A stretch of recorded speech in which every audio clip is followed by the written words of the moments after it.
Gas masks and hand grenades.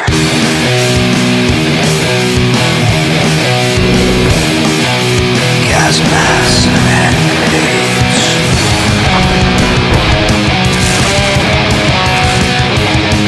Gas masks and hand grenades.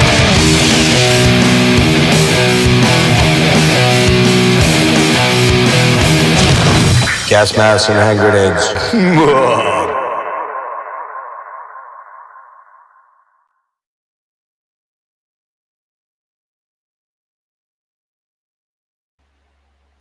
Hello, everybody. Hello. Good evening. It's Gas Mask and Hand Grenades here. I'm your host, Jeff, and I'm a little bit kerfluffled tonight. It's been a long couple days here lately, so I was kind of late to the party, my party. But here we are. We're finally doing this Kate Bush deep dive, which I don't know, Erik. When did we first talk about this? Like October, I believe. Yeah, something like that, probably. Yeah, maybe even before that. I think we were talking about doing it, maybe even a year ago, and trying to find the right people to join. And we were going to do it the day. I think it was either the day after the election or right around the election. And then some of the parties were going to be joining us didn't feel comfortable as you know things went terribly fucking wrong in November. Terribly wrong. Um, And so we kind of were stringing this along for quite a while. With my health really kind of struggling here the last couple months, it was a project to get this together. But we finally got it together. But Erik, I have to credit you mostly with kind of driving this to an extent. I always wanted to do it, but it was always kind of one of those, we're a metal channel, so, you know, I'm typically a metal channel. So how many people are going to jump in on that? And I don't really give a shit at this point in time. Like, 5 people are here, cool. I'm sure more will join. But yeah, it's kind of thanks to you that we're doing this, man. So just a real quick intro to everybody. My good friend Melinda's back. It's been forever, man. I think was the last time you were on was when we did Hawkwind, or was it the electronic thing? Which one came first?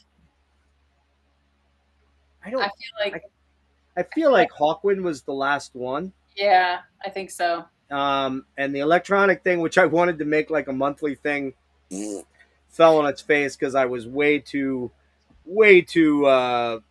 expansive. You know, if I ever get back to that, which is very unlikely at this point, but if I ever do, it's going to be like 1 or 2 people, and we're not going to make it like a massive clusterfuck like Jeff likes to do. Jeff likes to do these massive panels. Jeff invites everybody to his show. Jeff never gets invited anywhere. It's kind of interesting how that goes. But anyway, it's probably because I'm a megalomaniac and like to be in control of everything. But anyways, so Melinda, it's so good to see you, babe. Long time. We go back forever and ever and ever. And we go back to when like Kate Bush was still performing and still recording albums, because it's that far back. It's a pretty long time ago. Yeah. So good to see you. Melinda and I have done, what else did we do? We did Dead Can Dance with Surge. Boards of Canada, you and I. That was an awesome one. That was so much fun. The electronic thing. And then we did the first decade of Hawkwind. And we've been threatening to do the second decade of Hawkwind, but we haven't gotten there yet. So hopefully it comes. By the way, I'm not trying to look beautiful. I know it's hard for me not to. I get it. But my hair is soaking wet, so I'm trying to get it dry with the fan here. And Mr. Erik Berg, good to see you, dude. It's been, I don't know, man. How long's it been for you? A long time too, right? Yeah, I don't know. Was the last thing we did the Jethro Tull bonus I think stuff it episode? was. I really think it Whenever was, that which was. was forever ago, right? I mean, Last summer sometime? I was thinking it was like April of last year. I don't even know. You might be right. Maybe it was October. Might have been October. I don't know. Anyway, good to see 11 you. months ago. It says 11 months ago, actually. 11 months, so a year. Yeah. Wow. So March. Oh my God, that's insane, dude. hang on. Now I'll turn this down so I don't look like Fabio here. Um, so yeah, we have some other guests hopefully popping in. I need to check my phone real quick to see what's up there. All right, so my buddy John Haughm from Agalloch is going to stop by. He's going to pop in around the dreaming, and I think he'll stick around the rest of it, maybe, or maybe not. We were going to have Hunter Ginn on, and then I forgot to follow up with him, and then unfortunately he didn't respond to me from yesterday, so I really don't know what's going on there. I guess he probably had other stuff going on, and I'm hoping, I think Mel's hoping too, that my daughter Maddie pops by because Mel knows Maddie from when Maddie was a little girl, and she's no longer a little girl. She's 20, almost 28 years old now. So in May, she'll be 28, which is crazy, man. So, Yeah. But anyway, guys, we are here to talk about Dame Kate, Miss Kate Bush. And we're going to go through the 10. There's technically 9 studio albums and then sort of like 2 what you would call remix sort of albums. We're going to touch on one of the remix albums, and Erik might touch on the 2 live albums, which I don't typically get into live stuff on here. I didn't realize it, which shows, again, with my health having really not been good the last 2 months since I'm back from California.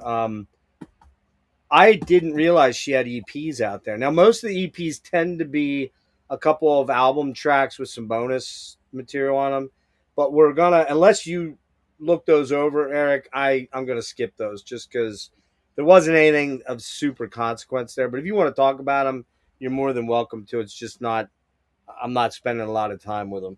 So, and I'm getting really drunk tonight. I'm just letting you guys know.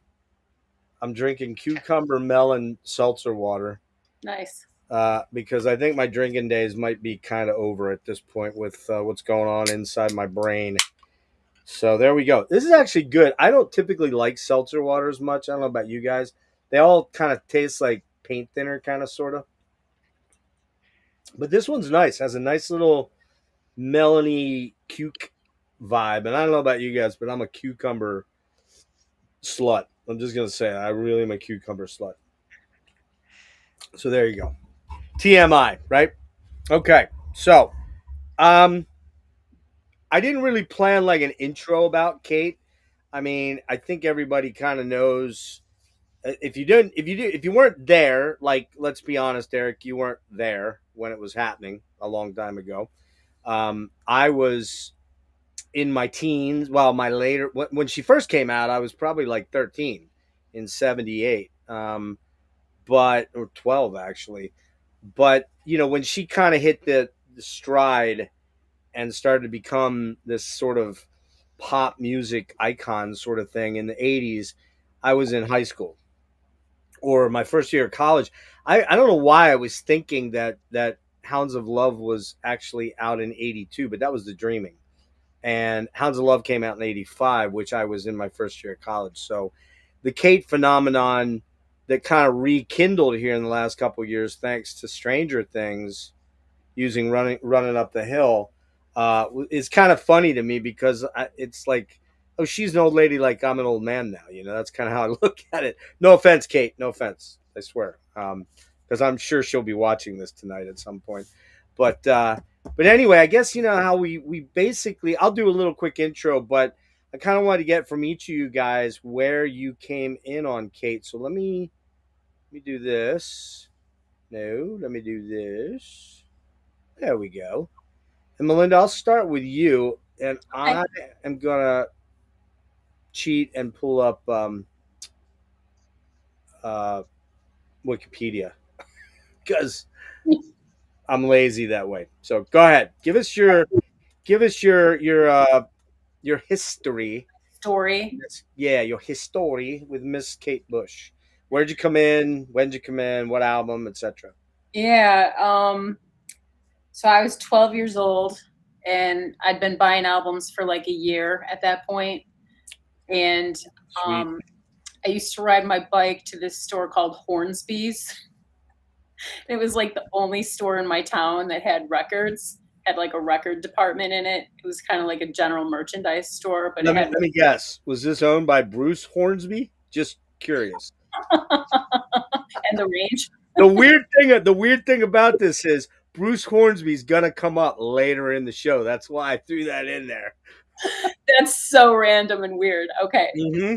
So I used to ride my bike to Hornsby's when I got the chance, and I would buy albums from the cutout bin. And so one of the albums that I got from the cutout bin was Lionheart when I was 12. So Oh, nice. this is how I got into Kate Bush. Is that an OG then? That's an OG? Yeah. Oh, nice. Yeah, it's got like the gatefold. Nice. I love the artwork on that. We'll talk about that. Oh, that's the. Is that the alter? Oh, that's the rear cover. Yeah, that's the back. Okay. She had some wild ass hair going on back then, man. Sure did. I mean, we're talking like Pantene "Take Me Away" or whatever was the Kelly LeBrock shampoo from back then. I think it was Pantene, wasn't it? Anyway. All right, Erik. How about you, sir? What about your entry point? I'm Don't kind say of embarrassed because it's a lot more recent than either of the two of you, but I'm having trouble pinpointing exactly. It would have been probably about 2021. Okay. And I had heard her name mentioned a long time ago, probably around 2012, maybe, when the Storm Corrosion album came out, Steven Oh, Wilson yeah. and Michael Lagerfeld. Yeah, was that I 2012? remember, 2011? yeah, 2011, 12, somewhere in there. Somewhere in that range, yeah. I remember them mentioning something about Kate Bush and Scott Walker were two names that I remember being mentioned. Right. I don't know if it was a quote from one of them or a review someone wrote, but I don't know. The names stuck in my head, but I never checked out either of them for years after that. But I don't know. You'd come across her name once in a while in kind of prog rock adjacent kind of Yeah. discussions and stuff.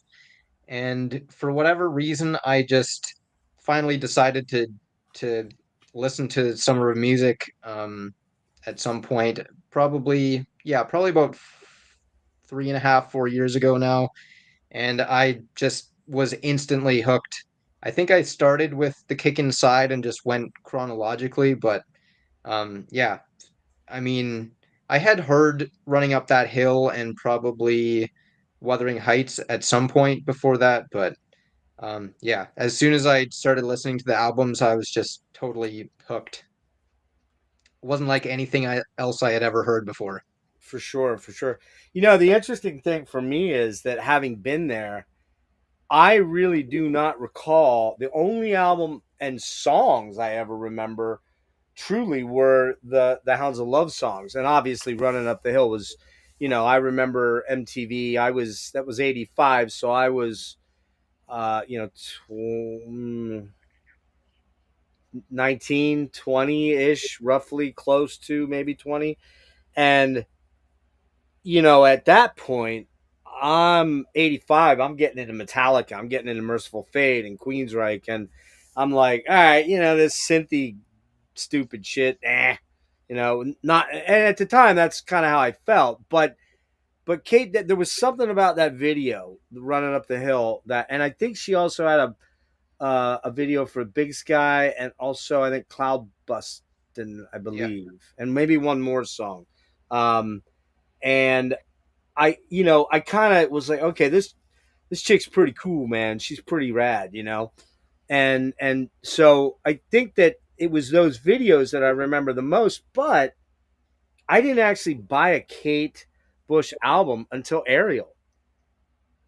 So we're talking many, many years later, and I got it, and I think it was more along the lines of not because it was just one of those things that were kind of out of sight, out of mind. You know what I mean? Like it just wasn't like, oh, I'm out now. What do I really want? Oh, that's right, Kate Bush. It was just kind of like I happened to be out right around the time that Ariel came out, and I'm like, I've known about Kate forever. Wilson talks about her. When did Ariel come out? Like off top of my head. 05.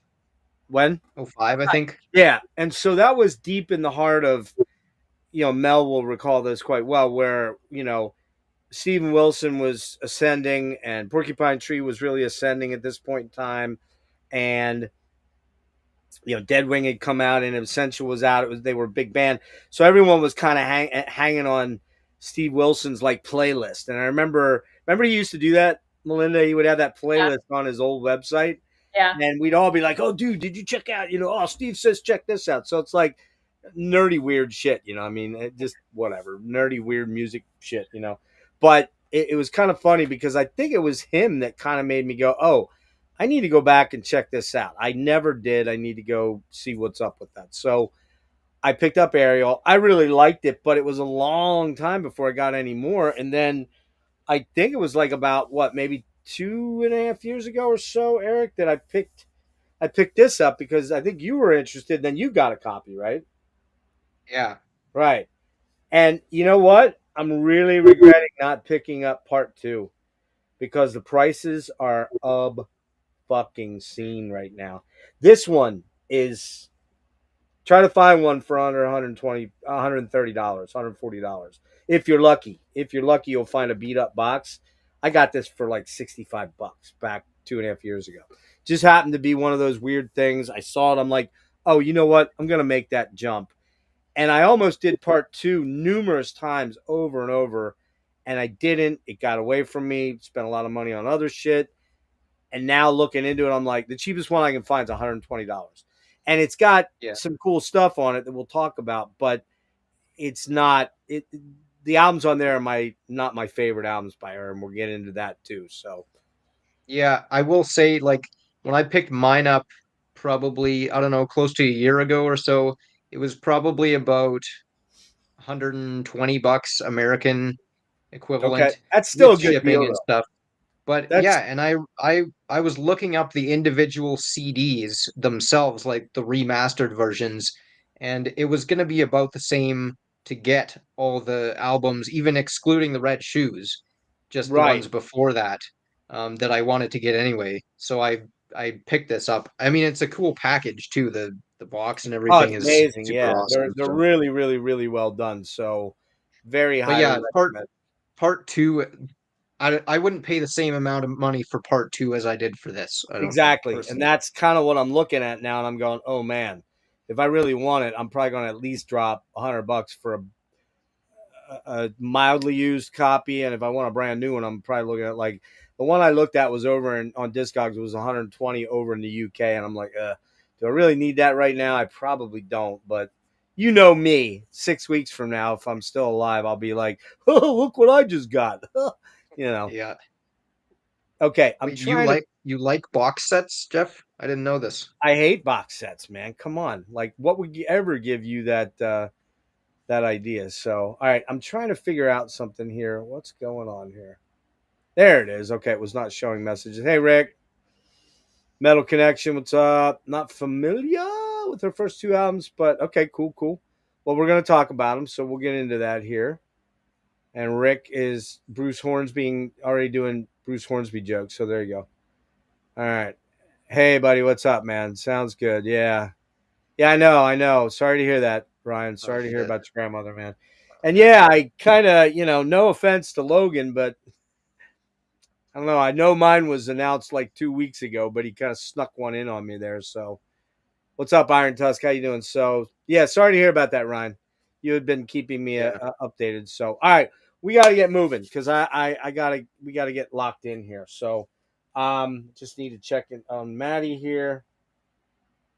I don't know. Doesn't look like I'm going to hear from her. So, okay. So I think I tend to let my guests go first and I go last. So we'll flip flop on these first 3 albums between Melinda and Erik, and I'll go last, and you guys can show them again. Erik, you already showed, but the box set is, this beautiful clamshell on. It was, I think, this is on her label, Fish People. It's not the first thing that came out on there, though, is it? I think the first thing was Red Shoes, maybe. I have a note on that somewhere, so we'll get into that in a minute. But really cool, weird, freaking bizarro artwork that's, kind of typical of her to some degree. and really trippy looking stuff here. But each one is in a really beautiful digipack, all remastered. They're all multi-panel digipacks. Then I believe they have inserts, right, Eric? Yeah. I'm asking you. Lyric. I'm asking you like I never looked. I probably didn't. Yeah, there you go. So nice insert with lyrics and anecdotes and whatnot in there. So really, really nice package. Again, not a cheap thing to find. And actually, what's kind of cool about these too is the inside of the some of these have artwork that's inside. Oh, that's I really cool. didn't Really notice a that neat, before. huh? I had never noticed that. Yeah, It's cool. yeah. And they So there they you go. sound fantastic too. They do absolutely. Well, all our shit always sounded great, anyways. Mhm. But these sound magnificent, and it starts with kick inside and goes up through. Help me out, man. Red Red shoes. shoes. Yeah, Yeah. red shoes. So, okay, there we go. So after that, there are what, 2 official studio albums and the director's cut, I believe. After the red Yeah. shoes, is that it? Oh, Ariel, Yeah. Ariel too. Yeah, so that's what you get in the other set. Plus, you get a lot of remixes and B sides, and I think that one's a 6 or 7 disc set too for part 2. So, all right, Mel, I'll let you go first with Kick Inside then. All right. I never owned this album. So I had heard it before. I was just catching up on it though for getting ready for this. Okay. And I just really was astonished, when it dawned on me that Kate was 19. 19. 19 years old. Yeah. And, she really paved the way for future generations of female singer-songwriters. Oh, for sure. And, it was the first time that a female singer-songwriter had topped the charts with one of her own songs that she'd written. And I would say, like, for me, there's 4 standout tracks on this album. Moving, it's a very enchanting song. It has beautiful chord and key changes. And it sets the stage for the album. And there's definitely some shades of the late 70s in there, but it also has a timeless quality about it, which is pretty cool. The Man with the Child in His Eyes, it has such a beautiful piano part. I love that track. Her singing is so good on this one because, she can get a little screechy sometimes on these earlier albums. You definitely can, yes. She sounds really beautiful on that track. I love the oboe part because I am an oboe player, and the orchestral arrangements in that one are really good. And I also heard that she wrote that song when she was 13, which is pretty crazy. Like, yeah, how does that happen? Genius shot. Yeah, we're talking like Beethoven shit here, right? Right. And then Wuthering Heights. This was the big hit off this album, and rightly so, honestly. It is a genius song. And, this is a 19-year-old who knew exactly where the fuck she was going. And another track that I liked on there was Oh to Be in Love. It has kind of almost like a Beatles vibe in the middle of it, which I think is pretty cool. So that's really about all I have to say about that album. Okay. A little real quick interjection here. It's been a while since I've done a deep dive, so I kind of forgot. The Kick Inside was released February 17, 1978. Recorded June 75 through 77, August of 77. Recorded at the famous Air Studios. The label was EMI and Harvest, and we'll get into that in a sec here. The producers were Andrew Powell and David Gilmour was co-producer, executive co-producer. And the way that Kate got kind of discovered was via David Gilmour.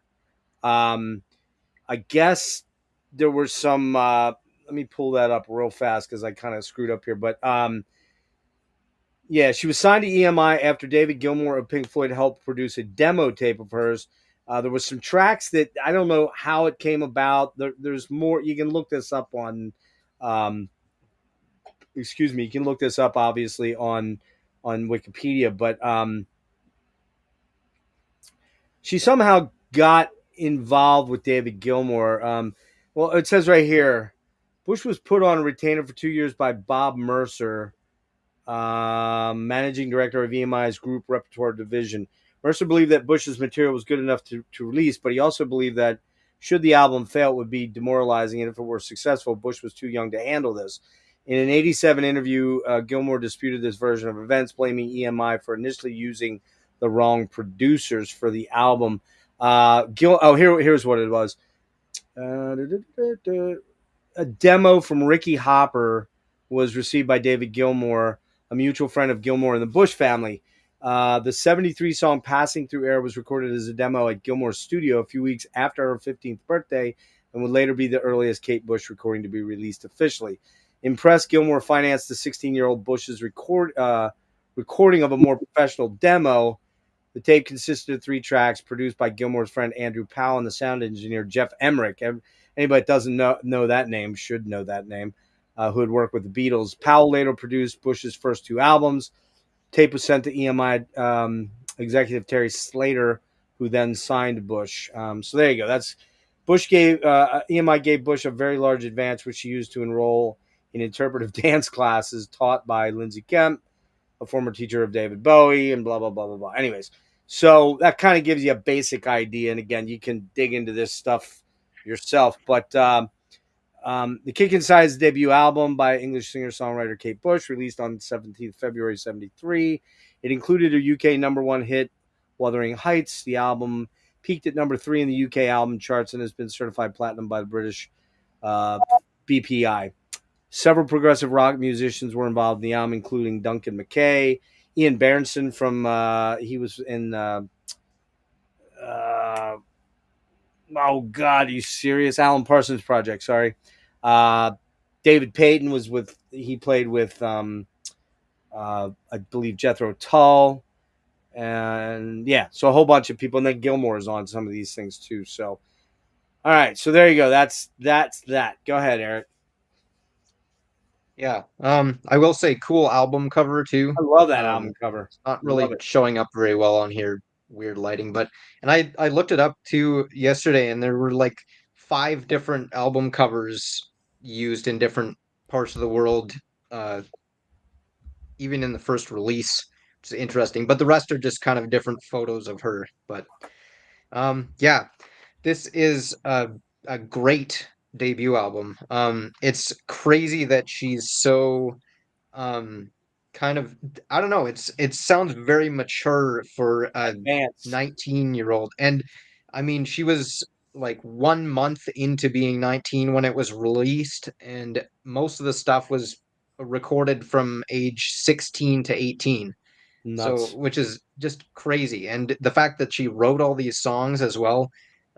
She had apparently written about 200 songs up to that point, starting when she was 13.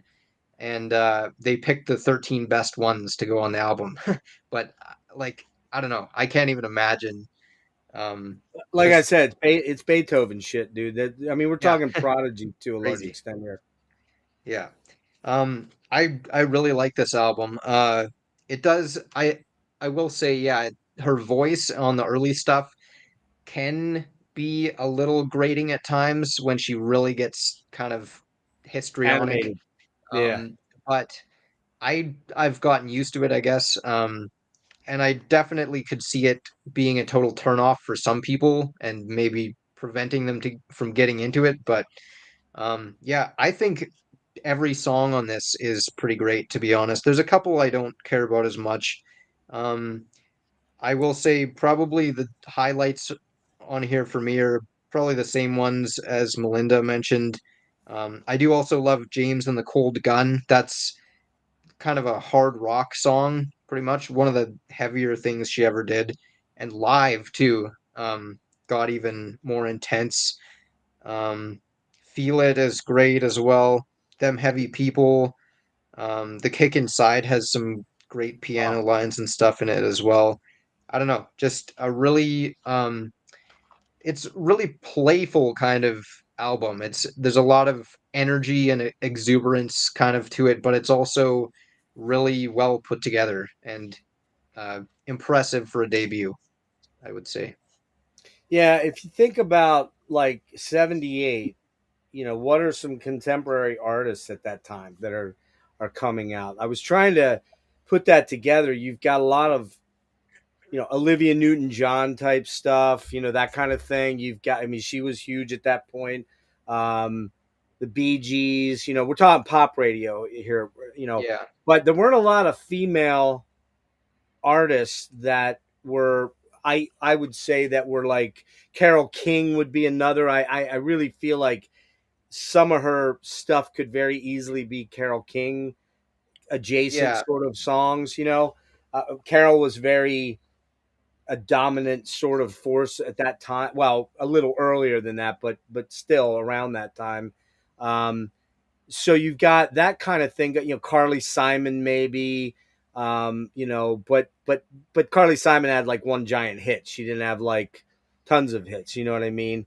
Yeah, because Right. we're talking 78. We're talking punk is exploding. We're talking progressive rock is exploding.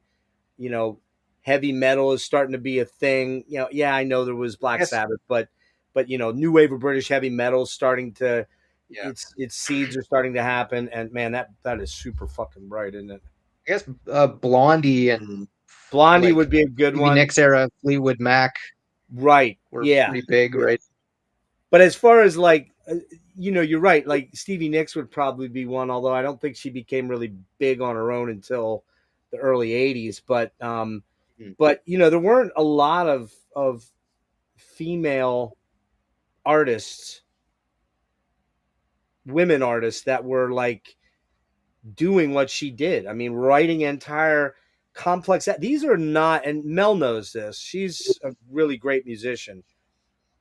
There were not a lot of these tracks, rather, I should say, are really complex tracks. They're not simple tracks. They're not, Mary Had a Little Lamb type shit. They're pretty deep. There's lots going on. There's a lot of instrumentation. There's interwoven within most of them are either basically piano led or they're maybe a little bit of synthesized. That comes a little later. The synth stuff, we're moving into that in the next few albums. But this first album is predominantly strings, some drums, some drum tracks, some guitars here and there interspersed, a lot of fretless bass, which is she's really well known for, not playing it, but having great players of the time play on her albums.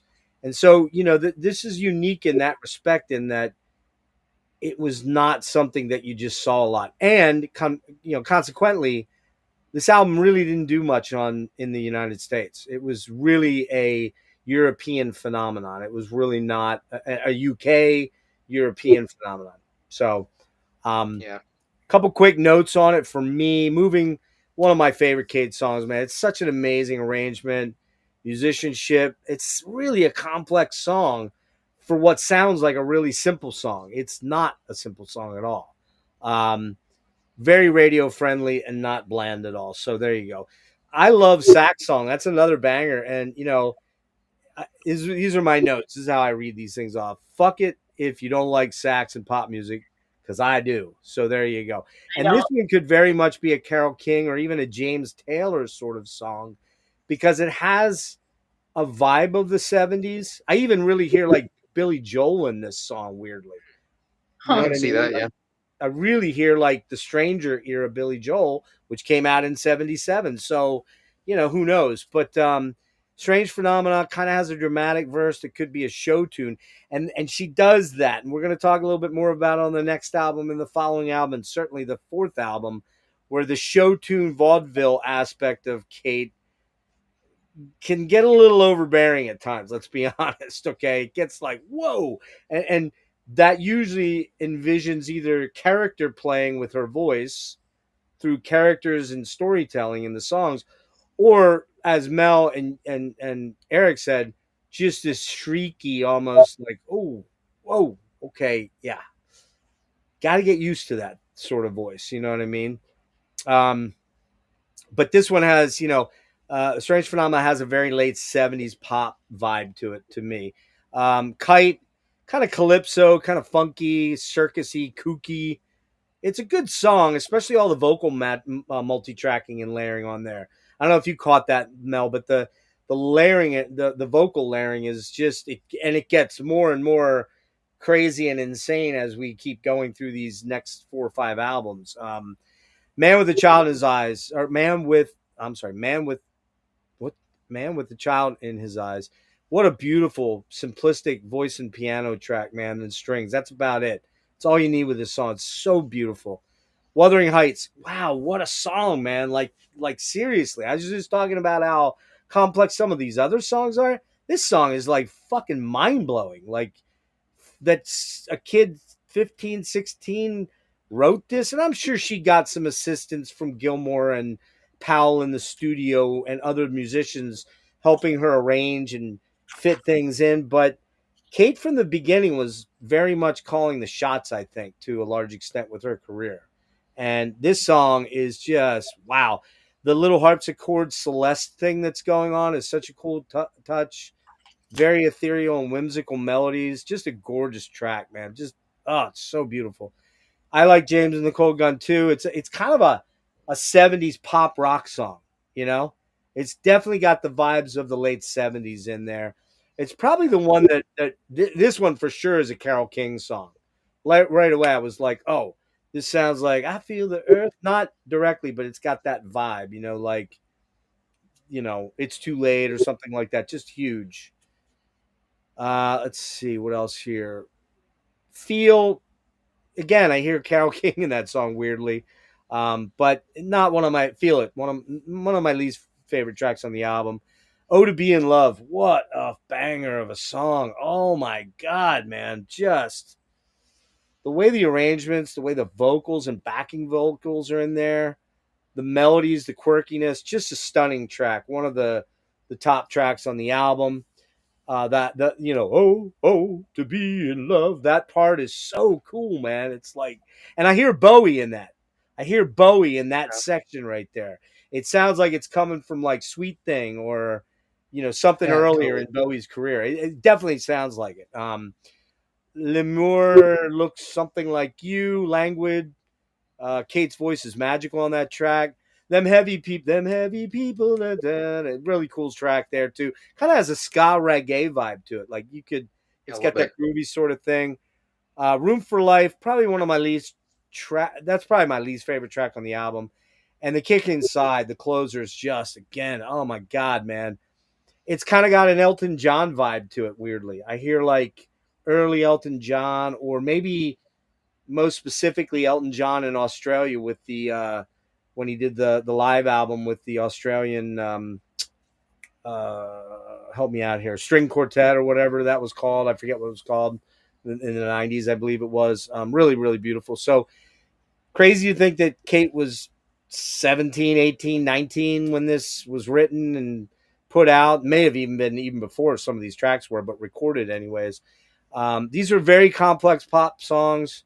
I'm sure Gilmore and Powell helped crystallize the overall vision, but I doubt they messed much with Kate's overall arrangements and melodies. Such a complex and gorgeous album overall. This is one of my favorite albums in her discography. I can't. You'll find out when we rank them at the end. It's pretty high up there. It's a 9.5 out of 10 for me. So there we Yeah, go. you had a good point there about you said radio friendly but not bland. And I think you can say that about like All so her much of stuff. her stuff. I mean, it rides that line, that perfect balance point between being accessible and being like Artistic. just Artistic. completely unique and interesting. Yeah, unique's I another mean, word that I would always talk about with Kate because no one really sounded like her before, and no one's really sounded like her since. She is unto herself this thing, sometimes to her detriment. We'll get to that in a little bit, but not on this next album. This one is kind of often thought to be one of her low points. I would disagree with that completely. Um, Lionheart came out November 10th, 1978. Was recorded July 7th through September of 78. So think about that, people. That's 2 albums inside the same year within 9 months of each other. That was only happening in the 70s and maybe a little bit in the 80s, 60s, of course. That stopped happening in Kate's career, fairly soon after the first 4 albums. But that, I mean, boom, boom. She often talks about this album like she really likes it, but she felt she didn't have time to really fully realize and crystallize the vision of what she was going for, and recording at that time was transitioning a lot with a lot of synthesizer stuff and electro pop and all that kind of stuff like that too. So, yeah, recorded at Super Bear Studios in France. It was the only album of hers, I believe, that was recorded outside of the UK. And that was on EMI and EMI America and Harvest in US. And I don't know if anybody knows who the Harvest label is, but that was actually Pink Floyd's label, their imprint later on. I don't know when that kicked in. Maybe after Dark Side. I don't really know the history of the Harvest label like I probably should, but and it was also produced by Andrew Powell, assisted by Kate Bush. The second studio album by English singer-songwriter Kate Bush. It was released 10 November 78, 9 months after Bush's successful debut, The Kick Inside. Peaked at number 6 in the UK album charts.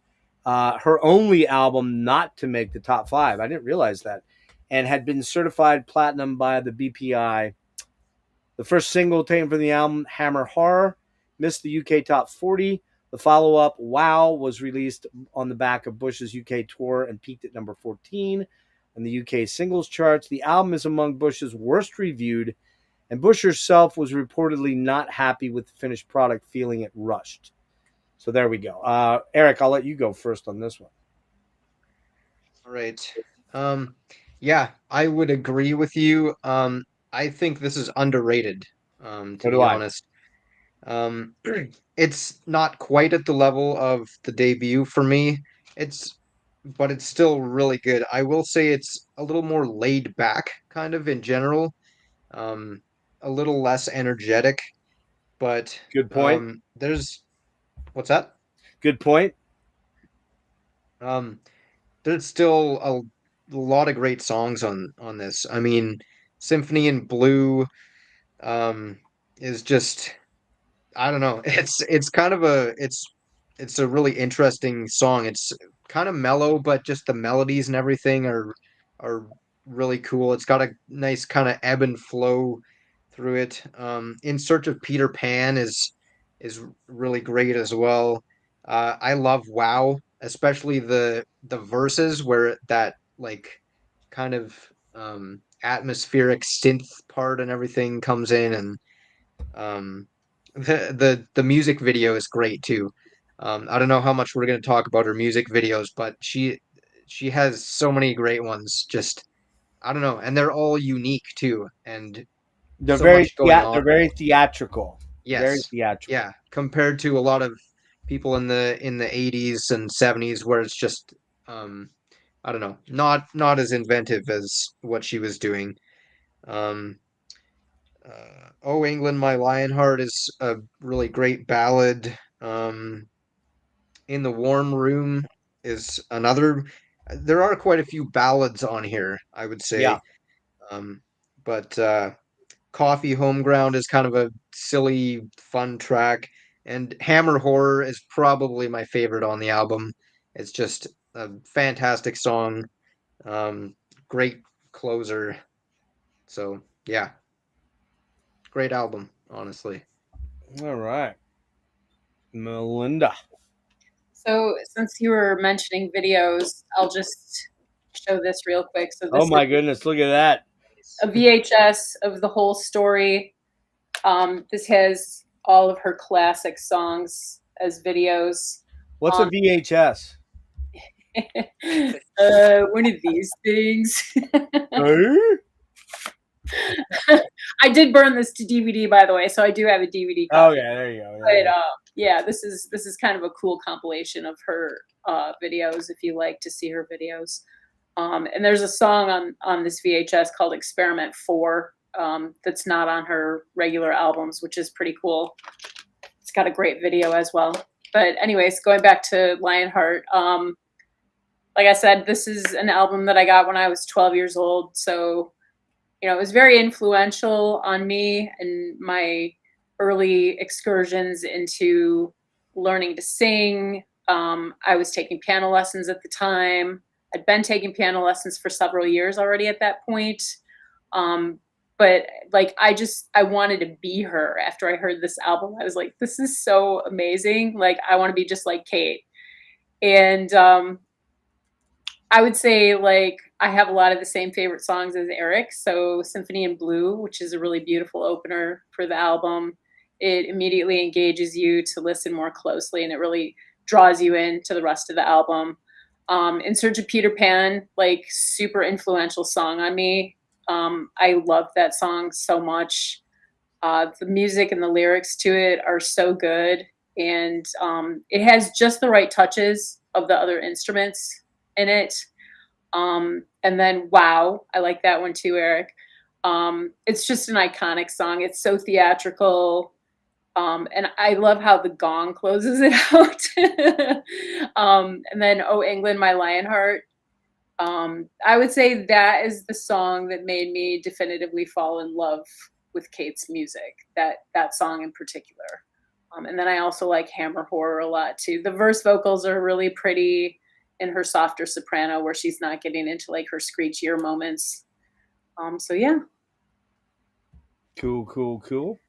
I think it's amazing how diverse she is as a vocalist, even at this early point. Like if you compare what she's doing in like the chorus of Wow compared to the chorus of Hammer Horror, it sounds like a different person almost.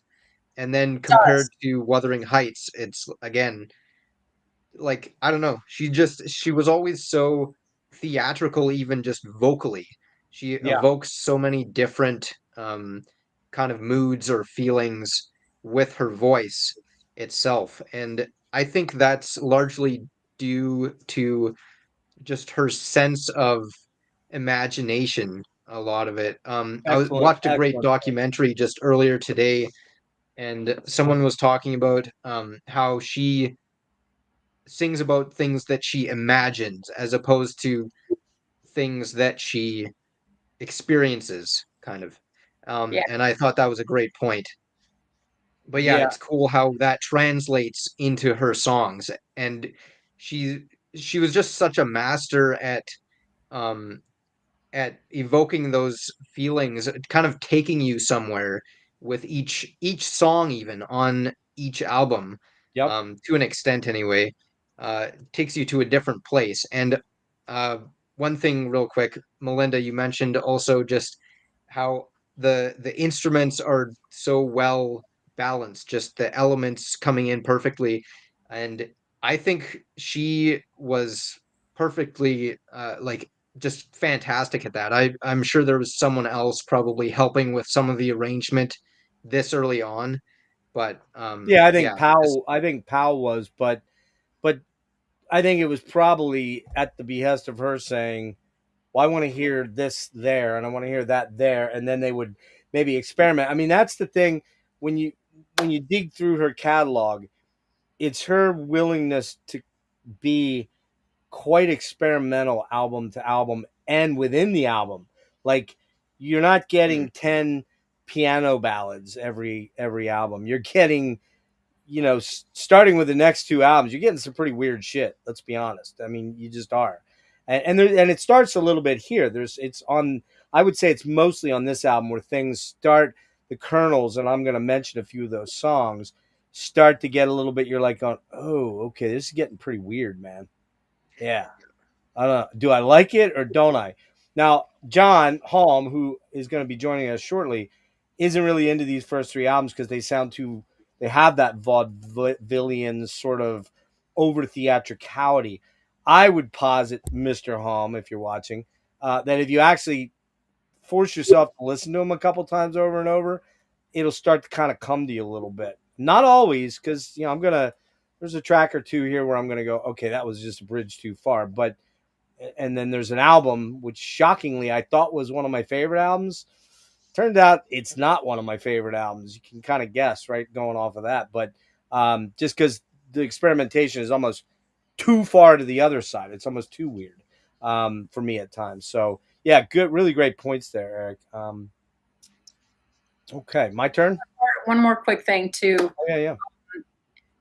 Right after this album was released was when she did her one and only actual tour that she's ever done. So she was doing like half and half of her first album and Lionheart as the set list for the tour, and a couple of other tracks that came out on the next album. Yeah, and consequently, the album that follows this, which isn't an album we're going to get into much, except for maybe Eric briefly, but is her first live album. Okay. And then she became much more a creature of the studio, which Yeah. you can kind of see it because some of these albums coming up, I'm not even sure how she would translate a lot of this stuff live. It would be difficult. You know? Yeah. So, all right, real quick on Lionheart for me. Symphony in Blue, really mesmerizingly gorgeous track. Super cool, late 70s, almost jazzy, almost fusion-y kind of vibes to it. Kate's melodies on this song are absolutely to die for. There's a good bit of guitar on that track, which is I always love, of course. One of my favorites from the album.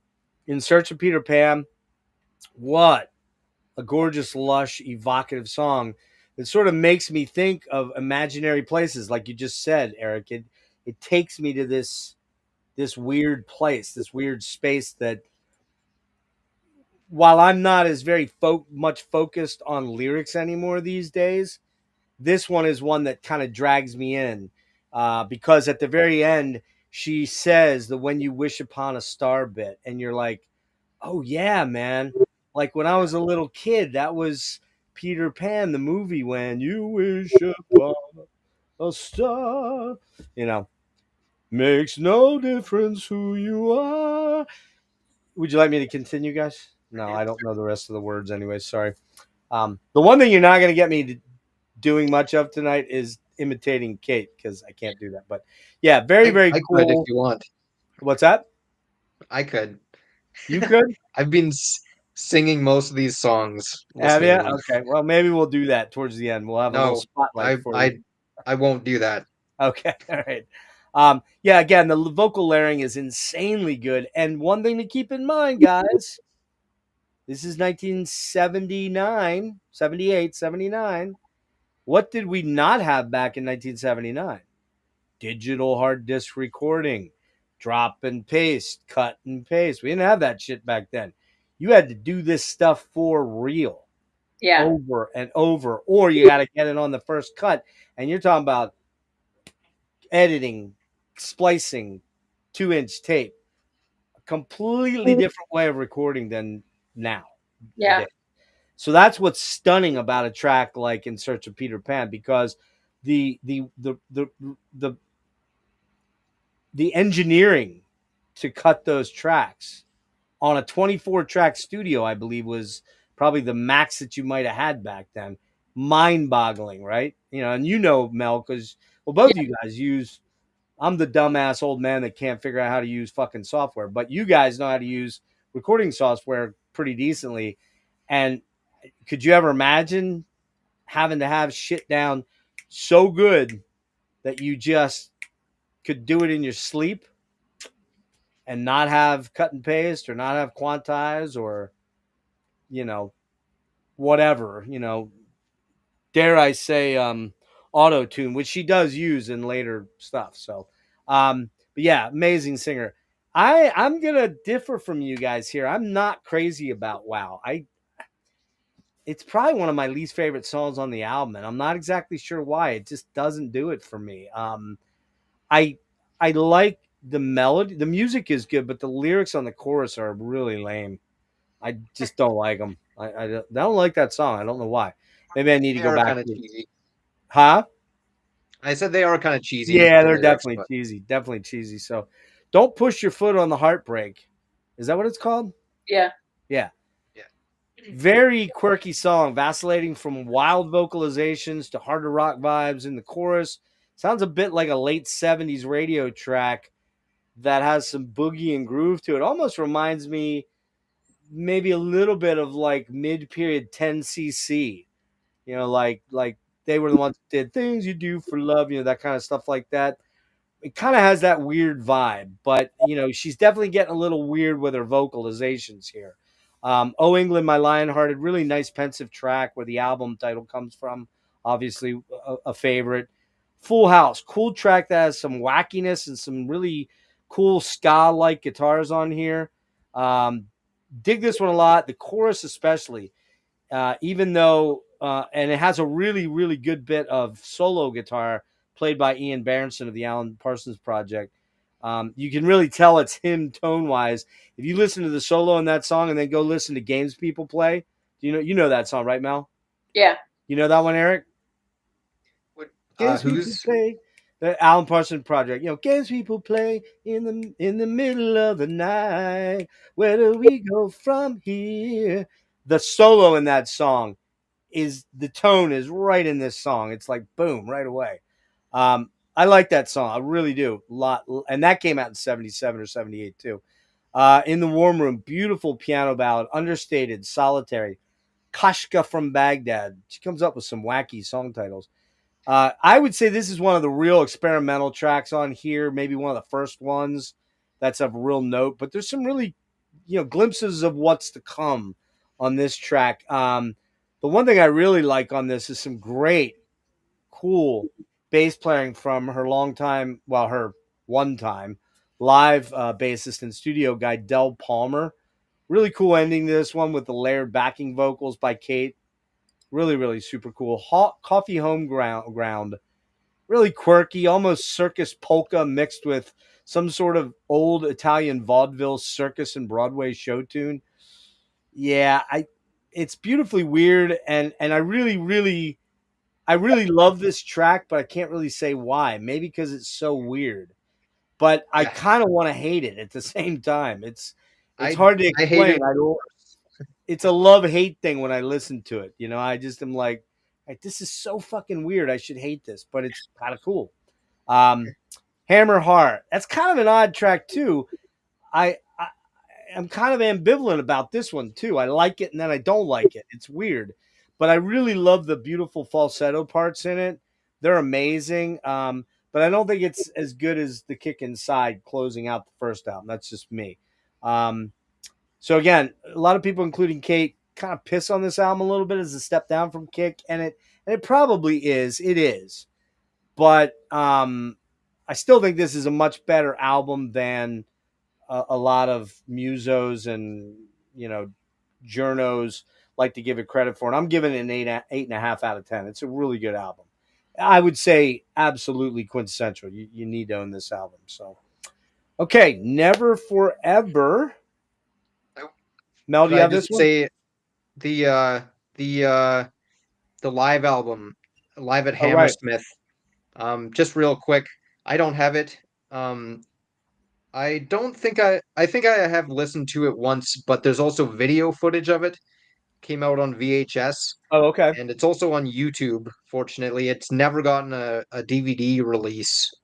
If it does, I would pick it up, but it's amazing show. Just so crazy over the top theatrical. I'll have to watch Um, it. I didn't catch it. yeah, you should definitely watch it. It's Cool, great. cool. All right. Mel, do you have the Never Forever? I do not. Okay. Well, in that case, I'll show it and I'll go first. How's that sound? Oh, there you go. Eric's got it. Is that the CD? Okay, yeah, okay. No, I got both. I got Oh, this you as got the well. album It's too. Okay, cool, yeah, cool. really cool artwork on here and Yeah, stuff it too. really is. Well, now I'll let you go ahead and go first. Mel can go first. I went first last time. Okay. Well, I'll go first. How's that sound? Yeah, This came out sure. September 8th, 1980. Recorded September 79 through May of 80. Recorded at Abbey Road. Everybody knows, unless you're dead, you know, Abbey Road. Clearly the Beatles studio, Air Studio as well. One of the other giants of the 70s. Came out on EMI in UK, EMI America in US, Harvest in Canada.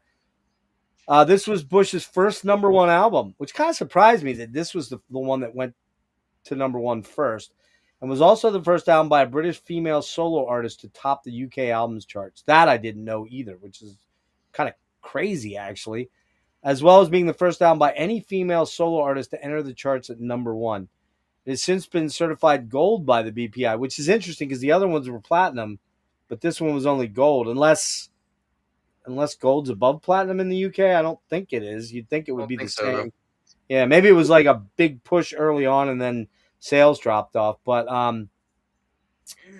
it features the UK top 26 singles: Breathing, Army Dreamers, Babushka, the latter being one of Bush's biggest hits. And Bush co-produced this album with a John Kelly. And that, I believe, is going to be the last album that she's had a co-producer on. I believe after this, she starts producing her albums entirely herself. Babushka, the big hit, Like It or Not. Oh, wait. The big hit, Like It or Not, I sure love it. To be honest, it just has that weird beer hall sort of refrain that sometimes bothers me. Wait, I think this is fucked up. Hold on. The big hit. I like it, but I'm not sure I love it. That's what I wanted to say. Sorry. That didn't make any sense. I'm looking at that going, that doesn't jive with what I was thinking here. It's that beer hall thing. It's the reason I don't like power metal, mostly. It's like the beer hall shout along choruses I'm not a huge fan of. It's very theatrical. It sounds like a very theatrical show tune, too.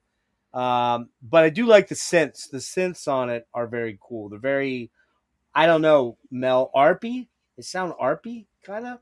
Well, this was Fairlight. This was the first time that she used the Fairlight, which Okay. she borrowed from Peter Gabriel. Okay, so Yeah. so it's samples, but I believe it's a sample of an ARP synth. It just sounds like an ARP. It's Yeah. got that chirpy quality to it. You know what I mean? Yeah. Which I love. I love ARP synths like big time. So you got, I believe, I'm not entirely sure of this, but like if you're thinking of that, it's kind of like On the Loose by Saga has that. That's kind of it. That's what I think of with ARP, and I'm 90% sure that's an ARP on there, 95. So yeah, I don't love it, but the video is super wild and weird. Like you guys were talking about, man, super inventive with the videos, just out there with the video stuff. So, again, I like the song, I just don't love it. Delius, really weirdly cool track. Has a bit of the Broadway oddness to it, but some beautiful accents and melodies and characterizations from her voice, especially on the chorus. It's just so beautiful. And you're going to hear me, I didn't say it here, but you're going to hear it a lot. I'm going to say the word lush a lot with her productions. And this album is very lush. It just has this feeling, this analog feeling that with the analog, that stuff that's not the Fairlight, let's put it that way.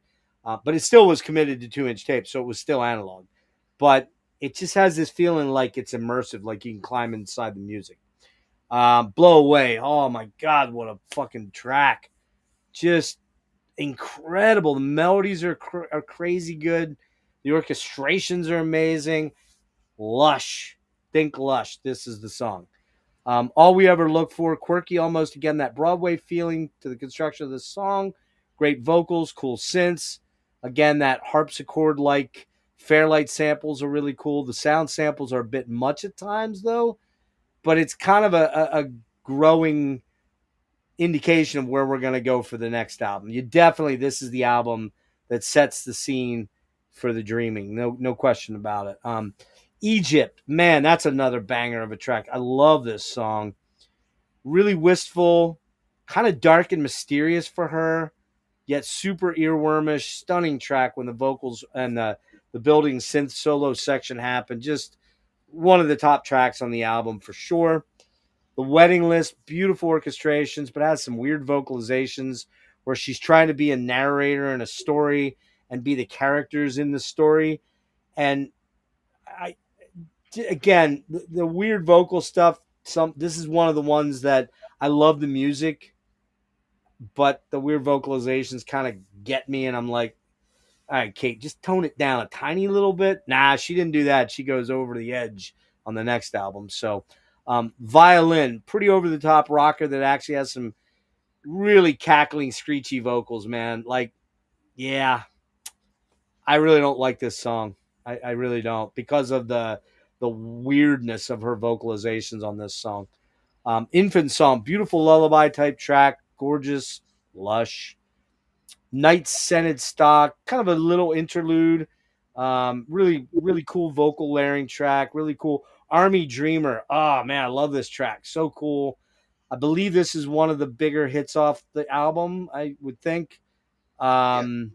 And it's what I love about this track, and Mel, you'll get this, is Steven Wilson probably stole the hammered dulcimer off this track for all his hammered dulcimer shit that he does in like Bass Communion in the late 90s and or mid 90s or whatever it was he was doing those. But I love this track. Other than Blow Away, it's probably my second favorite track on the album. Absolutely killer. Breathing, super dramatic, down tempo pop song. Really beautiful track, especially the vocals, which are pretty sparse compared to the rest of the album.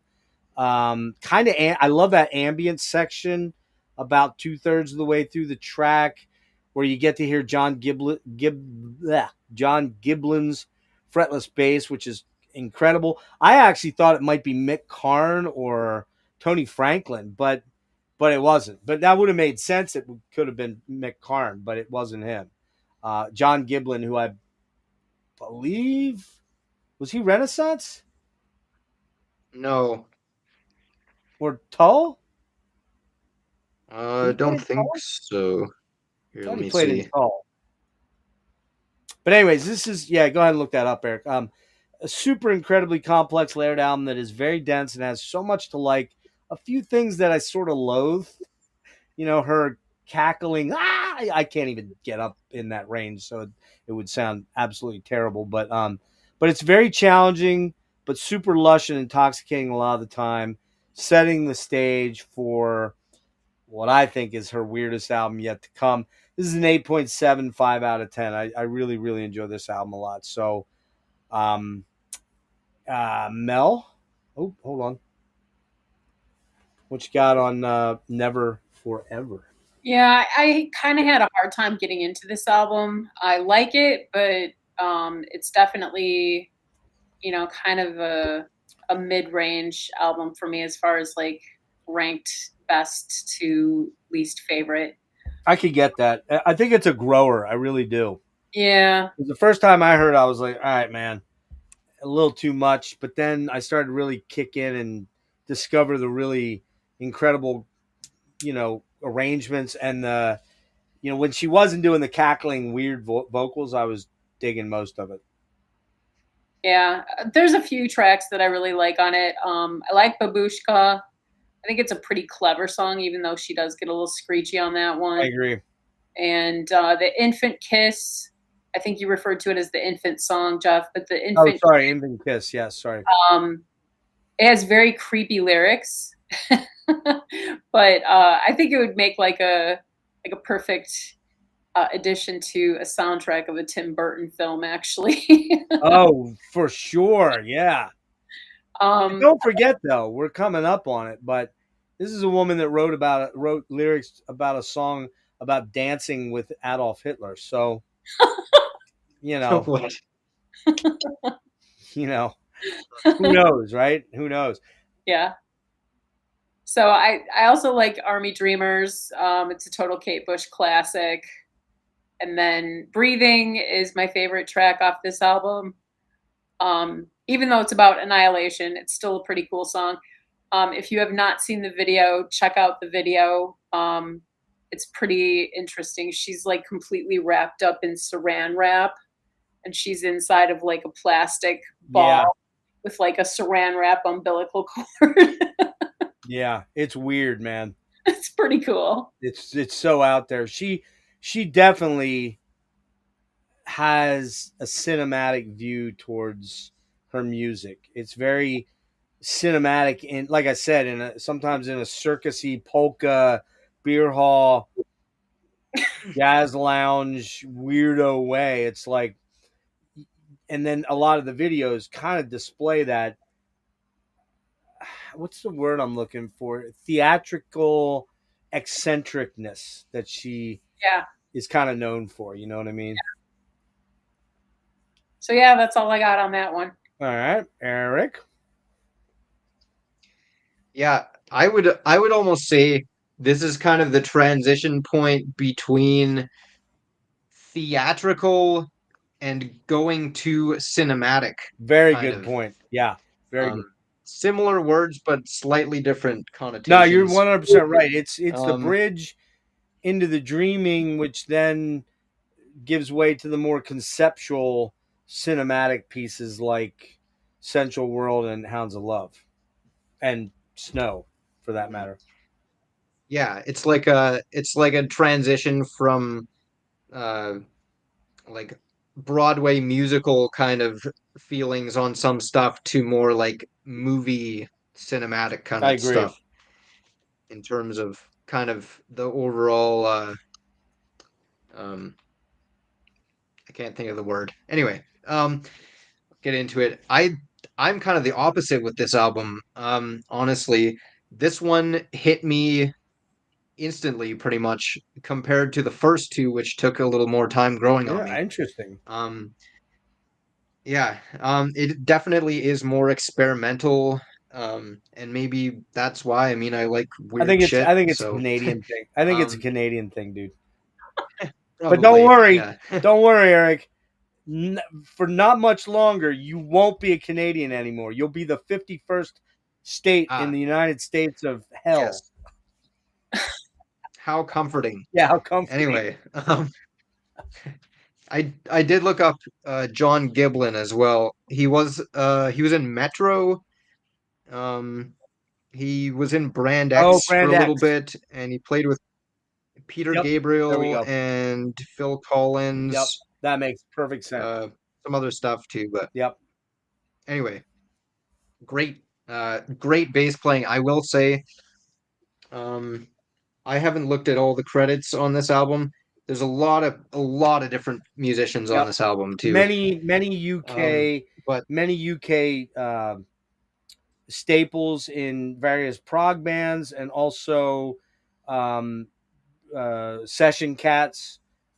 It's almost all UK musicians. I don't think there's any Americans in there at all.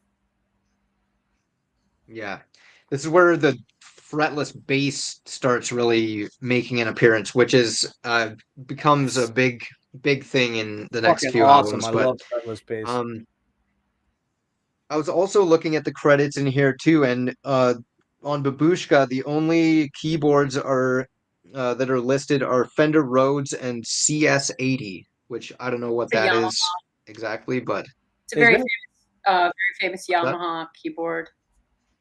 that a okay. polyphonic one or a All right. monophonic? I wonder. It was polyphonic. Vangelis had one. It was very expensive, Uh, and a lot of interesting artists used that. Really a classic keyboard. I have an Very emulator. new too. Very new. That was 8 voice polyphony. Yeah. Yeah. cool. Anyway, yeah, Babushka is a fantastic song. Just gets stuck in my head all the time. Interesting kind of storyline in the lyrics too. Um, Delius is definitely really weird. The strange male vocals going ta ta Yeah. ta and all that It's kind of stuff is kind of bizarre. it's borderline for me. It's like, okay, I don't think I like that very much, but I like the rest of the song. Some of the melodies are great. Yeah, Blow Away is awesome.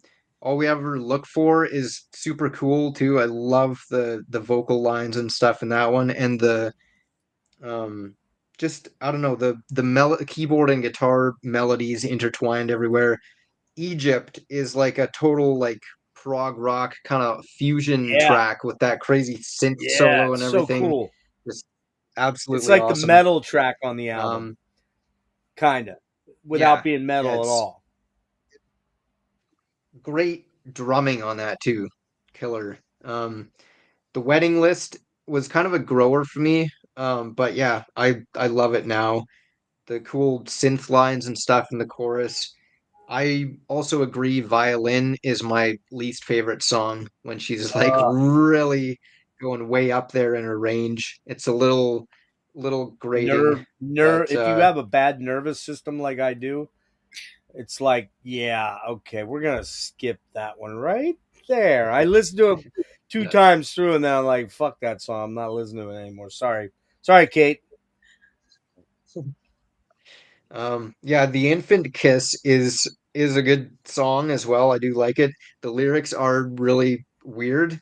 It's kind of funny. The on the first album, there's the man with the child in his eyes, and then this one is almost like the child with the man in his eyes or something.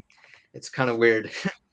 Um, anyway, Night Scented Stock, yeah, just a little interlude thing, and then uh, in my opinion, two of her best songs. Army Dreamers, amazing. Weirdly, that's the only song I've ever heard vividly in a dream. I've Oh never really shit, heard music in a dream besides that, and it's that's just trippy. Far interesting. out. Yeah. It says it's actually mandolin on that, not a keyboard Okay. or not a hammered dulcimer. Oh, I thought, man, it Um, sounds so much like a hammered dulcimer. Wow. It Yeah. does. Yeah, it's just a really high note on the Yeah. mandolin, I Yeah. guess. And breathing, just amazing. Yeah, I love that ambient kind of section towards the end, and when it hits back in with the full band, and that one line where her voice cracks, she's like screaming pretty Right. much. Man, sends chills down my spine every time. So, Yeah, and we should yeah, mention too the I Army Dreamers video is pretty freaking cool. I mean, that's one where she sort of yeah, uses the military motif with the dream motif, and it's like a surreal Dali-esque weird dream or something like that. Obviously, so what a strange conceptual thing to meld army with dreaming. It's just sort of bizarre. I mean, I didn't dig deep into the lyrics on that one, but hey, everybody, look who's here! Look at this guy. Your May hair I looks amazing. may I say, sir, your hair is beautiful. So is yours. Did You beat me to it. This is getting weird already. Everybody, John Haughm is in the house. Erik, have you met John? I don't think you were. You ever on a? Okay, no, Erik is Erik. no. I'm a big I'm I'm a big Oh, don't Agalloch say fan, that. I'm He'll so leave sorry. now. very cool He'll to meet leave you. now. Don't say that. God damn it. Yeah.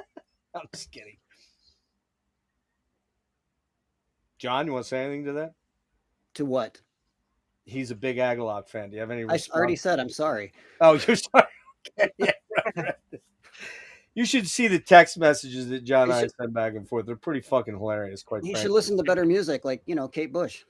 Yeah, exactly. Well, there you go. Melinda is my friend below me there, John. And John, Melinda, John. Nice to see you. Nice to meet you. So, sir, thank you for joining us tonight. I really appreciate it.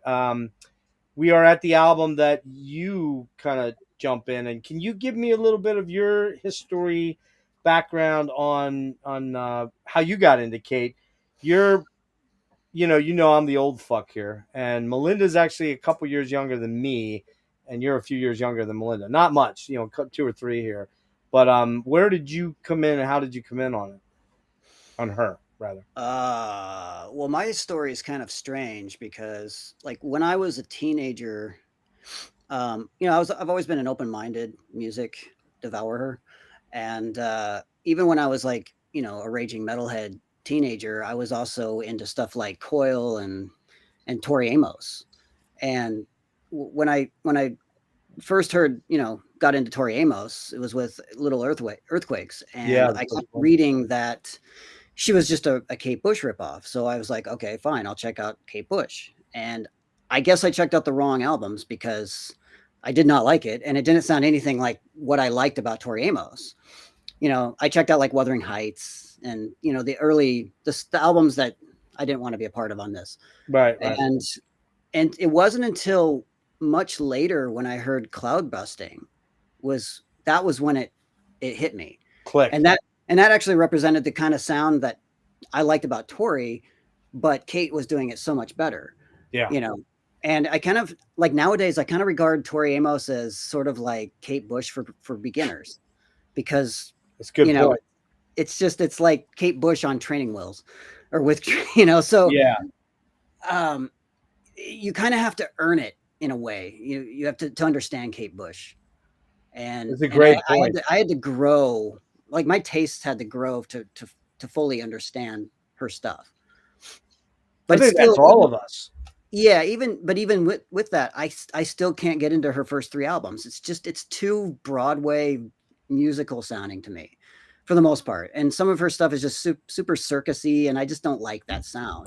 Yeah, I would posit that it's only a few tracks on each album, but especially the first 2.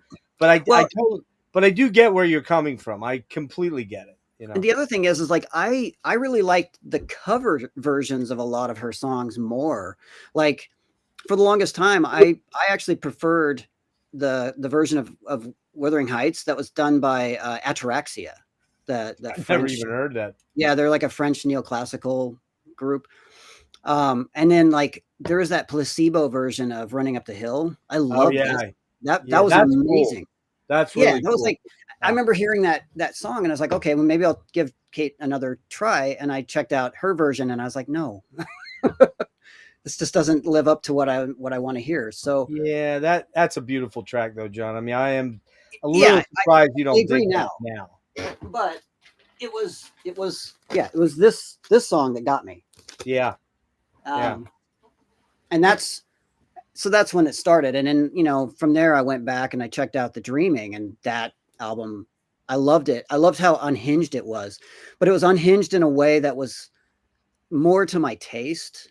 It was less circusy, less Broadway sounding, and it was just chaos in a way. Well, that's a great segue because that's where we're at. And I assume you have the album, right? So why don't you lead us off on the discussion of that album after I throw some facts out real quick here. This album was released, The Dreaming was released September 13th, 1982. It was recorded between September 80 and 82. And now we're seeing a longer gap between the albums because the first 3 came out almost boom, boom, boom on top of each other. Now she's got some success off that first trio of albums, in particular the third one. And now she's got some money, and her advance money is probably a lot larger, and she's got a tour under her belt. It's the 4th studio album, recorded over 2 years. The album was produced entirely by Kate Bush and is often characterized as her most uncommercial and experimental release. I would fully endorse that. The Dreaming peaked at number 3 in the UK album chart and has been certified silver by BPR. It initially sold less than its predecessors and was met with mixed critical reception. 5 singles from the album were released, including the UK number 11 Sat in Your Lap and the title track, The Dreaming. So go ahead, John. Give us a little bit of an assessment on this album, track by track, overall, however you want to do it. Well, I mean, the song that really, got me to begin with was Sat in Your Lap. I mean, it's just such a, right out of the gate, it's just completely unhinged, That shit crazy, maybe? It's crazy. It's, I mean, in the vocals, like the chorus, that, it's like, it's insane. Yeah. But it's done in a way that I can appreciate, The song that I really love on here is actually Suspended in Gaffa. That's probably my favorite track on here, as well as the last track, Get Out of My House. I love the guitar work on that. There's like a clean tone guitar and then some strange vocal acrobatics. Like she's like literally going like, hee-haw, hee-haw. She's doing some weird stuff. And it's awesome. And it's like there's so many vocal layers, as somebody who appreciates recording techniques, especially with vocals, I love all the different variations of vocals that she throws at you all at once. And I know that she's talking on the last albums too, but this one, she doesn't care if it's. Erik brought that up. He discussed about how and she does. She takes on characters in the stories that she's telling lyrically a lot of the time. Um, I do think that there's the last song you're talking about there.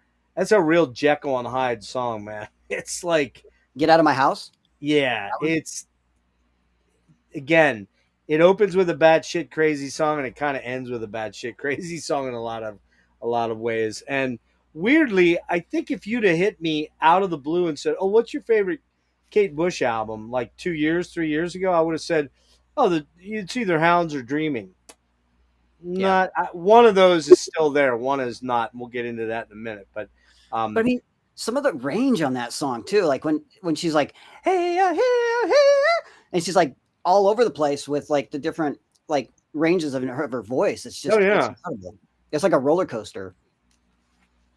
Yeah, what about the production of it? I mean, because it Love is it. very, I mean, sound wise, it sounds incredible, and we're still talking, which I don't know if you saw, but I discussed the fact that she was creating pretty complex tracks very early on in a studio environment that was 2-inch tape. This was not, while she was using some digital tools with the Fairlight, she was not recording on digital hard drives. She was not quantizing. She was not cut and pasting. This was all real. You had to know what you were doing. You know what I mean? You had to be able to get it. You could overdub, of course, but there's a lot going on with these tracks. What's your sense of that? I mean, it's not nearly as lush as what she did later on, and I guess maybe the album before this had a more of a lush production, but I don't know. I think the production suits it. It's a little dry, but I think it needed to be, But then you have a song like, is it All the Love? Is that the song I'm thinking of? Yeah. That's gorgeous. That's a gorgeous song, and that's very like it has a nice atmosphere to that. It does. Song. Yeah, that's probably my favorite song on there, actually.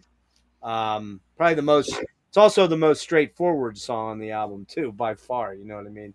Well, it reminds me of kind of what stuff that she was doing later, where it was just piano and vocal, and and I can see where like maybe Tori Amos kind of ripped that off.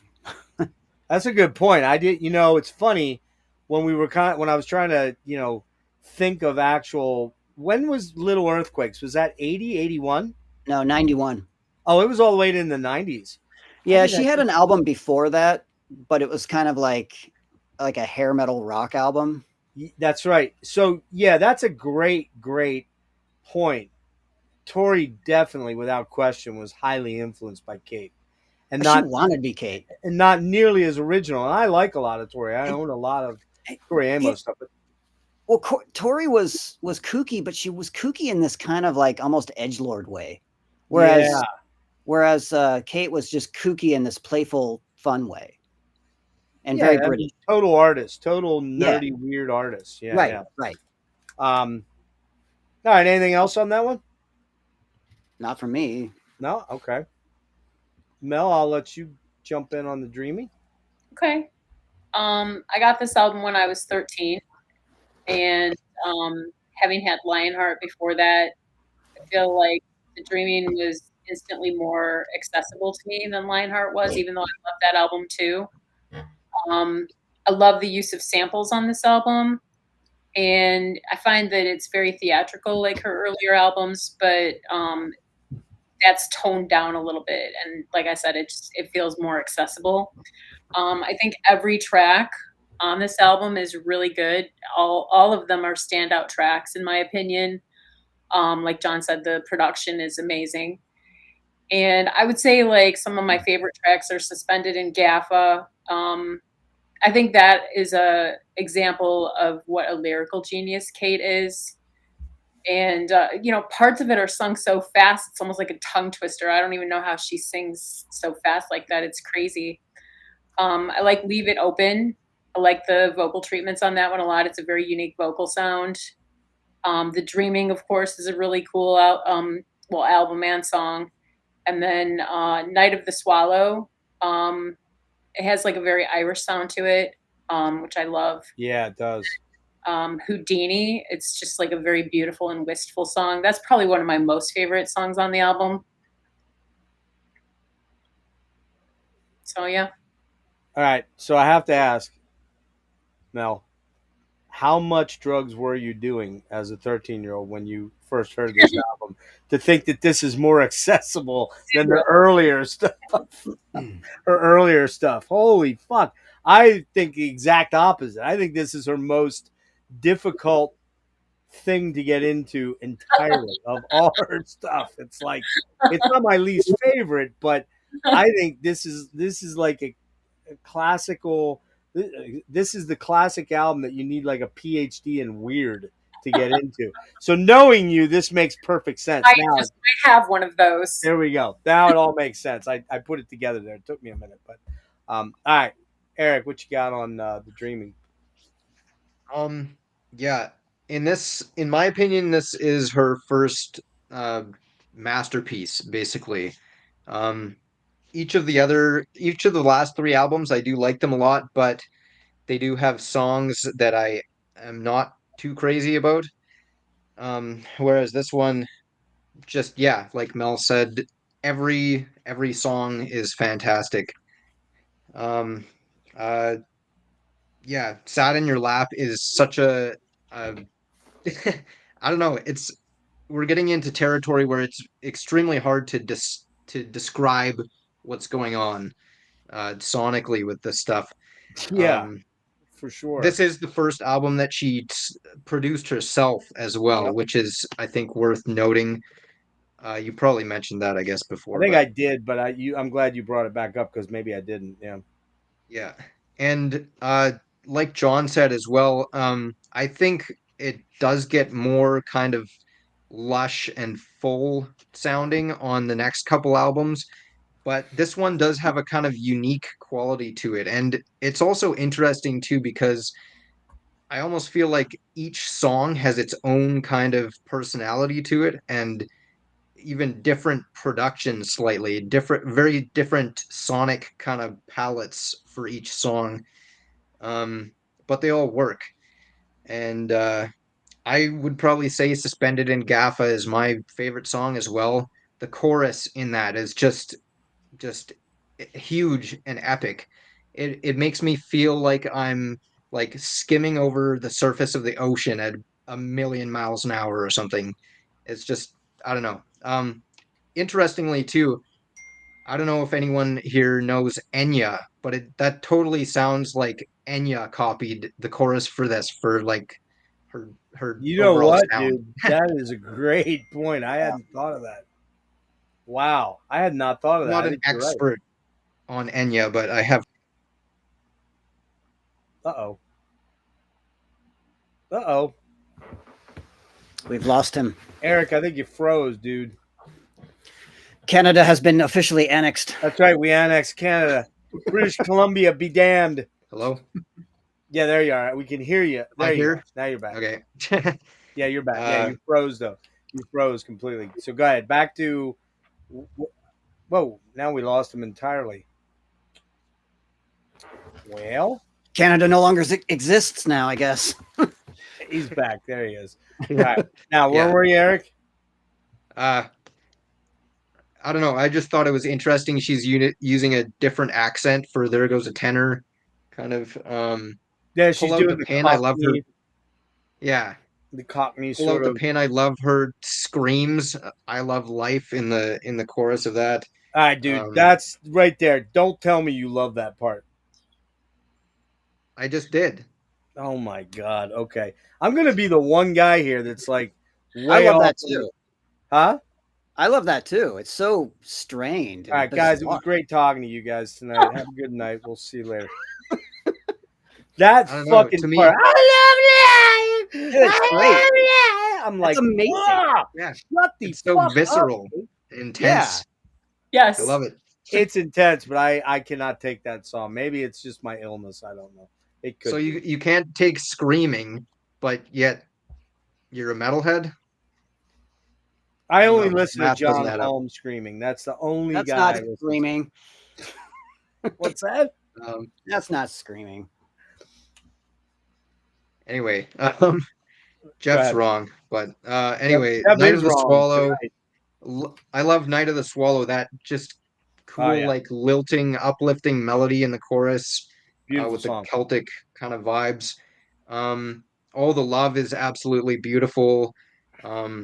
Houdini is the one where she's doing some really weird vocals too. I think, um, uh, which is kind of borderline for me, but um, and Get Out of My House. I do remember the first time I listened to this album, and it was kind of slowly getting progressively more and more weird to me, and I was not sure if I liked it, and then the donkey noises kicked in, and I was like, no, this is too much. I can't Yeah, handle this. But yeah, the I donkey have come noises around. It's so insane. Like no one else would do that or has to my knowledge. But uh just really interesting. I'll put it Well, that Well, I way. she think Soundgarden did that song on "Searching with My Good Eye Closed," where he goes, "The dog says moo, the donkey says," and then Satan says. But anyways, I digress. Ah, So, right. all right, man, that's good stuff there. well Yeah, that's I think if you'd hit me up a couple years ago, I'd have said, "Yeah, this is my favorite album by hers." But man, I don't know, it didn't hit me in the way that I thought it would. Revisiting it here, I'm not saying I don't like it. It's just it's truly her nurse with wound weird moment. She just goes I would all say over. it's more like Einstürzende Neubauten to me. Yeah, that's It's like that that. that's a fair assessment. Yeah, for sure. Like "Sat in Your Lap," that the shrieking Kate vocals aside, it's a pretty crazy, experimental, almost quasi opera sort of song. It's got operatic sort of feels to it at times. Good song. Don't love it, but I like it. There Goes a Tenor, very vaudevillian, quirky. Kate basically characterizing many different characters via the affected vocals she used. Some really cool Fairlight weirdness in there and sampling, but it's infinitely interesting if slightly hard to digest. Pull Out the Pins, some really interesting synth Fairlight samples. Lots of cool fretless bass. This one definitely gets on my gate nerves though, with Kate screaming "I love life." We already did that, which is annoying as fuck. But the track is incredibly experimental, so that you can't get away from that. The Suspended in Gotha is kind of like her polka song. It's like a little bit of Oh, Lawrence shut Welk up. in there. A little bit of Lawrence Welk. Come on. No. Oh, come on. There's polka in there. It's got that. It's got that in there. I hear it. I I Um, will say it's really interesting how different the verse is from the chorus. yeah, that's On exactly the paper, verse. The verse has that weird polka s sort of thing, and then the chorus is absolutely gorgeous. It's just beautiful. So I like the track. I don't love it. Kind of like the whole album.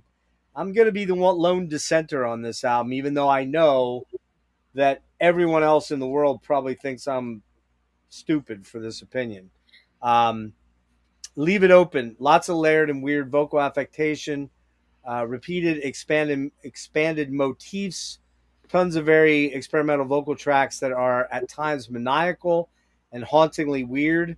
It takes some getting used to, but it's crazy to think she was doing all this stuff on analog versus digital back then, which is just kind of mind blowing. Now, the first real digital software sort of program was actually, believe it or not, 1979, but it wasn't like the stuff in the 80s, like Cakewalk and so. What were some of the ones, John? Sonaris or Sonar? Was that one? I don't know. I didn't use that stuff in the 80s. Oh, that's right. I forgot. I'm the old guy here. Mel, what were some of the 80s stuff? Cubase was one. Cubase was one. Cakewalk. Cakewalk was definitely one. Was I think it Digital was a Performer little. back then? What's that? Was Digital Performer back then too? I think Or that was was that them too. Yeah, and I mean everything back then was done on very slow processing Macintosh computers. Pre Windows 98 shit. So it's really hard to believe that she was able to put this stuff together and come up with that kind of amazing arrangements. The dreaming, tons of layered, weird, almost aboriginal chants, odd vocal effects. Kate talking about aboriginals and making strange Cockney vocals. Truly a fucking weird track, but again, super inventive and experimentally bizarre. But not my favorite album track on the album. Night of the Swallow, nice pop tune that is probably the least weird on the album. But to my ears, Kate does this odd sort of harsh vocal on it that's kind of unusual for her. She does almost like a raspy, maybe like a black metal vocal on this thing. Nah, just kidding. All the Love, beautiful, breezy, plaintive, more traditional type song. Lots of great fretless bass all over it. Mostly Kate and the piano. Probably the most straightforward track on the album. Very little of the wacky artiness but it has a very catchy chorus. Houdini. Okay, Mel. I really think this song musically is fucking phenomenal. But her vocals on it really make me struggle through it. Because she's doing that roached vocal thing on this one that's kind of... I think she's trying to impersonate Houdini with that voice, I would imagine, right? And it's just... I'm distraught. Yeah, I guess. It's just so weird. It's so weird. This album, really, I was kind of shocked that I didn't like... Because, John, we talk about a lot of weird music that we listen to, really out there, bizarro stuff. But you'd think this would be a little more in my wheelhouse, but I struggled through this album for some strange reason. It's catchy. It's a real... Excuse me. Oh, Get Out of My House. Probably one of her fucking weirdest songs ever. The manic screaming is almost too much, to be honest, yet there are parts that sound very radio friendly. It's a Jekyll and Hyde track that is just out there. Really challenging, theatrical, but mostly rewarding album. It's almost singular in her catalog in its experimental nature, has a uniquely strange artistic vibe that at times threatens to overwhelm me, but at other times it's got a hypnotic, mysterious quality that I want to try to break through. I feel like there's something I'm missing. So I like it enough that I'm going to revisit it a bunch, and maybe 2 weeks from now I go, oh yeah, that was what I was thinking. But right now I'm at a 7.5 on this out of 10. It's a surreal album to get your head around, and there's as many unpleasant moments as there are pleasant moments. That's kind of how I sort of looked at that one. But all right, I guess Erik, we'll start with you on Hounds, if you want to show it. Anybody have anything to add to my stupidity there, other than just Jeff, you're stupid? I already know that. I was gonna say, what drugs are you on to give it a 7.5? Hey man, I'm on my kind of drugs. The drugs you just wish you had. That kind of drugs. But I'm sober tonight, mostly, I think. Why? Well, I'm trying to remember. Did I smoke a little bit last night or didn't I? I can't remember. I can't remember if I did or didn't. No, I didn't, because I was deep diving all night long into repeated listens of the albums and honing my notes up, and I did not get high last night. So, so we've got the Hounds of Love. Comes out September 16th, 1985. Recorded summer of 83 through June of 85. It was recorded at Wickham Farm Home Studio and Windmill Lane in Dublin and Abbey Road in London, and completely produced by Kate Bush, label as EMI. This was a commercial and artistic success, marked by a return to the public eye for Bush after relatively low sales for her previous album, 82's Dreaming. The album's lead single, Running Up That Hill, became one of Bush's biggest hits, giving Bush her second UK #1 single in June of 2022, when it went back into the top spot because of the Stranger Thing bump. The album's first side produced 3 further singles: Cloud Busting, Hounds of Love, and The Big Sky. The second side, subtitled The Ninth Wave, which is her first sort of conceptual side of an album, which we'll see again on Ariel. That is about a woman drifting alone in the sea at night. And this was recorded. A lot of the stuff was recorded on. Oh, wait a minute. What the hell do I have here? I'm not sure what that note is. 8-track to 24 tracks. Maybe the basic tracks were 8 tracks, and then they bounced it up to 24 tracks. I'm not sure why I wrote that note and didn't put any context there. So, all right, Erik, what you got? I mean, what do you say about this? It's a masterpiece. Probably Agreed. one of the most important and just best pop albums ever made, Agreed. to me. Every song on here is amazing. There's a great video too on YouTube of her going through track by track from an interview sometime in the 80s, I think, explaining kind of some of the stuff about recording and influences and whatever for each track. I mean, running up that hill, everyone's heard it a million times probably at this point, especially with Stranger Things. It is cool that it kind of got a bump again for the younger generations, from the show and whatever.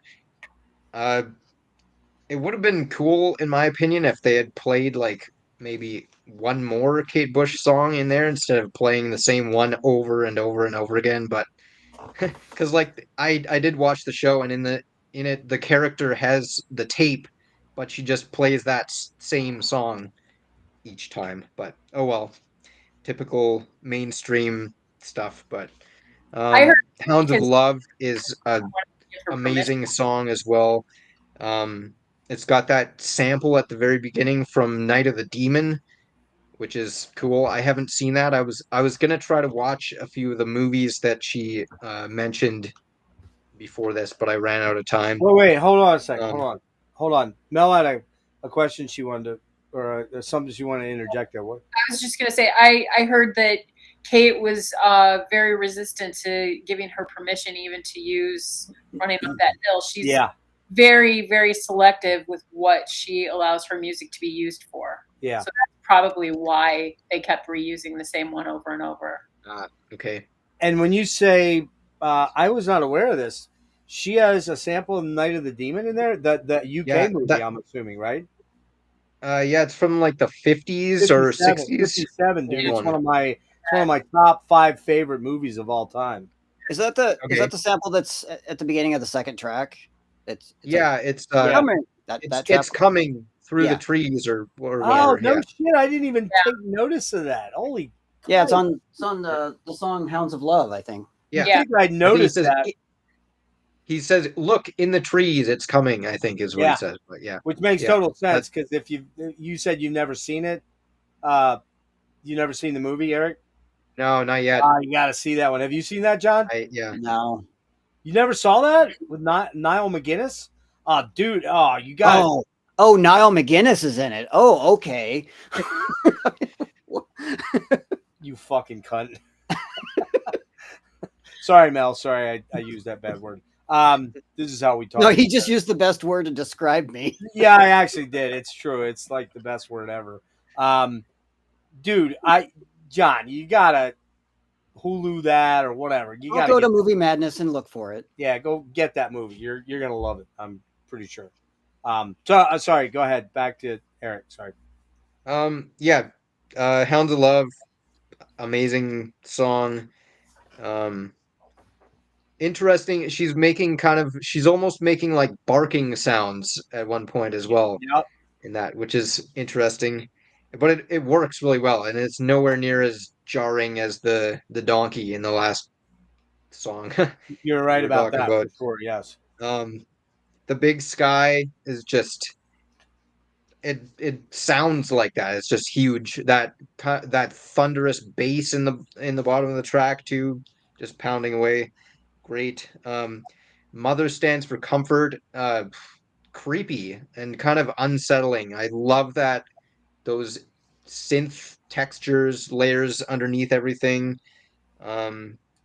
Cloud busting is totally fantastic. Really interesting story behind that one as well. It's based on a book. I forget what it was called. Dream. A Book of Dreams by Peter Reich. It's apparently based on a true story too, which is interesting. Um, cool music video as well with Donald Sutherland in it. But yeah, amazing song.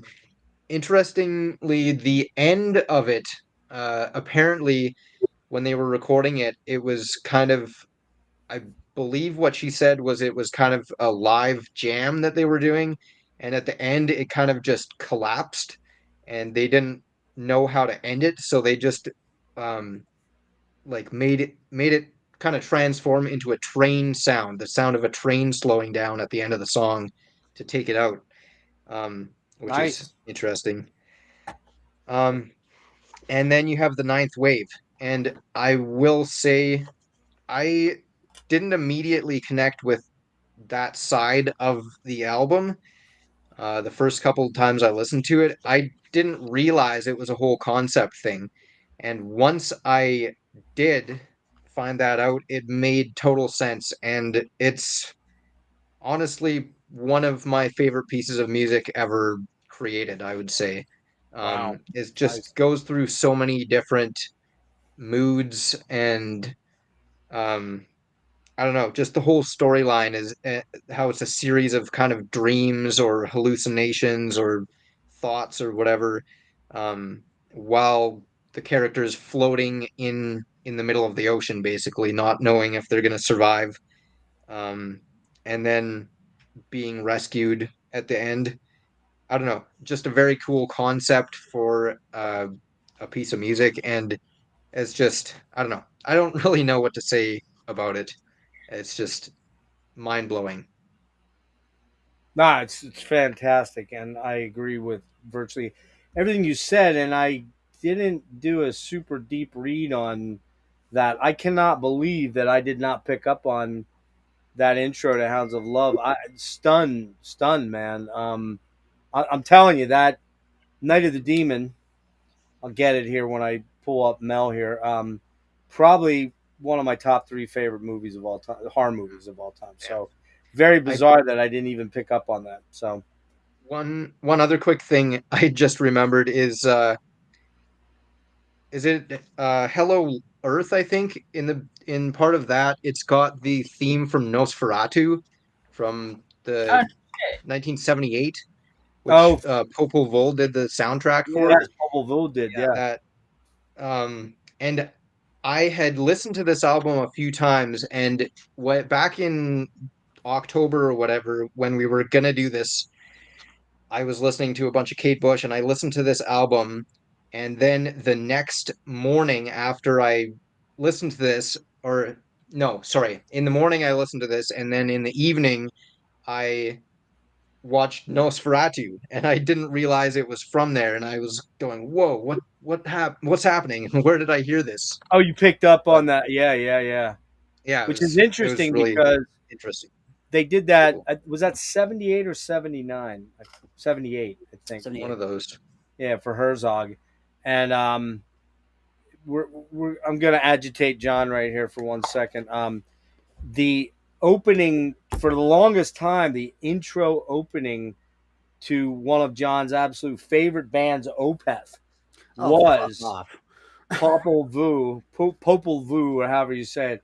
John absolutely loves Opeth. We'll get into No, that I another. fucking don't. But I do love Popol Vuh. You know that I'm all soundtrack, I those would guys. assume, right? You know that soundtrack, right? I didn't pick up on that in the song either. You know, on and I love that track by Kate, but it is weird how Yeah. sometimes that shit just goes right by you. You know what I mean? But just to finish my thought there, Opeth used I forget what the name of the track is. It's in German, anyways, or whatever. From the soundtrack of Popol Vuh's Nosferatu soundtrack. That was Opeth's intro music for a lot of years. They're using. What's wrong, Opeth? You can't come up with your own music? It was an intro tune for fuck's sake. Jesus Christ! What a whiny cunt. Sorry, Mel. Sorry, I apologize again. You'll probably hear that at least 2 more times tonight. But At least. actually, my ears. now Opeth uses a track from Aphrodite's Child 666. It's that So wait, the chanty thing. I forget the name of it. are you talking about live? They do this? Yeah, live when they come out on Oh, stage. It's their intro song to walking out on stage. oh, okay. And I know you fucking hate those guys, but you don't hate them. You I don't don't hate hate them. them. I just don't care. Yeah, I know. You're not a fan, but Michael's a huge fan of that '70s Of course he is. weird stuff. I'd rather hang out with Michael and talk about music from the 70s than listen to his band play. That's really where I stand. Well, let me check in with him. And see if he. And we've played festivals together, so Oh, have you? Okay. oh yeah. That's true, actually. All right. So, well, John, since you're running your mouth, I'll just let you go next. Something new. John Haughm running his mouth. That's like saying Jeff Kiefer's quiet. It's just not possible. All right. I'll be right back. I'm going to grab something here. What do you want me to do? Jump into Hounds of Love. Well, okay. It's yeah, I mean it's kind of a nice, I kind of see this album as a little bit more commercial version of The Dreaming. It's like she kind of reeled it in a little bit, and she obviously it worked because there's a lot of hits on this album.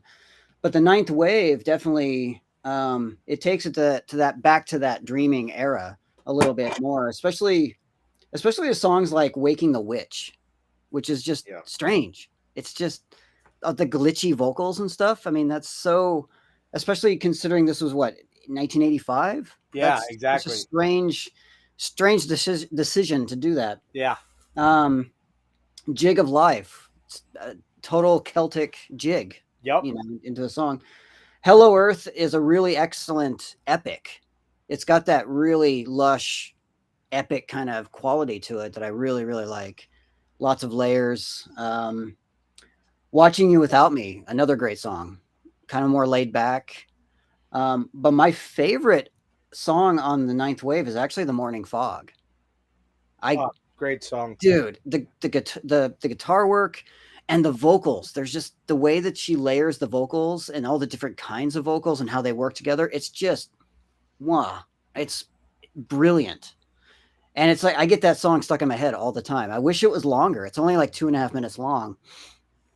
But she did have a version. There were some extra songs that were on this. I think on a CD version, because there's a couple more songs in the Ninth Wave that aren't included on the actual album. They're actually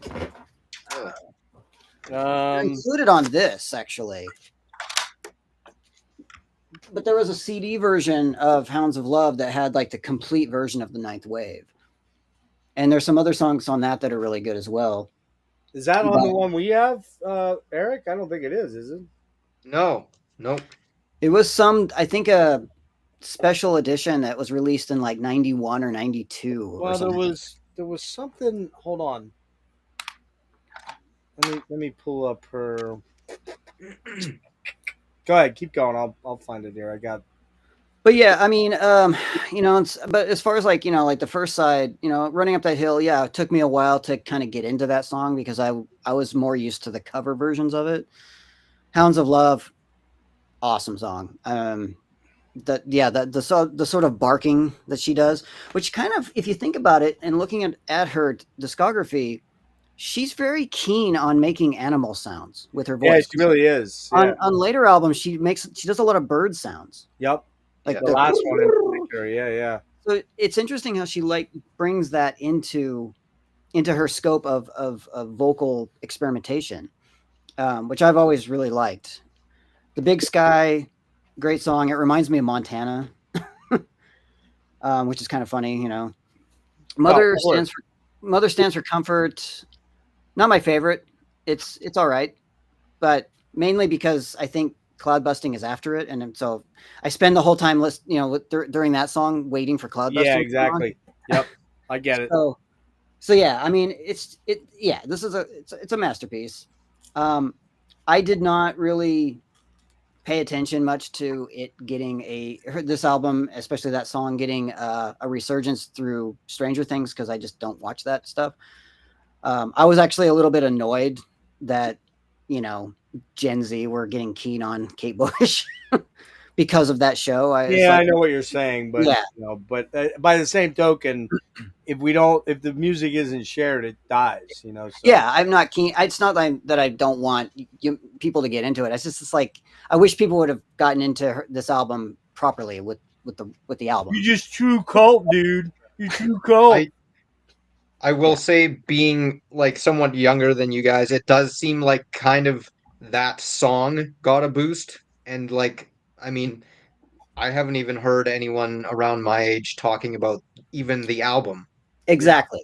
Yeah, because it's just Yeah. singles to them. They don't. Yeah. Unfortunately, Erik, what are you, 30 now? Just about. 29. All right. I mean, it's not in the. It's unless you have someone like me who influences my kids to dig deeper and become album, snobs. Young kids, they make playlists on Spotify. That's what they do. So they pull one or two tracks of an artist, and that's all they know. And that part is what I fully agree with John on, in that it just. And as an artist, that's frustrating as fucking hell. Absolutely. 100%. Yeah, for sure. Because I mean, all the work and time that goes into putting an album together, and sequencing, the whole nine yards. Yeah, and it's just good for a couple of tracks. But that's the download culture. Sadly, it Yeah. really is what music's been reduced to, a product in that respect, and as opposed to an art form. So I completely get it, man. You were saying about a different version. So there was a remaster, 97 remaster of this album that came out. 97. Yeah, and the bonus tracks were the Big Sky meteorological mix, the Running Up the Hill 12-inch mix, Be Kind to My Mistakes, Yes, Under the Ivy, Burning Bridge, Yep. and My Lagan Lover, something like that. I've not heard those tracks. Those are great songs. I don't know why they weren't on the album. I mean, I can see maybe because of the album length and stuff. Well, length back then, yeah. Yeah, but I mean, why weren't they on like the original CD version as bonus material? That's an interesting question, actually. Yeah. Good stuff. Good stuff. Where am I at? I'm sorry. Mel, right? Yeah. Yeah. I don't really have too much to add here because everybody else said all the things that I wanted to say already. Sorry. We'll let you go first next time. Say them anyway. Yeah, it's a total masterpiece. This is the quintessential Kate Bush album. Sure. I hope she's really, really proud of this album because it's something to be really proud of for sure. I'm sure she's pretty happy with it. It made her pretty rich, I'm pretty sure. Well, money aside, I hope that she's proud of it for the artistic. Oh, I'm sure. Yeah.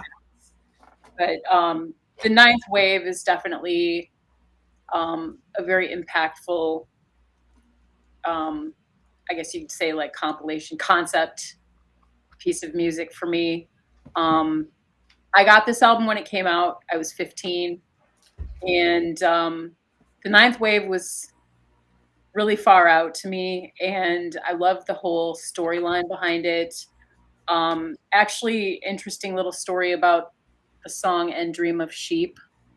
That's really precious to me because I would sing that song to my daughter when she was little as a lullaby.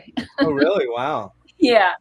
But yeah, that whole side of the album is just epic. I absolutely love it. What's that from? Dream of Sheep? Isn't that a book? It's just part of Kate's story from the Ninth Wave. Yeah, but there was a book in the 60s called something Dreaming of Sheep or something like that. Or I don't know what you're talking about. I'll have to think about it. It's not coming to me right now. Don't ruin my precious song with I'm sorry. I apologize. That's very beautiful. That's really cool. Does she remember that? Well, it's funny because when I was going through this, I got kind of emotional about it. So I shot her the YouTube video of it, and she's like, "Oh, Mom, I teared up. That's so sweet that you sent that." That's cute. Yeah, That's she's cute. 26 now, but all grown up. Still Yeah, like. I just heard from Maddie. I don't know what's going on, but she's not gonna make it, sadly. So. Oh, okay, that's a bummer. Okay. Anyway, she's right. on a 6-day work 7-day work week, so maybe that's part of it, and she's just burnt out. But I thought she might at least pop in. So, okay, my turn, right? Yep. All right. Running up that hill, like it's just so fucking cool. The galloping sort of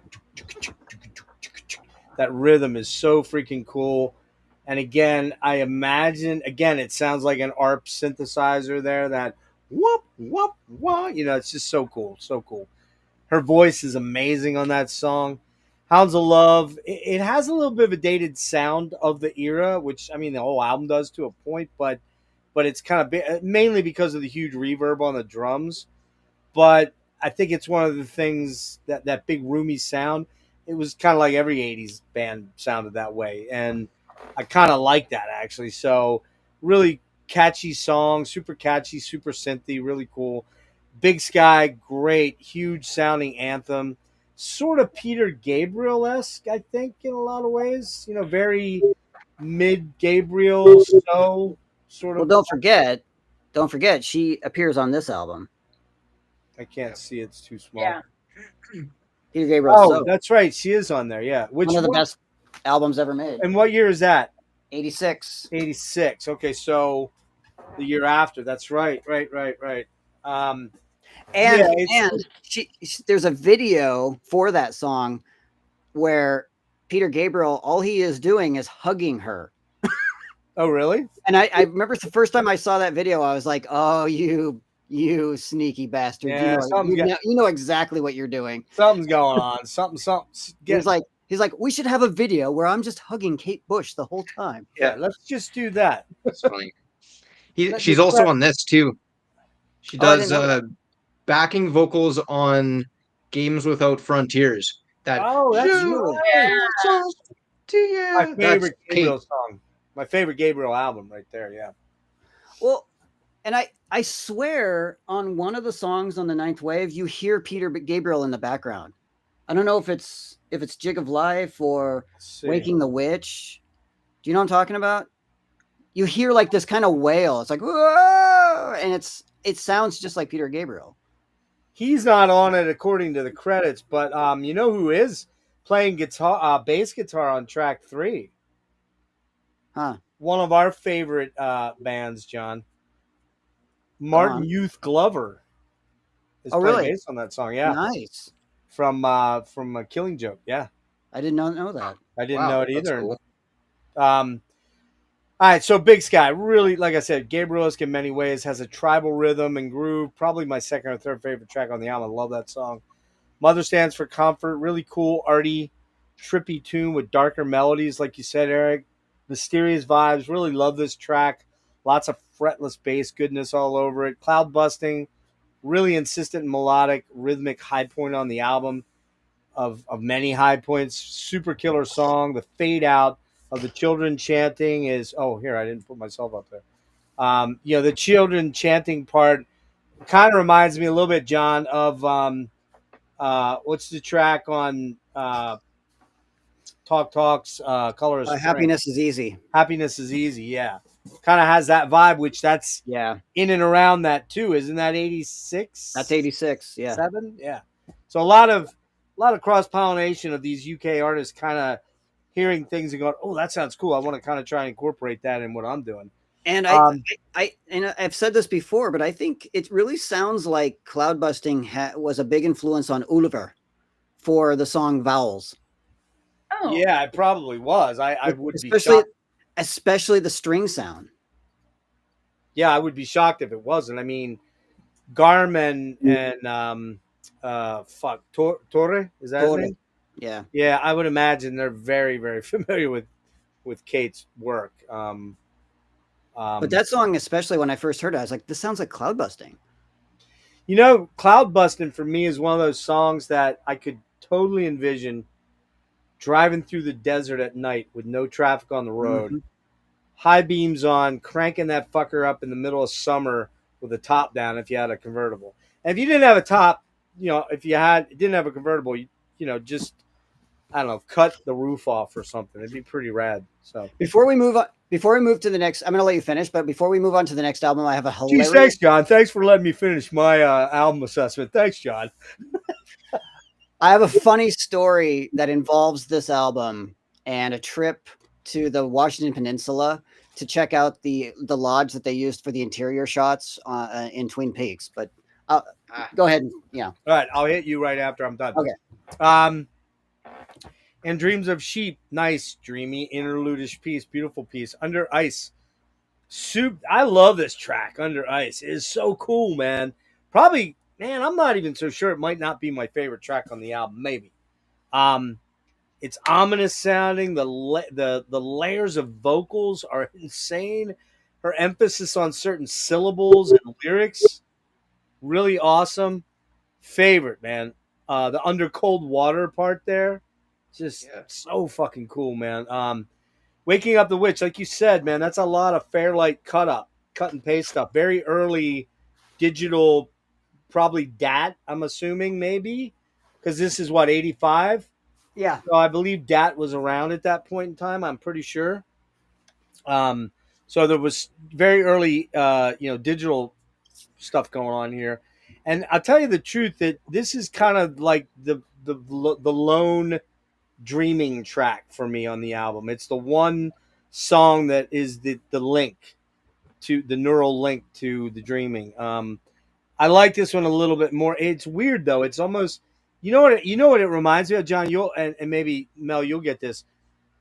Certainly because of the Fairlight, it reminds me a lot of Art of Noise. It's got that Art of Noise cut pastiche, like that weird cut and paste sort of vocal thing. And if people don't know Art of Noise, you should know the first Art of Noise album. It's absolutely amazing. Where else am I at here? So yeah, very cool track. Watching You Without Me, very pretty track, simple, beguiling, poppy, but not overtly so as far as poppy. Still artistic versus a hit factory bullshit, which goes back to what I said, Erik. With it's not bland pop. It's really sophisticated pop. Is which John and one of John and my favorite bands of all time is Talk Talk, and I would put Talk Talk in this realm with. Oh yeah, Kate was a little pre Talk Talk, just a little by a year or two. But Talk Talk is very much in line with what Kate's doing at this time. And then they take it to a whole different level of postiness, I guess you would say, kind of post-rockishness. So Jig of Life. Fuck. Oh, Jig of Life. Is it art jig or jig art? You decide. Cool track. Definitely a jig. It's definitely jiggy. And you can get jiggy with it. You see what I did there, man? Like, the brilliant switch never turns off with me. Stop talking. All right, Hello Earth uses bits of running vocal. There's some running up that hill vocals in here, some of the melodies. But it's such a powerful track it's such a beautiful track on here, man. Longest track, I do believe. Is it longer than Cloud Busting? Yeah, I think it's 7 minutes long. It's in that range. They're both six-ish, something like that. The parts where the music is stripped away and it's just her vocals, like the gospel sort of vibe in the latter half of the track or latter third of the track, fucking amazing, man.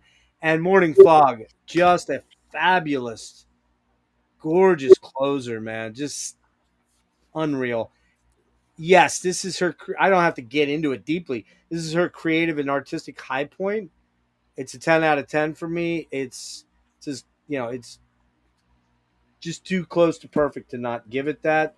An album like this, and John, you would know this to some extent, I believe, to a large extent. While you didn't have like a commercial success like she did with this album, clearly, and I'm not denigrating. That's not a kick in the balls. You've had very big successful albums within your genre, but an album like this is so hard to follow up because you just don't know where to go. I mean, I don't know if you feel that way about the Mantle or Ashes? Because those are kind of I always regarded that Ashes was a massive failure on our part, but people disagree. So I don't know. Sometimes yeah. you I can't predict disagree. that. I do disagree. I used to think the Mantle was my favorite album, but Ashes edges it just ever so slightly. So suck on that bitch. Anyway, um, yeah, this album just like where do you go from here? Like where do you go? It's Well, like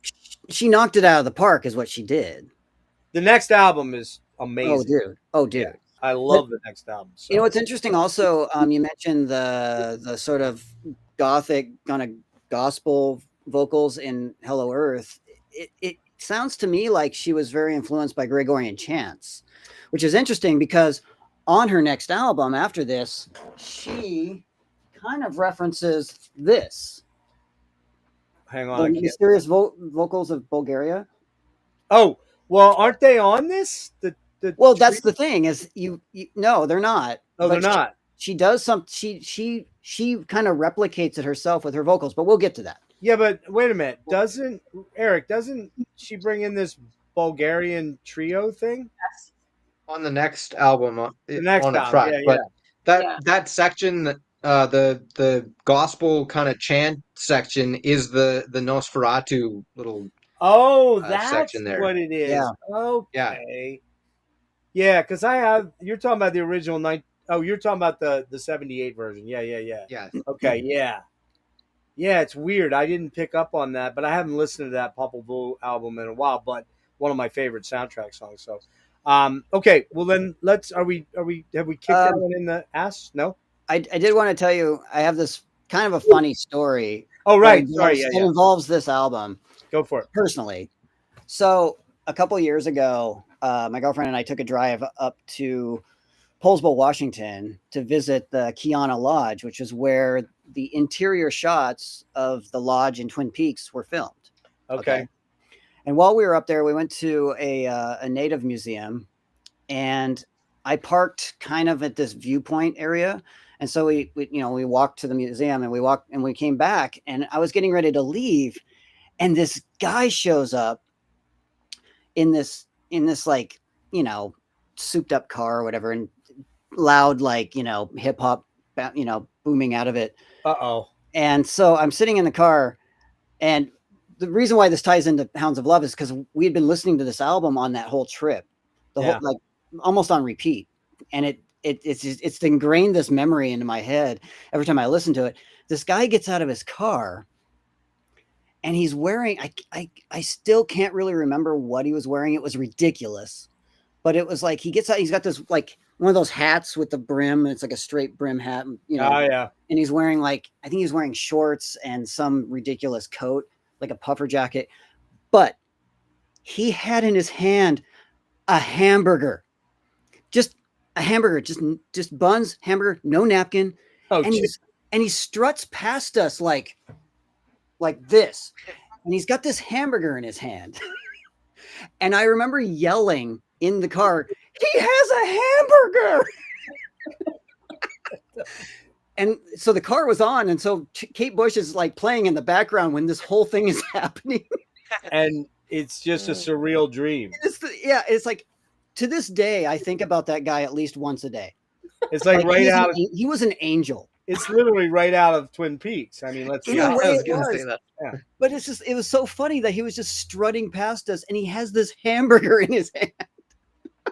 And Hey, man, I don't do no condiments, and I definitely don't do no bun. it was like that, and he just walks off, like he's, like, walking into the sunset, literally, because it was kind of evening, and it was, Okay. the sun was going down over the bay, and, I and he can was, just like, imagine just it. walking into the sunset with this hamburger. It was I can just it was imagine. precious. You think fucking Tupac does buns, bitches? Fuck you, man. To this day, I wish I would have, like, filmed it. Oh, yeah. You But- should have invited that guy over and, like, bonded and said, hey, bro, want- can I get a bite of your burger? I mean, I kind of wanted that guy's autograph. Like, he was an angel. Jesus Christ. So anyway, every time I that's listen to Hounds of bizarre. Love, that whole trip comes to mind. Yeah, I imagine. Yeah. I imagine. That's cool. Yeah. Anyway, All right. I All right. will We say on to the nice- next one. John, I'll I let you go. appreciate your red drapes too. What's that? What? I said I like the red drapes since we're talking Oh, about the Twin red Peaks drapes. Oh yeah. in the background. It's All right, who went first on the last one? I forget. what? I think Who I went was. first on Hounds? That was Erik, right? Yeah. Maybe. All right, so we'll go. Mel, we'll go with you on Central World. Do you have this one? I do. I do. All right. Um, but Oh, before, real quick. Hold on, real quick, because it's like I'm high or something, and I'm not. Central World was released October 16th, 1989. Recorded September 87 through 89. Wickham Farm Home. That's probably her place, I'm guessing. Probably a home studio. Windmill Lane, a big famous one in Dublin. I believe you two did a lot of the early albums there, if I'm not incorrect. Right, John? Probably. EMI and Kate Bush producer. This is her sixth studio album. It entered and peaked at number 2 on the UK album chart and has been certified platinum by the BPI for shipments in excess of 300,000 in the United Kingdom. That has to be an old number, I would guess, but maybe it isn't. I don't know. And gold by the RIAA in the United States. So gold in America at one point in time used to be 500,000 units, I believe, right? Am I right about that? Sure. I don't know. Well, platinum in the States was 1 million. Okay. 90% sure 250 was silver, gold is Yeah, you're talking to somebody who's never been affected by any of this stuff. So. That's true. I'm pretty sure Ash has sold like 60 copies, but anyway, At least. All right, so I think that's it. Go ahead, Mel. okay. So I was just gonna really quick show. There's a Prague magazine Oh wow. for, and this is relevant to what we were talking about with cloud busting because kind of the key theme of this is the resurgence with Stranger Things of her song. So this is September of 2022. So for people who like to collect these, it's kind of a cool. Oh, yeah, that's cool. I like that. I like that magazine, but it's not cheap. I think it's like $20 a copy now, isn't it? I don't know. We just have a subscription. It Oh, just you have a subscription? It's not cheap, man. It's like crazy expensive. So So go anyway, ahead. moving on. Here is the cover art. A little bit of a glare on it. Here we go. As you said, it came out in 1989. I think this is a really solid album overall, but I do think that it lives in the shadow of Hounds of Love a little bit. Because, For sure. like you said, how do you follow that up? Oh, hey, by the way, I forgot one thing before we move on from Hounds. I forgot. I'm coming right back, I promise. It's okay. My ADHD. Here's Night of the Demon. Oh, sweet. And that's the demon, obviously, which looks silly, but truly it's pretty fucking cool. It's in the trees. It's coming. It's coming. This has Dana Andrews was in it, Niall McGuinness, and Peggy Cummings. There you go. So, all right. But seriously, this movie fucking rules. It's so good, man. It's got like some dark occult shit in it, John, for 57, which was kind of a tricky subject back then. You know what I mean? So definitely worth seeing, Erik. You should see it too. All right, Mel, back to you. My apologies for interrupting, but Okay. So like I was saying, it lives in the shadow of Hounds of Love. I think it's a very cohesive album, and the musicianship is exceptional on this album.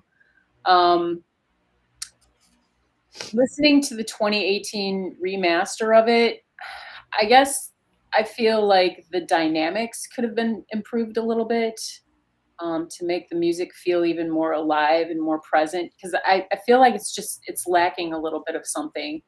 it does have a clinical production. I would agree with that late 80s sort of overproduced sound, but I love this album, man. Yeah, it's missing a little bit of dynamics to me. I would say like the standout tracks for me are Love and Anger. I love the bass part on that song. Reaching Out, the vocals are so good on that song. It's really beautiful and epic. Deeper Understanding. I feel like she was way ahead of the curve on this one. Wow, I have It's some stuff about, to say about that. Yeah, technology for emotional comfort. And she did re-record that one in 2011 as well, for the director's cut. And Rocket's Tale. I would say that's probably my favorite track on this album. We were talking about the trio Bulgarka that appears on this album with her. that's it. Sings Yeah. some of the vocals. They really add a lot. But on this song, I feel like it's extra special, and they complement Kate's voice perfectly. And that's about all I got to say about that one. Actually, I like this woman's work too. It's Yeah. a sad and haunting song. The lyrics have a lot of power in that one for sure. I typically don't do this, but I'm going to jump in here because you brought up something I want to address that I pulled out specifically for this. So this album was one that I kind of forgot about, which is weird because in revisiting it for this, was kind of blown away by it. I do agree that the production is it's very 80s rounded off, kind of, maybe. Okay. Um, I know what you're saying. because you got a lot of synths, you got a lot of layering. Now we're now really very cusp of digital world in '89. There was definitely digital editing going on in here, not to the level that we do it now, not cut and paste and quantize and all that kind of stuff, but it's there. But I want to address the Deeper Understanding track in a minute here. Central World is gorgeous world beat vibes. Again, the Peter Gabriel sort of influence now, post So, Biko, that world vibe. What was the album that had Biko on with Us? Is that what it was called, John? This one has Melting Biko. Face. Huh? This Melting is Face. the one with Biko on it. Oh, that was on there? Yeah. What That's was the one with after Biko, but So? What was the solo album after So? he did the Passion soundtrack and then he did Us. Us. I think it was Us. I think that was right around this time frame. Like That was 89. like 92 or 93, that Was one. it a little later than that? Okay. Well, then that wouldn't have been an influence, but it definitely has the post So thing going on, I think. And as far as production and that world vibey thing, I love that song, man. Central World is just lush, bone deep, beautiful track. Love and Anger featuring Gilmore, which he doesn't. He's not really all over this track. He's all over the Rocket Tail, but you don't hear him as much on this track. Here's where, are you ready, John? You're gonna love this. This song reminds me of a Bruce Hornsby song. I don't know why. It does. Actually, It's got a Bruce Hornsby vibe to it. That's what makes it good. Exactly, and I knew you'd agree with me on that. Fucking Jordan. What black metal dude do you know that listens to Bruce Hornsby? Well, we know one guy, this guy. Here's the thing. I'm more of a Bruce Hornsby fan than a black metal guy. That's true. You are. There you go. You'd be shocked the conversations John and I have text-wise about the stuff that we listen to although I will say this, everything that John Haughm says going forward is moot and without merit because he listens to solo Phil Collins. Just saying. I'm just putting that out there, people. I'm just putting Phil it out fucking Collins. It's Phil fucking Collins, right? All right, so the Gilmore effect on this album is, Glenn, you got this global world music vibe on Love and Anger a bit too. I'm shocked, Mel, you didn't mention The Fog. Right? That song is What's wrong with me? What kind of drugs are you on tonight? This is a stellar cinematic, gorgeous track. Oh my God. My favorite on the album, understated and loungy at times, but such an earworm, gorgeous. One of my favorite Kate tracks of all time. I love the incredible Nigel Kennedy violin and the orchestral arrangements by Michael Kamen make this just an amazing track. Reaching Out, beautiful track, so ethereal and and the choral layers are just beautiful. The backing vocals amazing. Exquisite alt pop is what I would call this song. Kind of reminds me of mid 80s Peter Gabriel. We keep going back to that. And Talk Talk. Stellar chorus on this one. So bigly emotive. I'll let you ponder that. Bigly emotive. Um, Heads Were Dancing. Really poppy, arty, artsy radio track. Awesome, propulsive, rhythmic track that is really weirdly a great song, but it's lyrically about dancing with Adolf Hitler. So I'm not sure how the woke peeps would view this track today. They'll But be fine. well, I mean they love Leon, so yeah. Yeah. Anyways, yeah, another great track. And Deeper Understanding, Mel touched on it, but I'm gonna read the lyrics to this. I don't generally do full lyrics, but I think people should know this. Absolutely stunning track. This one in The Fog, right 1 and 1A for me on this album. And the reason to get the album for me in its entirety. It's the to me it's such a deep and cathartic lyrical song. One of her best tracks ever. Layered backing vocals in the mix are stately and regal. Lyrics are incredibly poignant and pertinent to today. So I'm going to read them quick. As the people here grow colder, I turn to my computer and spend my evenings with it like a friend. I was loading a new program I had ordered from a magazine. Are you lonely? Are you lost? The voice console is a must. I press execute. Hello. I know that you've been feeling tired. I bring you love and deeper understanding. Hello. I know that you're unhappy. I bring you love and deeper understanding. Well, I've never felt such pleasure. Nothing else seemed to matter. I neglected my bodily needs. I did not eat. I did not sleep. The intensity increasing till my family found me and intervened. But I was lonely. I was lost without my little black box. I pick up the phone and go, execute. Hello. I know that you've been feeling tired. I bring you love and deeper understanding. Hello. I know that you're unhappy. I bring you love and deeper understanding, etc. Man, like what? Like now, I just watched something about AI and people interacting with AI girlfriends and boyfriends. Are we, no joke. We're really there. That is terrifying to me. Just bizarro. And I'm the one single person in this crowd here. And, Hey, yeah, that ain't never gonna happen at all. But it's just bizarre that we're at this place. And she was talking about this in 1989 in a weird way. So prescient, insanely prescient. She may have Um, actually writ. She might have actually wrote that song in '88. she could have. Yeah. Yeah. yeah. Um, Between a Man and a Woman, possibly my least favorite track on the album, Yeah. but it's got some really good Gilmore-esque sounding solos, which are not Gilmore. They're done by a guy named Alan Murphy, who was in Go West and Level 42, and he died very shortly after this album was released.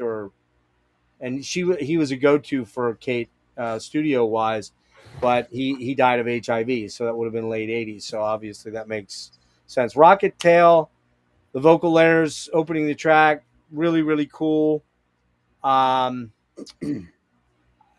Yeah, I don't like this one as much as you do, Mel. I like it. I love the Gilmore stuff. He's all over it. But this one's kind of an track. I like it. I don't love it. And then I think This Woman's Work is possibly one of Kate's best tracks too. Post Hounds of Love. I think it's a fucking masterpiece. So we'll see when I rank this. And John, I didn't tell you to rank them because you weren't doing the first 3 albums, but we're gonna rank what we did at the end of the show here, which we're moving on to. We're getting close. Just She ditched a lot of the weirdness on the dreaming and the more artsy synthy stuff with the Hounds album, and I could say this is probably her most world pop or radio friendly album. Again, kind of comparatively to Peter Gabriel's So, but it's still very Kate and therefore super unique, just a little less quirky and weird. And, it's just a beautiful album. So it's a 9.5 out of 10 for me. Love this album. All right. Who didn't talk about this one? John, you didn't talk about this one yet. Well, here's the thing. This is my favorite Kate Bush album. Yeah, it's real close for me too, dude. I mean, I like it more than The Dreaming. I like it more than Hounds of Love, but it's part of that holy trinity for me. Right. But I think that this is the culmination of those two albums. It's like and especially the production. I kind of disagree. I think the production is really lush and really like full, and it suits the material so well. And I agree with that. Yeah. the first song, The Sensual World, what an amazing track. And it just like sets the tone immediately. And then Love and Anger, I love that song. The Fog, fucking hell. The strings in that blow my mind. Reaching Out, But Heads Were Dancing is another one of my favorites on this song. It does remind me a bit of Peter Gabriel. Deeper Understanding is okay. Between a Man and a Woman is meh. I mean, it's all good. It's just, when in the context of the album, yeah. Rocket's Tale, again, it's got the Bulgarian voices in it, which I didn't know that she actually had some of those people in it. I thought she just created it with her voice, which No, seemed she more had impressive them to on. me, actually. Yeah. So you learned something here tonight, my friend. Yeah, well, I don't always pay attention to liner notes because I don't care. But yeah, but it makes sense that would actually, I just thought that she was very influenced by it and tried to replicate it. This Woman's Work song. One of my favorite tracks though is Walk Straight Through Down the Middle. I don't know what it is with the last songs on her albums, but she knows how to end an album really well. Yeah. No doubt. No doubt. Oh. My version doesn't have that song. What? Which song? Walk Straight Down the Middle. Yeah, This Woman's Work is the end on the typical, the standard CD, the original CD issue. So Well, then what do I have? You might have a remaster. Oh, okay. Jealous. See, hold on. How embarrassing. Embarrassing. I think he has that. I have something more embarrassing that I'm going to bring up in a second here for you. But hang on. Let me see that. Oh, okay. Here we go. Yeah, that was a bonus track on. Well, no, it does say bonus track on CD and cassette editions. So, Yeah. why? It's funny that with the box set versions, they didn't include any of the bonus tracks. Yeah, they didn't. You'd think they that would. is weird. Maybe to make you buy them. I don't know. That is very strange. That's really wild. How about that? And I don't have it on vinyl, which is kind of a shame. Well, there you go. How embarrassing for us. You were What? the one that was right. There you go. Oh. But here's what's really embarrassing, John. Hmm. I'm going to back you up a sec. And you said, I don't really pay attention to liner notes. That coming from the guy who's a graphic artist that pays a lot of attention to all of the liner notes, particularly for his own fucking products. Here's the thing. If it were up to me, there would be no liner notes. There would be no lyrics. In fact, that's truly cult, bro. I actually have joked that if Agalloch makes another record, I'm putting the lyrics on the inside of the vinyl sleeve. The vinyl, so they have to like rip the album You're apart. just gonna look at it with a flashlight. Well, listen, it can't be any worse than me trying to open the fucking white EP that you sent me the other day. It was surgery. I'm gonna admit something. I glued it shut. You did, you fucking bastard. I knew it.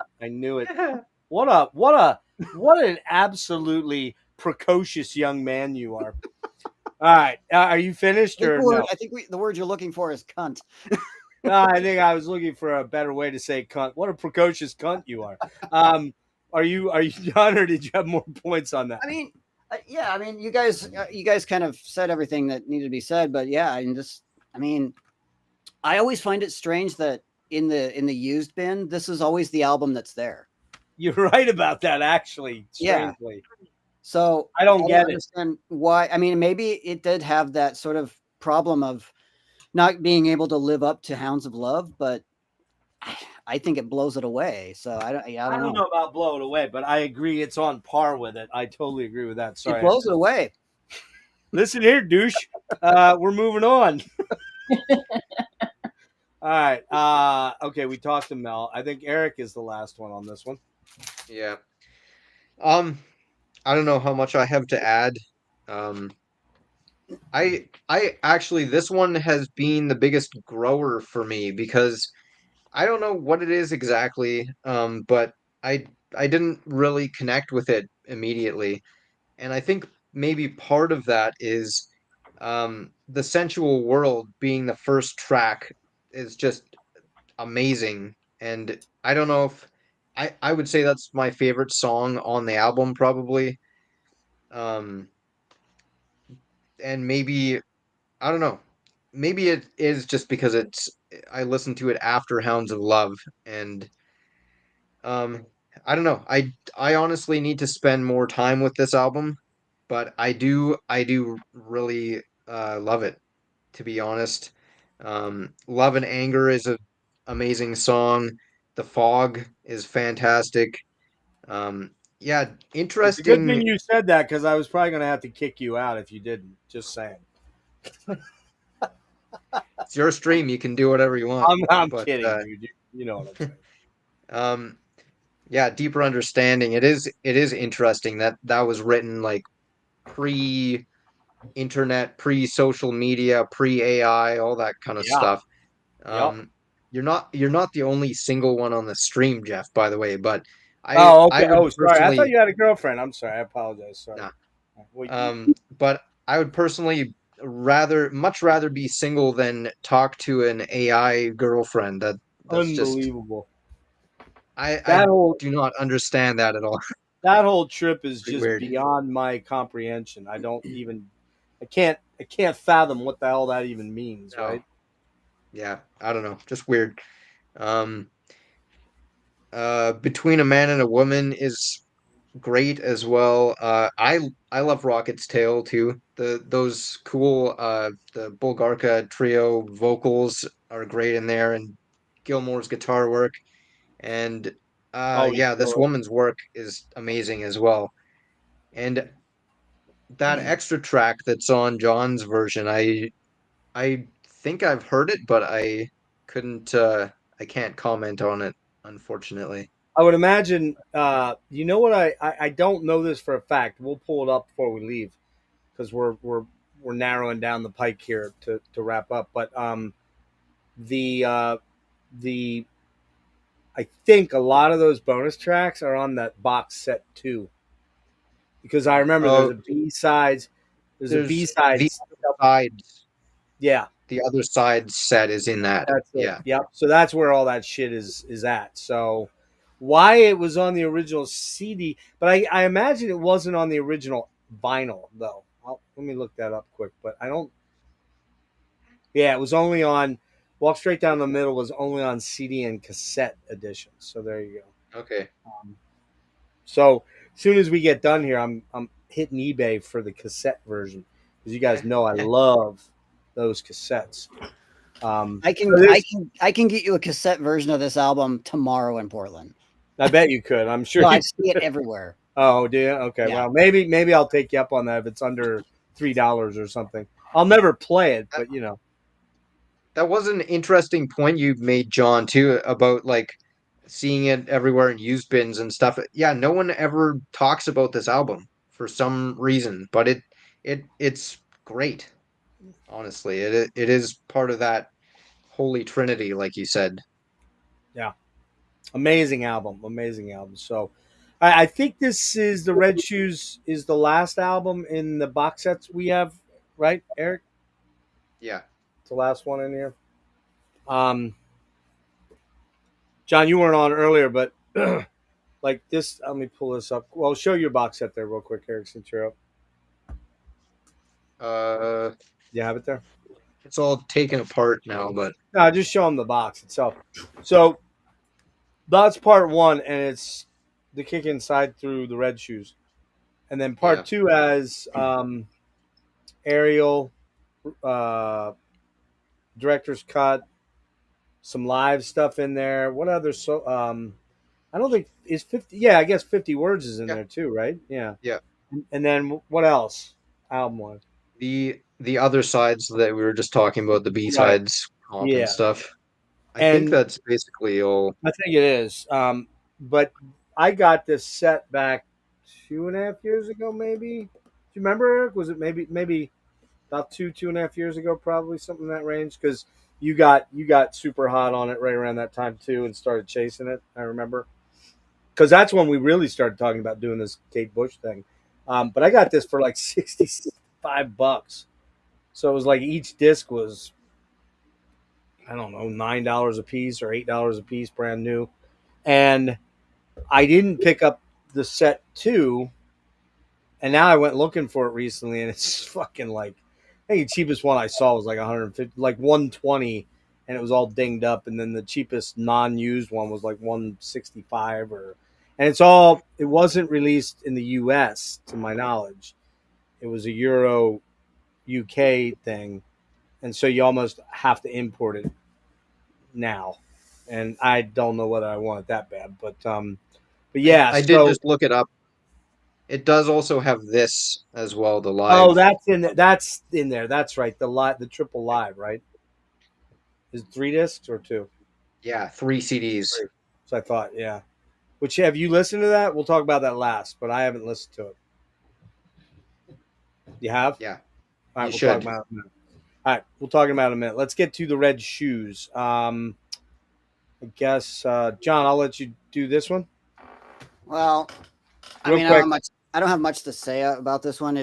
But other than this is the album where I feel like where like Kate Bush and Tori Amos kind of merged. Yeah, good point. Yeah. Because Let me just throw some facts out real quick. This came okay. out November 1st, 93, recorded June 90 through 93. So we're starting to see a longer, lengthier period of time between, I think it was 4 years between album drops here. It's a longer album than most of our other albums, too. We're starting to get, we're getting into the CD digital age, so things are moving in that direction. Came out on EMI. No, it came out on Columbia. Well, originally it came out on EMI. Really? Says, yeah. That's what it says. I could be wrong. It's Wikipedia.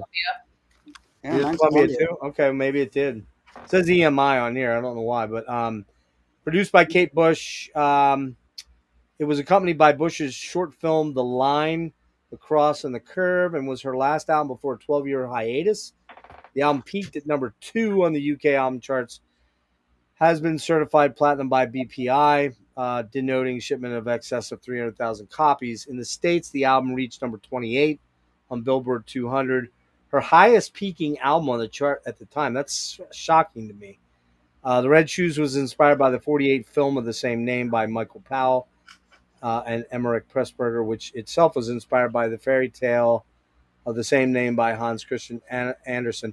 It concerns a dancer possessed by her art who cannot take off the eponymous shoes and find peace. Bush had suggested she might tour in support of the Red Shoes and deliberately aimed for a live band feel with less of the studio trickery that had typified her last 3 albums, which would be difficult to recreate on the stage. The tour did not materialize. So there you go. Sorry, John. Go ahead.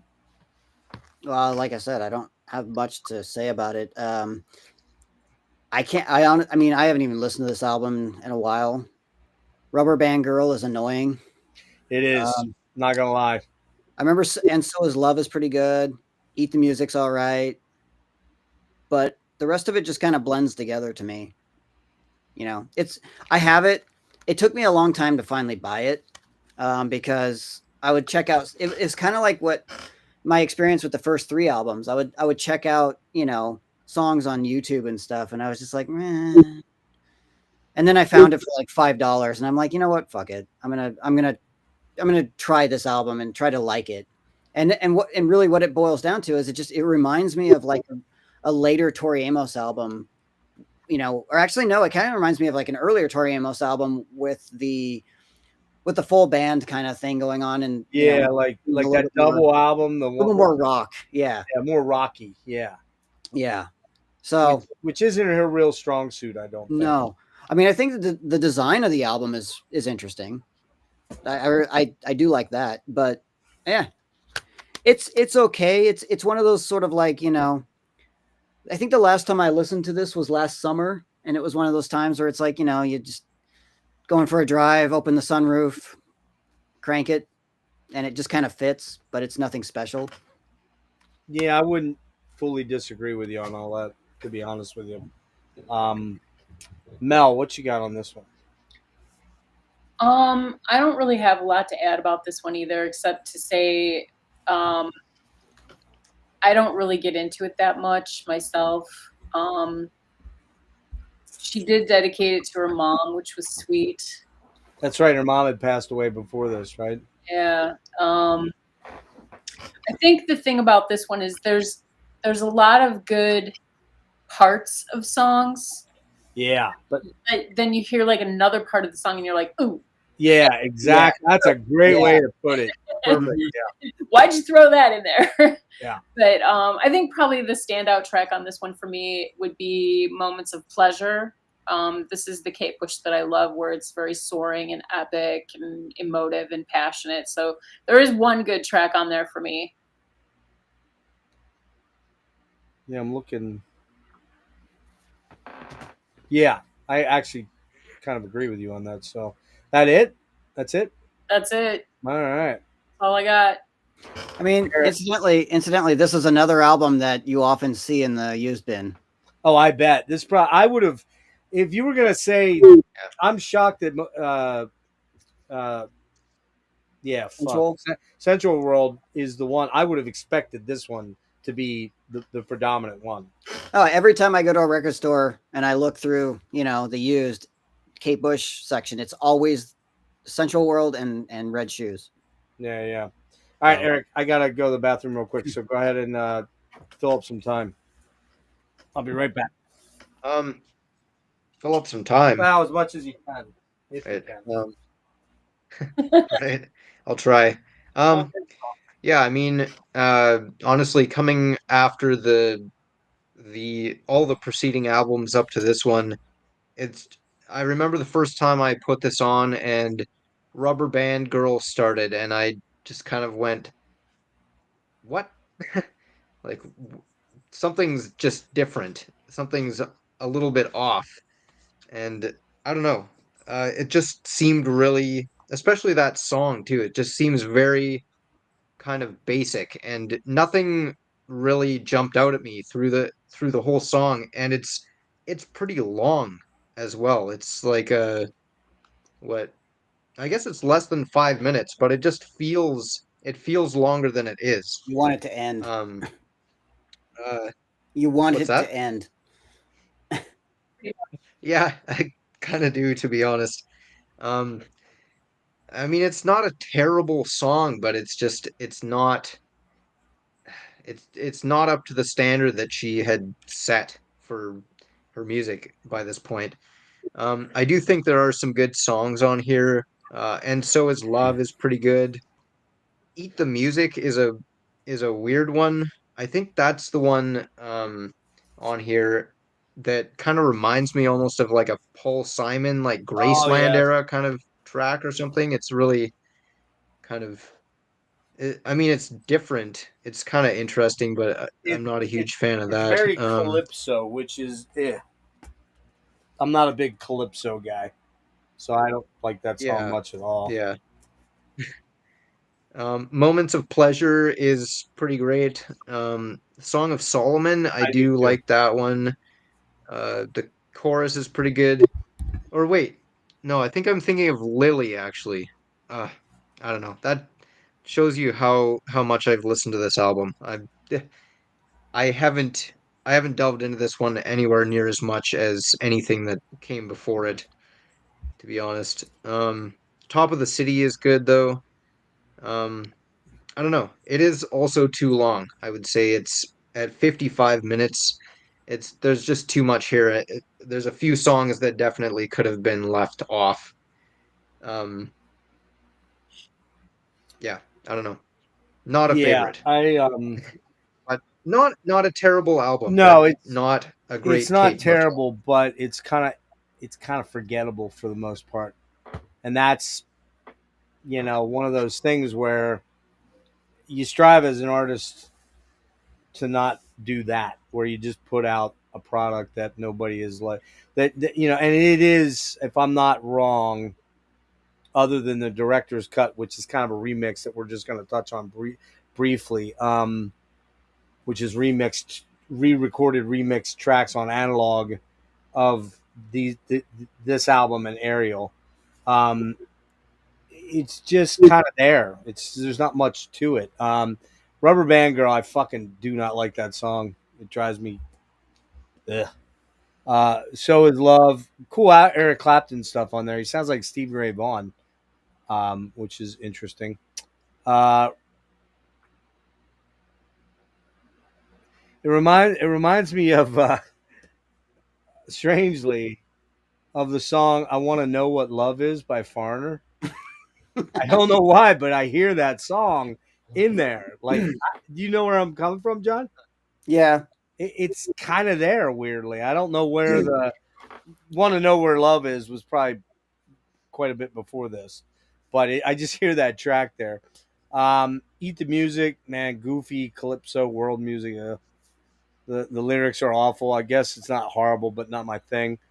Moment of Pleasure is odd, spooky intro spoken word, but the song is really gorgeous. Mostly just piano and stellar string arrangements. Wonderful vocals by Kate, and you kind of get that cool raging storm, the sound effects in the background that are really, really cool. It really sets a real atmosphere and mood to the song.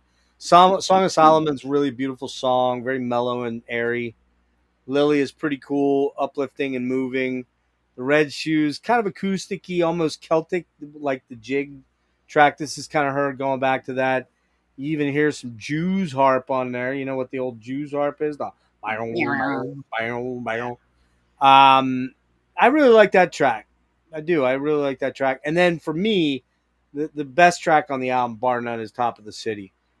Beautiful track, super atmospheric, killer vocals, lots of busy, audible bass, and the chants and choral vocals could easily be on, could be an easy 80s hit. Consolation of the Heart, very 80s sounding, but I don't know. It's all right. It's not great. Big Stripey Lie. I thought it was a Fine Young Cannibals at first. You know that. Yeah. Bow now. It's like, oh, don't do that to me. Don't. All right, but anyways, it's okay. It's kind of a grower track, but it's all right. It's all right. Why Should I Love You with Prince? I didn't realize Prince and her did a track together, so I started digging around on the notes here. It's pretty predictable. It sort of sounds like a Prince song in a weird way. He does play guitar on it, but you really wouldn't know it much. And then at the end, You're the One with Jeff Beck. Pretty mellow, but Beck, of course, is always an evocative, emotional guitar player. But it's pretty boring, to be honest with you. There's some good stuff on this album, but it's pretty average overall, with the bulk of the better tunes coming in the middle of the album. Not one I would reach for often, but not horrible. And so I give it a 7 out of 10. It's probably a little less than that now that I think about it, but I was kind of being generous. So, all right, Ariel. Now this was my first album I bought. I have the CD somewhere. No clue where it's at. It's buried in boxes. So, John, you want to go? Or wait, who went first last time? Mel, why don't I let you go first, Mel? So I have the CD of this one. Has like a nice Oh yeah. That's what it looks like on the inside. I haven't seen it in a long time. It's a great design. Yeah, interesting art. Yeah, I was going to comment on that. I really like the graphic design and the layout that was done with this one. I love how she uses like waveforms. Yeah, as graphic material. The waveform of Song of a Blackbird, and the second disc has the theme of blackbirds, and blackbirds were also part of Waking the Witch, so she has a thing for blackbirds. I don't really get into this album that much. Probably the best thing I have to say about it is that I like the packaging. Wow, really? Okay, There's interesting. there's a couple of standout tracks on it to me. I like King of the Mountain, which is the opener. It kind of sets the tone of the album. I like Birdie. How could you not like Birdie? Because it's like so sweet. It's about her son. It is, yeah. Joni. I like Joni. And then disc 2, of course, is like a concept. And Right. I thought it was kind of boring, honestly. It's pretty mellow and it didn't really do much for me. So honestly, that's about all I've got to say about that one. Yeah, I forgot to mention. I don't know why I always do this shit. I get sidetracked. This came out November 7th, 2005, and it was recorded between 96 and 2005. So literally almost a decade at Abbey Road Studios. Came out on EMI, Columbia. 80 minutes of music on 2 discs. Yeah, Kate Bush produced it. It's her first double album. Was released after a 12-year absence from the music industry, during which Bush devoted her time to family and the raising of her son Bertie. The anticipation leading up to the album's release was immense, with press articles devoted to Bush being printed months, even years before. Like the previous album, Red Shoes, Ariel does not feature a cover photograph of Bush, but rather one that is emblematic of the album's celebration of sky, sea, and birdsong. The cover image, which seems to show a mountain range at sunset reflected on the sea, is in fact a waveform of a blackbird song superimposed over a glowing photograph. Ariel is one of Bush's most critically acclaimed albums. Musically, the album is multi-layered work incorporating elements of folk, Renaissance, classical, reggae, flamenco, and rock. As with 85 Sounds of Love, the album is divided into 2 thematically distinct collections: A Sea of Honey and what's the other one called? A Sky of Honey. Honey. Sky of Yeah. Honey. The other thing to note here is that it was released as a double album in 2005, and it peaked at number 3 in the UK. I'm going to go on this one real quick here. I typically don't, but I'm going to go quick. King of the Mountain, great track, very catchy, very normal for Kate. Pi, the pi symbol, mostly an acoustic track, mainly with insistent repeated organ motifs that are really cool. Killer vocal tracking and harmony is a real favorite for me on the album, but I didn't realize she's actually singing the numerical sequences of pi extrapolated out to, I forget what the number of digits is, but it's like a long ass bunch of digits. Very interesting concept. I really like that song. Birdie, pretty track, mostly strings and orchestrated parts, some piano, some drums on the choruses. Really nice track. Keys that sound like a harpsichord but aren't, probably. I don't know. She always uses that. Mrs. Bartolozzi, sparse Kate piano track about the loss of a partner. It's okay. How to Be Invisible, really cool track. That intro is pretty badass. A real favorite on the album for me. The sort of trippy, subdued synths and organs and groove are really pretty killer. And the lyrics, she mentions the desert, and this song has that vibe. Crossing the desert at night has a cool ass vibe to it. Probably might be my favorite song, How to Be Invisible. Joannie, whatever it's called, solid kind of atmospheric ode to Joan of Arc.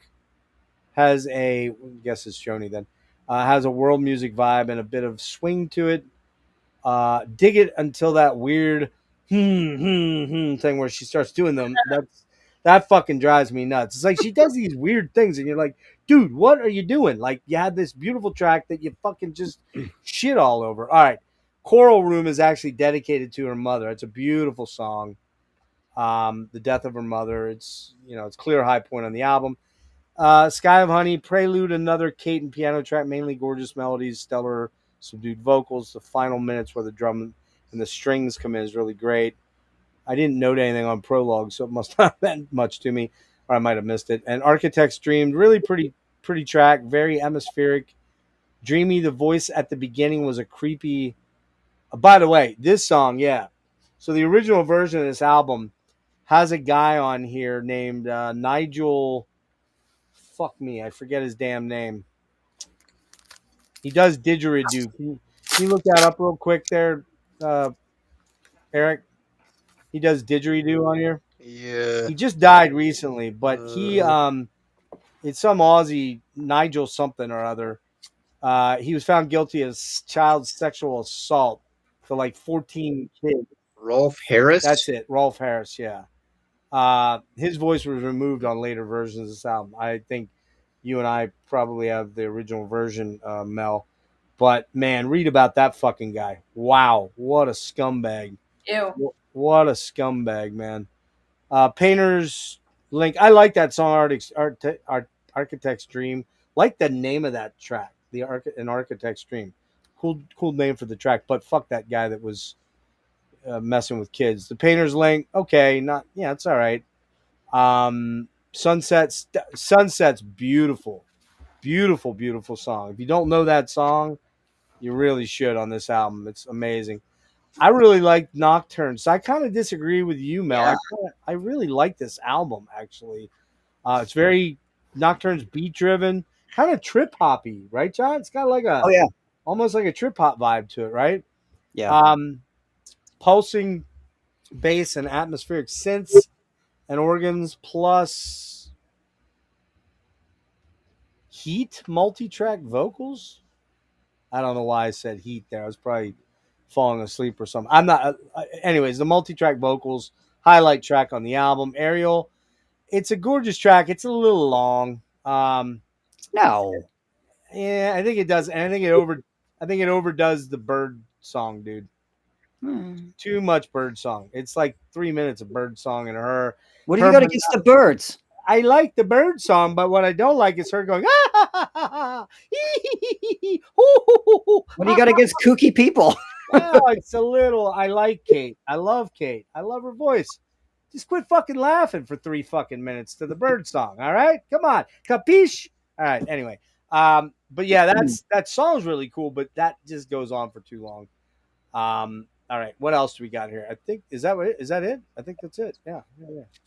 Oh, the cool thing about Aerial though is at the end, it's got some really heavy guitars on it, which you don't really hear a lot of heavy guitar in Kate's music. And being a guitar player, and John, you're a guitar player, and Erik, you're a guitar player, and Mel, one of these days you're going to be a guitar player. I'm going to force you to do it. Take lessons from me. You know, the master guitarist over here. Just a joke. That's a joke, by the way. But yeah, I like the end of that track because it's got a heavy guitar on it.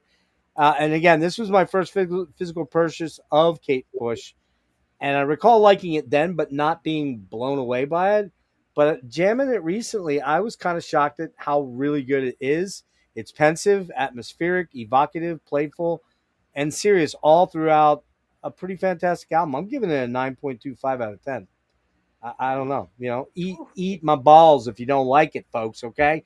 What determines the 0.25? I don't know, man. Just don't get fucking nitpicky on me here, for Christ's sake. Don't get nitpicky, says the guy giving 0.25. Yeah, well, okay. So it would take me Points off because it would take me weeks to explain my pointing system. Okay, we'll leave it at that. Hey, what's up? What's up, Logan? Thanks for popping in, man. I know you were doing one tonight too. So, all right. So yeah, Faith No More is great. John, too. I'll get you up on Aerial. Well, this is another one of my favorite albums from her, actually. Damn, you and I agreeing on way too much shit, man. What? You and I are agreeing on way too much shit, dude. What the fuck?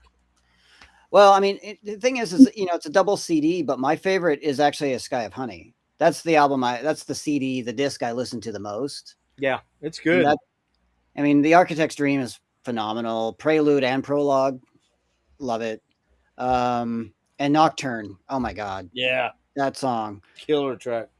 Some of the other songs kind of, flow into each other, don't really stand out. And I like Aerial a lot, the song.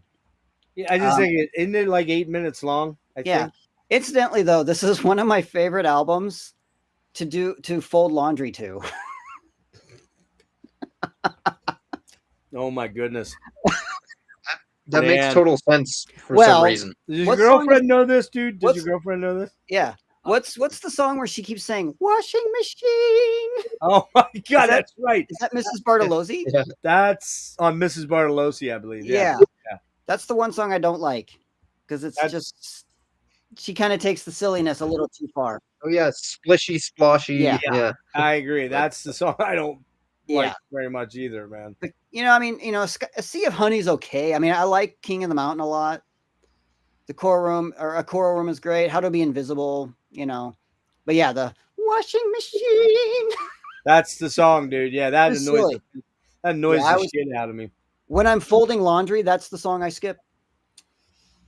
Except you were just using a washing machine.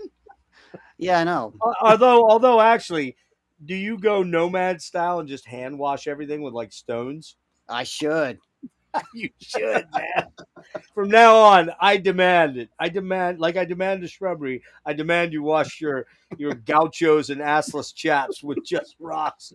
And what's that? What was the kind of shit? What did they use? Large soap. Wasn't that what they used? Yeah.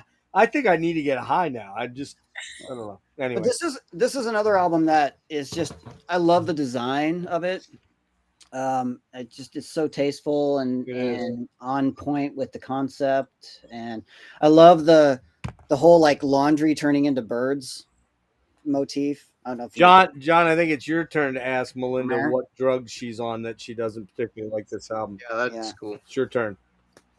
I mean, to each their own, but yeah, it's just Now, I'm just having fun. You know that, right? You know me well enough to know. having fun time is over. Fun time is over. Screen. Huh? Minimize me. Oh, minimize you? Okay, sorry. All right. I pick things up, I put things down. All right, go ahead, Erik. Your turn. Yeah, I used to have the CD, but I gave it to a friend a year or so ago, so I don't have it anymore. But I think I will grab it again. I do like it quite a bit, honestly. Yeah, it's cool. It sounds different from anything else that she Kind of did agree with you before there. this, which Yeah. makes sense because it's a 12-year gap in between. Um, King of the Mountain, I think is great. I love how it like slowly builds up and then when the drums kick in. I don't know who played drums on this. I should have looked that up. Oh, there's a few different people Yeah. credited, but when the drums kick in, it's great. I had that song stuck in my head for a good like few hours It's a good thing yesterday. that the guy who did drums on that album wasn't a pedophile. They'd have a hard time removing that Yeah, element. true. Yeah, that's a good point. Um, How to Be Invisible, yeah, that's a great one. Joni, I like too. A Choral Room, I is really mellow, but um, I don't know. There's a few songs on this album that I need to kind of I need more listens on this album in general, to be honest. I probably have about 3 now, so a lot of stuff hasn't quite sunk in yet, but I do really think that the Sky of Honey suite is pretty great. Um, I do agree with Jeff that there are a few sections that are a little bit longer than they need to be. Um, and I don't know. I'm not a huge fan of the the parts where she's kind of talking to birds and stuff. It's a cool idea, but I don't know. It doesn't really it kind of takes me out of Yeah, same the here. music Yeah. personally, but um overall there is a lot of great stuff on here. Architect's Dream, Sunset is It sounds amazing. so good. Um yeah, Somewhere in Between and Nocturne and Aerial. I mean, there's a lot of great stuff on here too, and it's I would say this album has a more consistent kind of overall atmosphere or kind of Excellent vibe point. to it than a lot of than the Red Shoes for sure, and maybe even maybe not the Sensual World, but it's really it feels very cohesive to me. But it is maybe a little bit long is my I agree. main And critique, Erik, but here's the it's still great. penultimate question. Do you enjoy the washing machine? That's what we need to know. I guess, you know what? You could say that I do because when I was about probably 10 years old, my mom bought a front loader Ah, washing machine, yeah. and growing up with three TV channels, um, the first time she brought it home, me and my sister just sat there in front Watching of it. it watching it for a good That's like 2 awesome. hours. That's the best So I story of guess the I do. night right there. Best story of the night. Awesome. That definitely beats the hamburger guy. That beats the hamburger guy. You got to remember, though, John, he's a Canuck. He lives way up the BC peninsula, like way, way up. I'm So half Canadian. It's not a it's not a peninsula. peninsula. That's a stupid. I'm sorry. It's the what am I trying to call it? It's a But Providence. province. Is it a province? No. Is it a Province. province? province. What is it? Yes. Yeah. Yes. It's a province. Okay. All right. Yeah. Yeah. Sorry, Yeah. man. I got my fucking lingo fucked up. All right. Sue me. All right. Well, hey, I'm half Canadian, so there's that. My dad was from Vancouver, BC. Yeah. Cool. Well, Yeah. hey, listen. Here's the good part. You guys are gonna all be American citizens soon. So Fuck and off. you'll be paying taxes out the wazoo because it's the thing to do to be patriotic. All right. Anyway, Yeah, you're really convincing me that you're kind of a big Trump guy there, Jeff. What's up with you? it's all been a ruse. Your face is My Trump hatred and Elon Musk hatred has all been a ruse.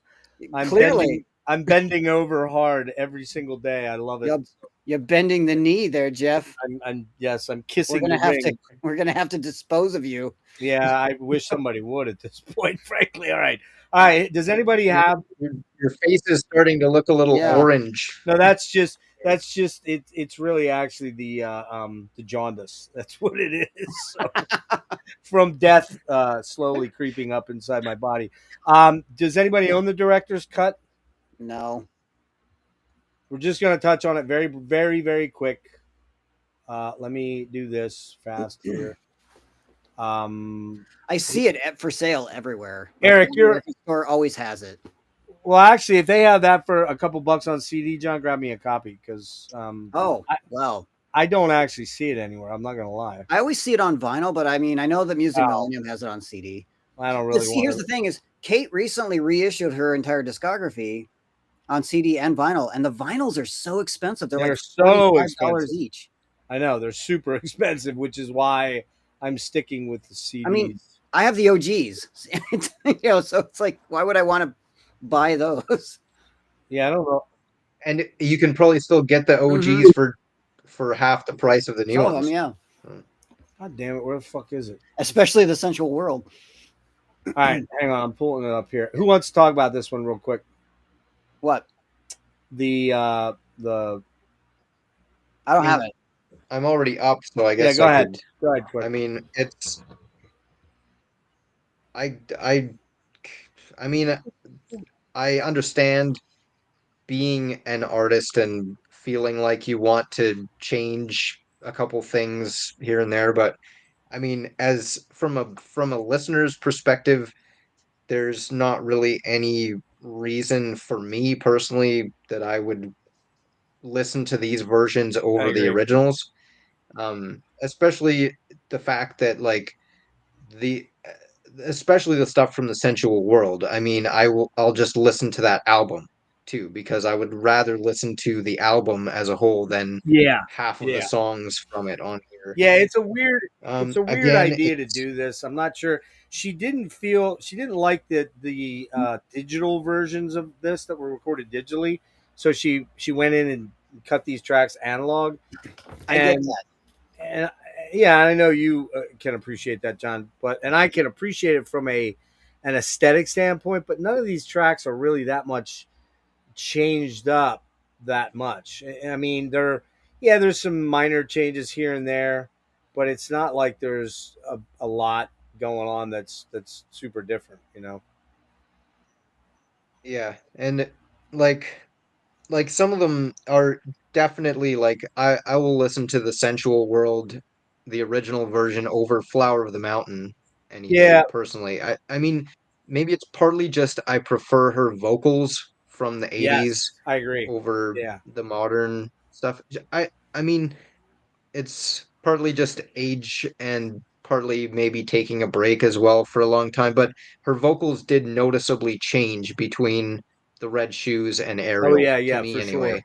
Yeah, Um, I think. and I will say, Go ahead. No, no, well, go I was ahead, going to go ahead. say on Flower of the Mountains, the one major shift there is it is a bit more acoustic on this on the director's cut, so I do notice quite a bit of difference there. But the other thing is she wanted to use lyric or prose from Ulysses, Mhm. the what the hell's the writer? Fuck, who did that? I'll have to look it up. I can't remember. You click on the James Joyce James says Joyce. There right you there go. on And she was not given permission, so she made up some lyrics in the Central World version. She finally got permission to use those. I call them lyrics, but they're prose, I believe. So that was a big difference for that one. And then I think it's the song "Moments of Pleasure." Is that the one where it's just this fucking auto tune nightmare?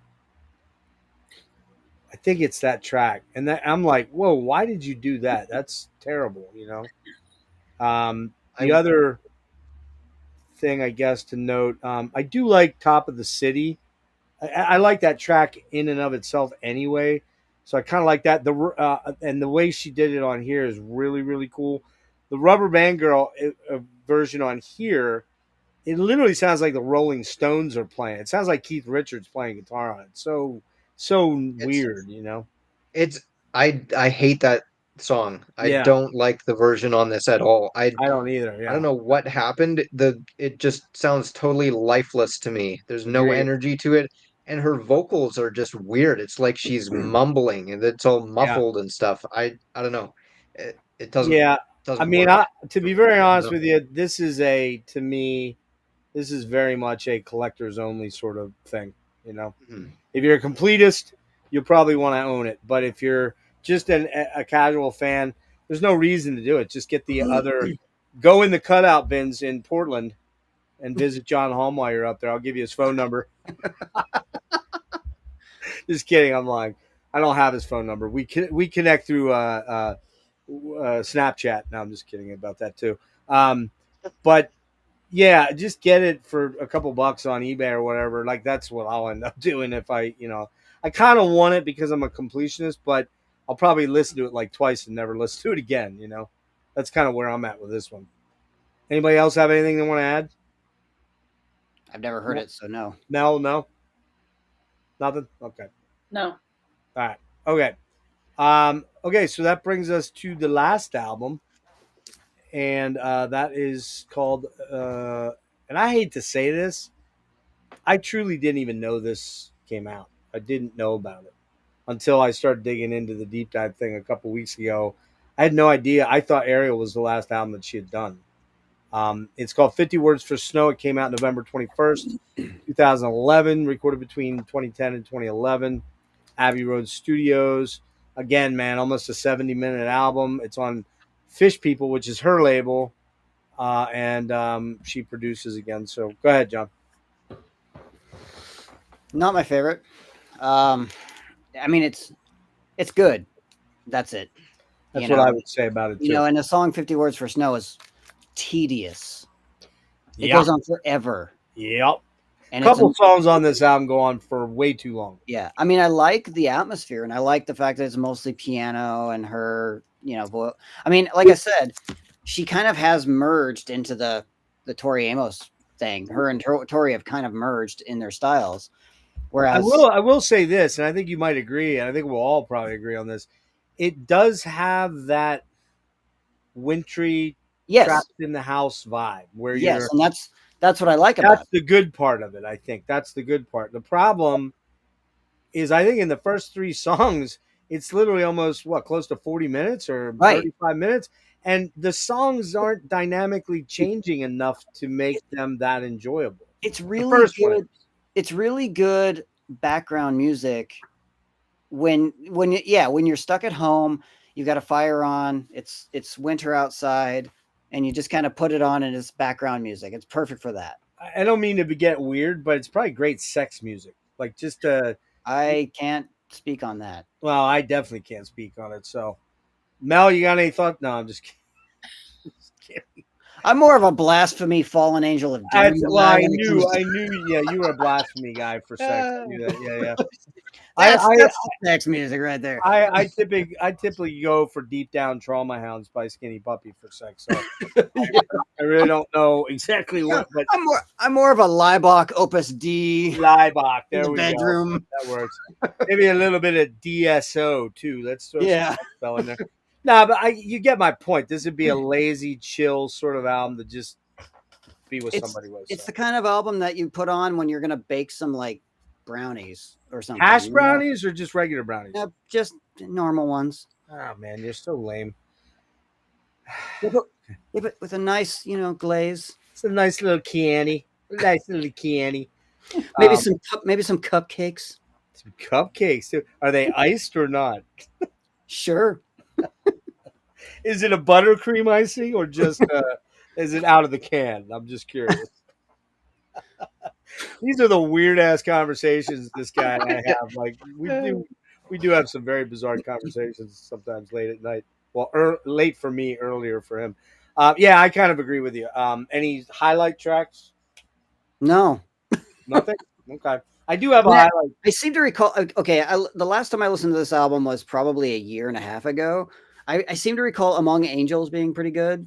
And Way to prepare for the stream, John. Way to prepare for the stream. Well, that's how I roll, man. I mean, I got a couple of shows with Emperor coming out, but do you think I'm going to practice? No. Yeah. Okay. Little humble. I'm just gonna, little humble brag there going on. I'm just gonna, I'm not even gonna practice. It's fine. We're gonna actually pimp some of your stuff in a minute here, but so Mel, you got any thoughts on this one? I think this one would be one you would like.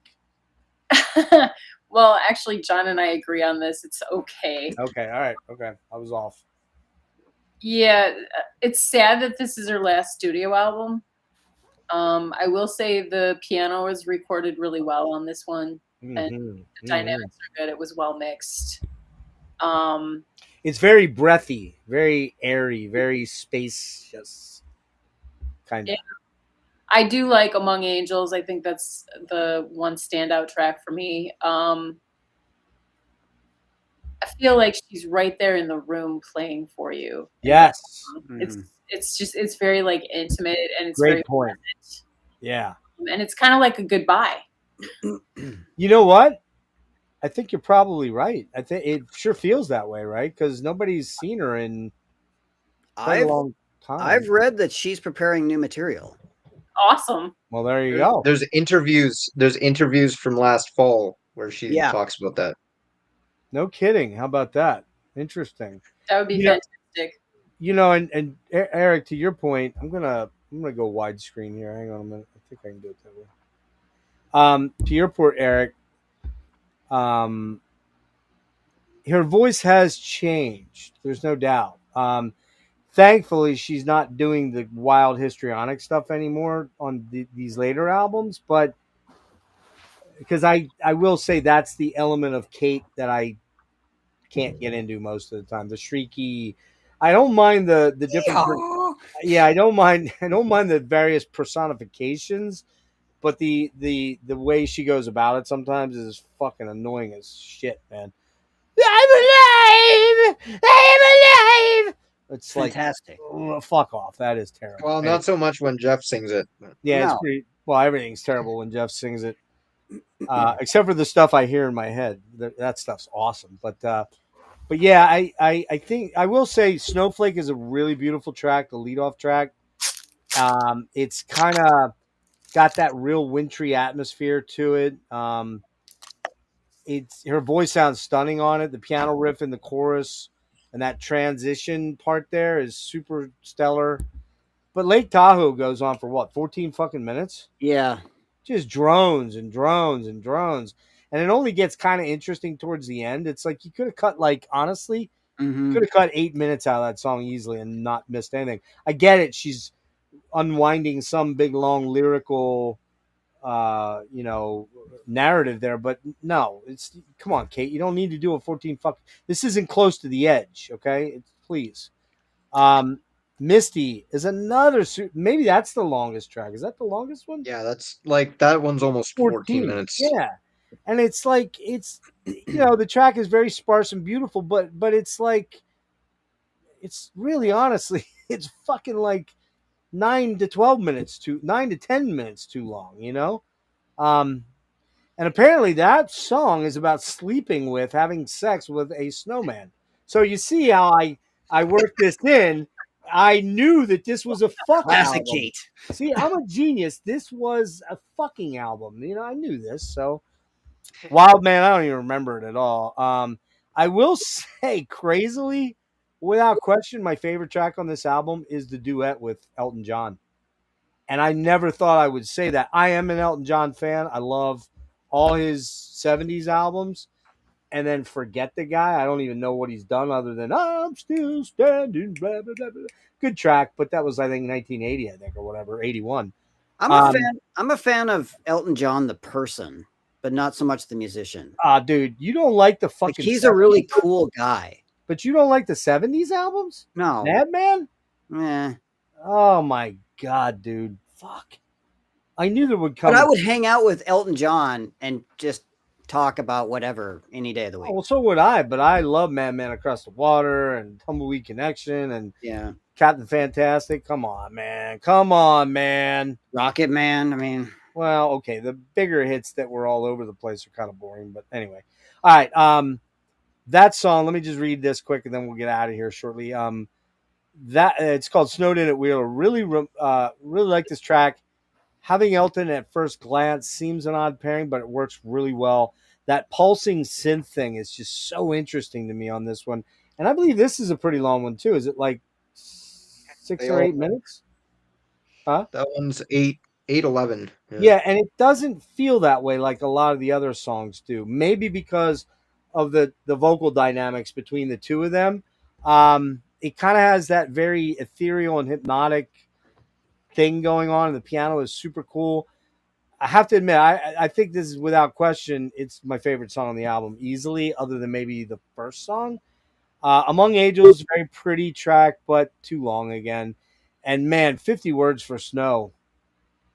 Propulsive, vibey track, but so weird. I mean, it's not a horrible song, but it's, again, this one, how long is that one? 9? 8, 10? 10? Yeah.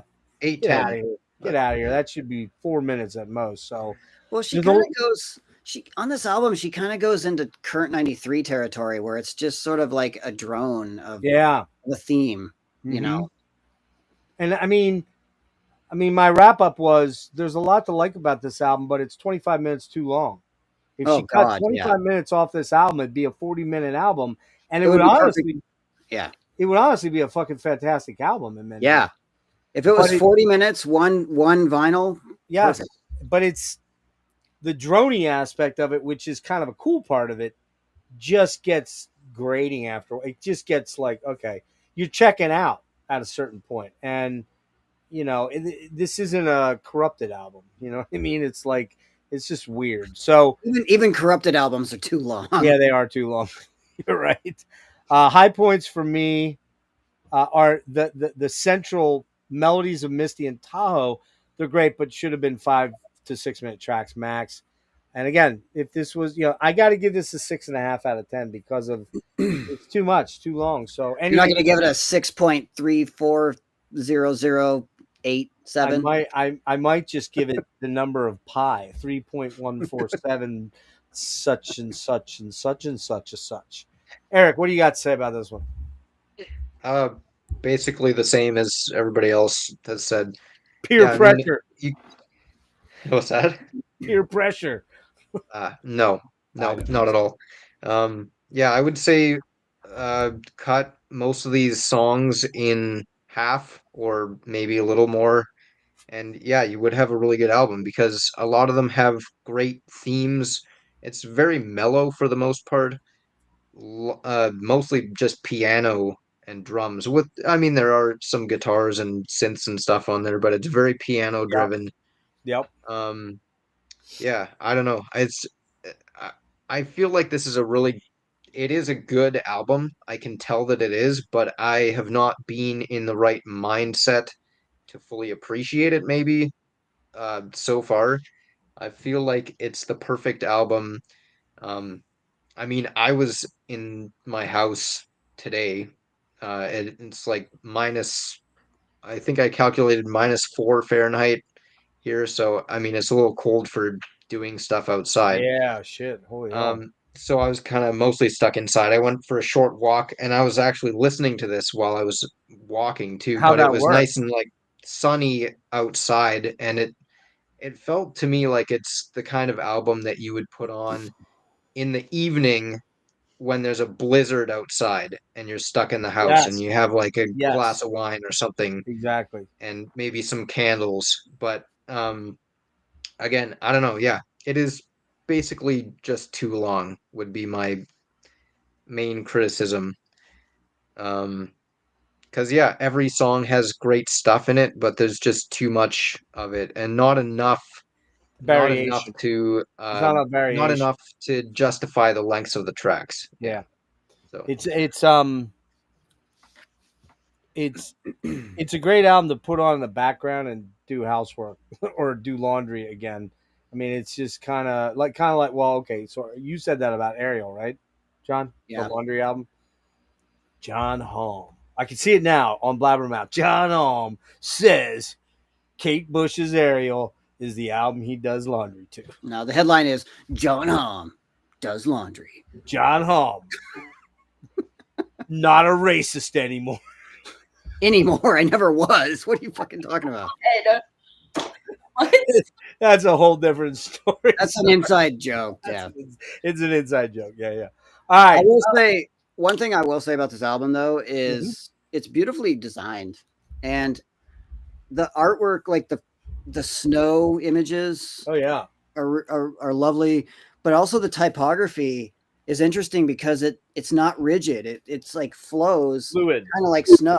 Yeah, it's fluid. drifts. Yeah. And I was noticing that just now. It's just like first time I actually noticed that really is how the typography it's totally like it's not rigid at all. It's flowing. Agree. It's hard to show you, but it's just like yeah. So I think that's interesting, and I love the just the icy snow imagery and stuff of like these moments like like that. I don't know if you can see it. Yeah, there's no doubt it's evocative of that vibe. Yeah. That's she definitely fulfilled that artistic desire. It's just she just too long, man. Too long. It's Yeah. too long. Now, that being said, I won't pay $15 or $18 for this in the store, but if you run into it in Portland or I run into it in Philly, because I won't I see it. I see it used all the time. Yeah, I'd take it for $7, $6, somewhere in that range. Don't think I'd pay like Best you're gonna do is probably $8.50. That's driving a hard bargain. I'm gonna have to think about that. Anyway, let's do our quick rundown quick here. But before we do that, I want to do something fast here. Let me just enlarge myself here. Mr. Haughm just put this out. When did you put this out? A This week month? ago? Yeah, it's like 2-3 weeks ago. Was it that long ago? Okay. You want to tell them the name of the album? And Oh God, I can't. hey man, it's your album, dude. I know. I often will I just will not name let you things. go into the dark alone or something, right? Yeah. No matter what, I will not lead you into the darkness alone, which is actually a Cormac McCarthy quote. Okay, he had to put the Nomad part in there because he wanted to like compete with fucking Godspeed You Black Emperor for long song title. Actually, I wasn't even thinking about that. I But know, I'm just teasing you, dude. And what's kind of cool about this is, oh, there's something cool about it. and by the way, I bought this. It was not given to me, just so you know. Yeah. John has given me some cool stuff, and I got these are hand numbered, and I got number 3 out of 100. Which I'm gonna say was random. You know, and here's the thing I have to say about that. Fuck you, because I should have been number 1. But okay, I have that in my collection. I know. Not No, that that stuff matters anyway. I mean, it's just like it's so. I find it interesting that people like put stock in that. Dude, I'm just fucking You with know, you. You know, but I'm no, fucking no, with no, you. no. Seriously, there are people that do like put stock in that. I was sure you were gonna pull out number 69. I was sure you were gonna do that. Yeah. But this is John's solo live. Do you want to tell him where it was recorded? It was recorded in Sydney, Australia. And your first time down there touring with Agalloch in September. Yeah, Great shows, really well.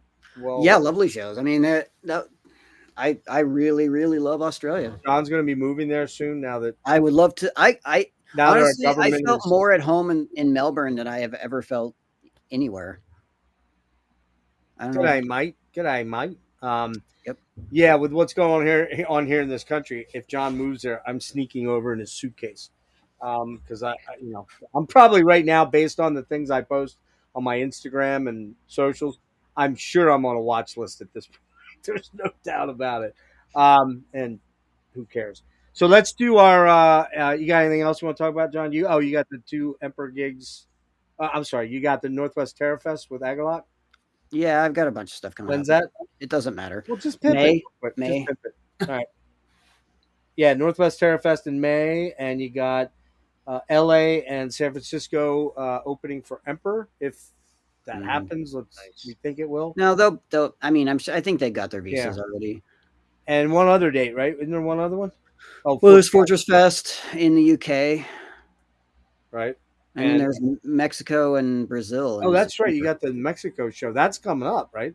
Yeah, and then there's gonna be a Portland show in between that too, but I can't really talk about that. John and Agalloch are doing a home show in At some point. in my living room. Yeah. In Pennsylvania soon. No, we don't play red states. We're not red, dude. We were. I don't think we were. I think that was Elon. I'm almost certain that he fucking. Yeah, probably. Him and his little big balls guy. You know, big balls, big balls. Hey, big balls, what you doing there with the voting machines? All right, we got to get out. Okay, yeah, we're here. We need to bring it down to. Yeah, we got to get out of that because that'll be people will tune out and call me a libtard. Erik has this real quick too. This is a great live album. Yeah. When is 3 that CDs. from? 11? No. What's that? When is that from? 2012, 13? 2014, I think it came out. I think the show was. That's the last time she did live stuff, right? 2014 was the show, and it was released in 2016. And that was from Odeon? Where was it from? Odeon? No. Royal Albert Hall. I can't remember. Royal Albert Hall, I think. Yeah, it might have been. I mean, yeah, I don't know. It's a pretty cool set too. I do wish it was on a DVD as well. They did film it apparently, but Kate figured that it was better represented as just audio than on video, just because of the magnitude of the stage show and everything. I mean, it came with a booklet. You can see some of what it was like in here. It just looks kind of, I don't know, over the top. Yeah, in typical Bush that's her style, fashion. But I mean, that excuse doesn't make sense to me. Yeah, I don't know. Because it's like, if the magnitude of the stage show was amazing, then why didn't they? Yeah, why wouldn't you want that out? Yeah, that is weird. It sounds to me like they probably had technical issues. Maybe that was at the Apollo, the Hammersmith Apollo. Okay, which I believe is a really big one. If it does get released on DVD someday, I would buy that for sure. I mean, I wish I had known about. I mean, not that I would have necessarily gone to England to watch it, but I don't know. Yeah, I don't know. Has she ever toured the States on that original tour? I don't think she did she? I think she might have done a few dates, but not very much. Maybe New York at all. Well, I was going to say, if she did, it'd be New York and LA or something like that. Or maybe Chicago. just New York. I'll look it up here in a sec, but let's do our rundowns quick on John. I guess you're out on this unless you want to rank what you had there, but we'll do our quick rankings here. How How about Erik? You go first. Okay. I'm gonna go Or- the. We have Do you 10. want We me have to 10 do? out. We have 10 albums because I included director's cut like an idiot. Ah. Okay. Do you want me to do one or just all of them? No, 10. We'll go 10, 9, 8, 7, 6. Just do one. Yeah, one. Okay. Director's cut for sure would be number 10. Yeah. I'm director's cut as well. Mel, Director's cut. John, want to make it unanimous? Sure. All right. Exciting. All right. Number 9, Erik. Red Shoes. Number 9 for me is the Red Shoes 2. Mel. 50 Words for Snow. Ooh, okay. John? I'm gonna go out on a limb and say her first album. Yes. Nah, dude, I swear if you listen to that album, you will like it. Okay. Lionheart, because I know that one's not highly regarded. Okay. All right. For me, I'm sorry. Number 8, Erik. 50 Words for Snow. Same for me. So far, we're lockstep.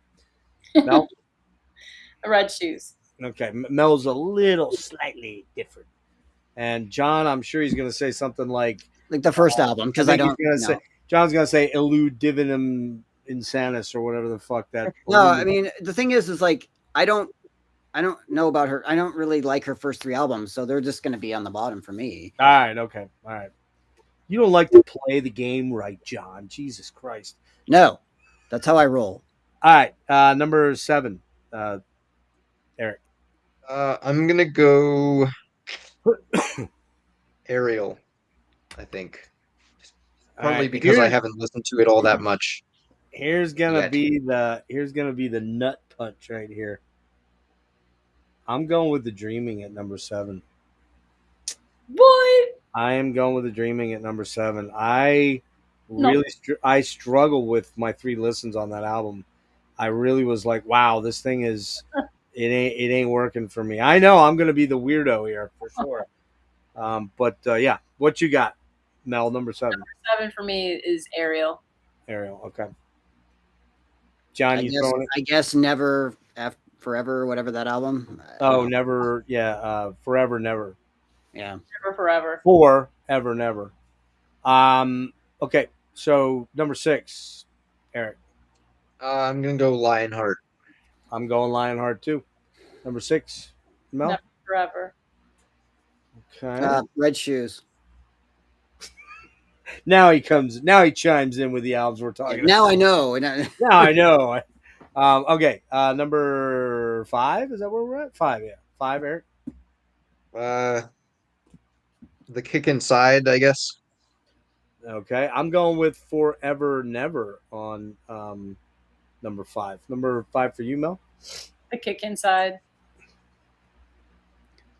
50 Words for Snow. All right. And number 4, Erik. Oof.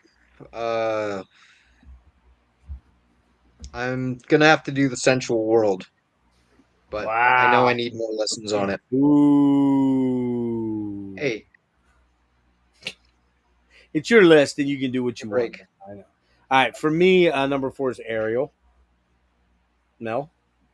The Sensual World. Boo. John, what do you got?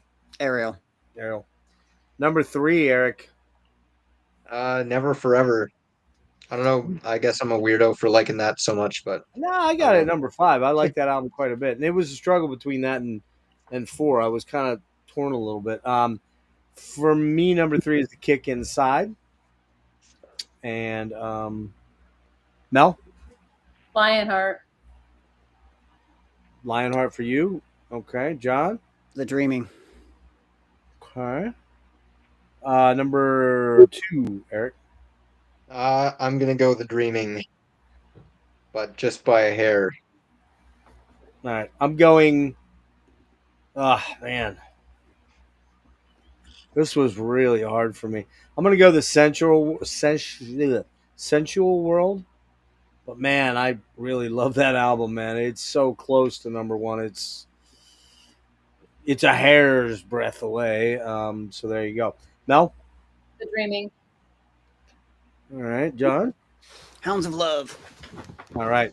And then Erik, yours is Hounds of Love. Yeah. Mine is Hounds of Love. Mel. Sounds of Love. John is Sensual World. Sensual World. There you go. I get it though. I'm telling you, man. I was like, I was struggling because I just Yeah. forgot how good the Sensual World is. It's a beautiful album. So anything in the top, I don't know, the top 6 or 7 for me are, kind of essential albums, I think. And even the later couple of albums are still very good. They're worth owning. The remix stuff. There was another album, Erik, that she put out, I think before the Dreaming or maybe right after the Dreaming. It's a mix. Was it called Mix? I don't know. About this, Yeah, that's it. What is that a comp or a remix? the whole story. It's a compilation. I could have swore there was But another it's got remix. some experiment stuff on it. There's like experiment Experiment. 4 and Yeah, that's a great song. What year was that? That's uh, 86. Yeah, so it's right after Hounds of Love. Okay, I thought there was one in there. What's it called again? The whole story. Maybe that's the one I was thinking of. I could have swore something was called Mix though, but let me just look real fast. I think Experiment 4 was recorded like in maybe the same sessions as Hounds of Love. I could be wrong. So wait, it was called The Whole Story. Is that what you're saying? Yeah. Yeah. All right, there was what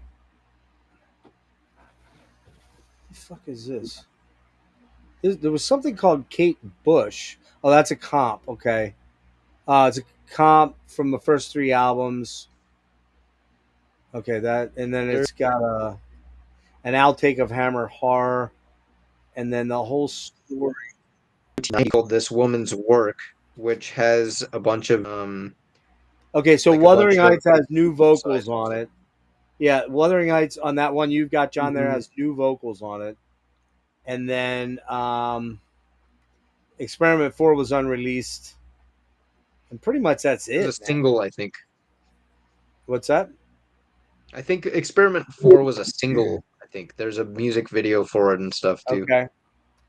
Yeah, there's another cool there's a song. there's a 2-disc version too with a video CD and then a regular CD. And then the other one that she released was called The Other Sides, Yeah, which is a comp of that's part of the. that's all uh, B-sides. it looks Yeah. like shit, but Yeah, that's all that's B-sides. part of the. Go That's ahead. part of the remastered Part 2 box set too. Oh, it but is. Okay. There's a lot of cool stuff on there. Honestly, there's like Yeah. probably about an album's worth of like great songs that weren't on albums, and then a bunch of covers as well and different mixes of stuff. So Yeah, and there's yeah, that's a 3-disc. that. That's a 4-disc set if you get the really big one, the 4-discer. Yeah.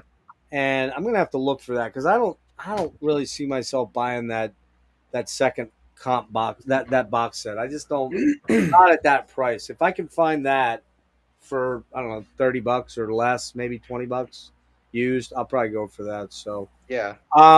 Mel, you got anything going on? You wanna pimp out there? Anything I want to pimp. Yeah, you got this great song. Remember that? It is a great song. Thank you. Yeah. I really appreciate that. Actually, you know what?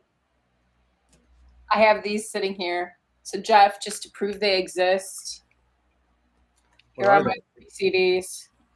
Look at you. You did your own artwork. I did the artwork for him, yeah. Okay, is that stuff you're sending? Graphic designer wants to Is that come. the stuff you're sending my way? Yeah, I'm sending those to you. All right. What would you think about playing your song right now? You can play it. Do you want to hear it? Play it. Everybody? All right, let me see if I can do this. Give me a sec here. And then we'll get out of here. So just give me 1 minute. I got to figure out how to do this, if I can do it. The long version or the shorter version? No, play the full one. Okay. The most recent one. Yeah. That Mr. Prague. I gotta find I'm it. gonna play the short version. No, Well, don't. no, play the I short had version. I don't I had like that to- version. I had to I'm find gonna it. play the abridged version of Hemispheres. I had to find it. Oh, shut the hell up, dude. The I had single to edit, 3 minutes. Huh? The single edit of Hemispheres, 3 minutes. Oh yeah, yeah. That would not be right at all. Come on, man. You know what? I missed the possible Rush reference earlier when you were talking about how her vocals changed. You could almost say it's kind of adjacent to Getty, how he was like Yeah, really high pitched and yeah, screechy in the beginning, and by the end toned it kind of down. yeah. You're I very right about. always preferred the more subdued Geddy Lee than the old school high pitched guy. I don't like that, but you gotta admit the fucking ending of Cygnus X1 Part One, where he's doing the Yeah. spinning, twirling, still descending like a spiral sea unending. Dude, he's fucking unhinged. I Yeah, love that part. I love that. but I like the more contemporary Geddy Lee, as heard on such albums as Roll the Bones. Oh, Jesus Christ. Here we go again. Well, you know, that is a deep dive that I want to revisit with you and Mr. Wagner and maybe one other person. So probably a two-part thing there. I'm trying to find I don't know if this is gonna work. Let's see. Hang on a minute. Mel, what would be the way do I have to like put that on the shit? Hold on. Oh, man. I can't find it on. Give me one more second here. Erik, you got anything going on with your channel there, buddy? Uh, yeah, I'll probably do a video maybe tomorrow actually of just I've bought a whole bunch of stuff since I did anything. So just going through a bunch of CDs and records I've bought, Yeah, I have it, and I might. Melinda. Hang on a sec. I'm sorry to interrupt. I have No it, but worries. I'm trying to figure out how to share it through this platform. I don't know that. Sorry, Erik. Go ahead. It's not important, but No, I'm sorry. I didn't mean to interrupt, but she just sent me a it's all text, good. and wanted to try to address. I'm trying to figure out how to make this. Oh wait, maybe Perhaps, this way. There we go. Perhaps you should just put the CD in a boombox and just hold it. Just like John Cusack. Just like John Cusack, right? Yeah. Put it on your shoulder. Let's see if this works. All right. I was able to put it on my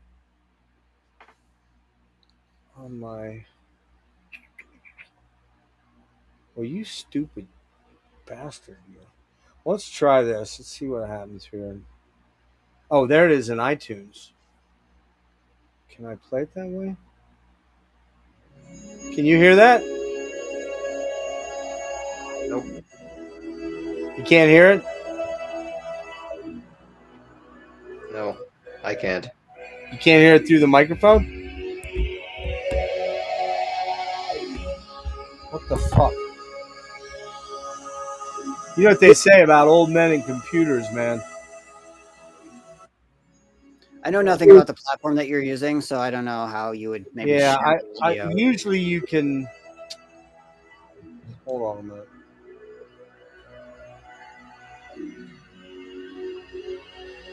I'm trying to play it through iTunes. I put it on my desktop, and why can't I access my desktop from this platform? Like, why is it not? Well, how did you share your screen before? Well, I'm sharing through the browser, so Oh, Oh, it might have to be in the browser, which is. Let me see something there. Hold on, I'm gonna try this. Oh wait, is that it right there? Wait. Hold on.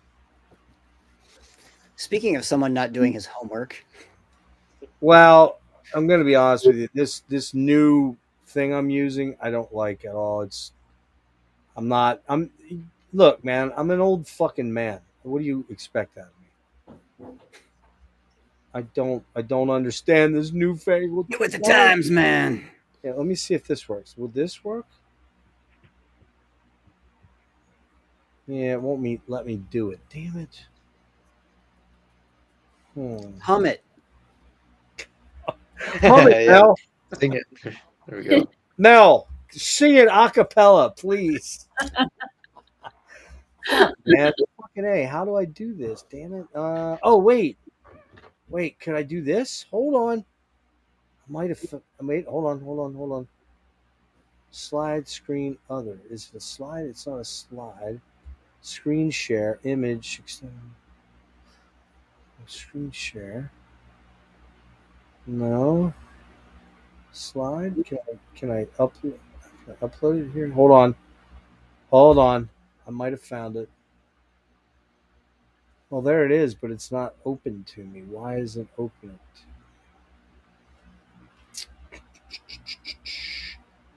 Yeah, I'm trying to share it from my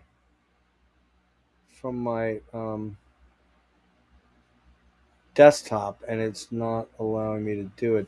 I see it, but it won't let me get at it. God damn it, you fucker, you. Photos. No. Could I do that? Could I put it in there? Let's see if that'll work. I'm sure this is riveting to the Yeah, it's kind of people who boring. are watching. This sucks, but okay. So look, John and I have heard the track. I've helped Mel a little bit with it, and it's Put a link under your. It's really, really good. Yeah, just maybe put a link on the. Well, I don't know if she wants to do that. She's generally pretty protective of her music, but I know she knows this is a great track. I thought it might be cool to share with the people that are on here. But I don't know how to do it. I'm too fucking dumb, apparently. Can I get at? Oh, wait. Ask J-Dog. Hold on. Hold it. Hold on. I'm wondering if I can load it into the music on here. Can I do it?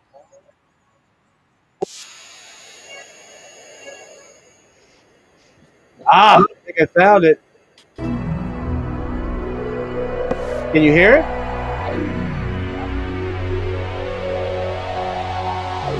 Can you guys hear that? No. Yeah. It's like it's coming through, but only when you talk. It's like it's coming So through there's your some kind of a laptop weird speakers delay. into You're the hearing- mic or something. Yeah, you're I hearing hear it. I hear it loud and clear. You do hear it. I can't Can hear it. anyone out in the chat hear this?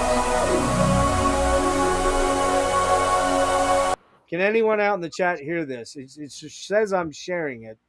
John, are you serious? You can hear it, or are you lying? I totally can hear it. Yeah, it's fine. Okay, so hang on a minute. So we're gonna back it up here. Mel, can you hear it? Yes. Okay, so here's what we're gonna do. I just need to do one thing so that it doesn't clip. You know what? It's just me. I can hear it. I went to the live stream on my phone and I could hear it. Okay, you can hear it there. All right, I'm gonna play it right now, but I need to cut echo cancellation so nobody talk for the roughly 5 minutes. Mel, is that how long? I'll mute myself. Yeah. Yeah, don't anybody talk during this. All right, here we go.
My head is full of words that I could never say.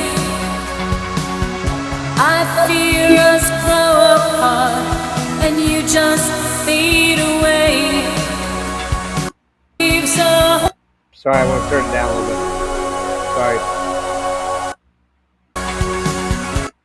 Scared if I let go, that you're not coming back.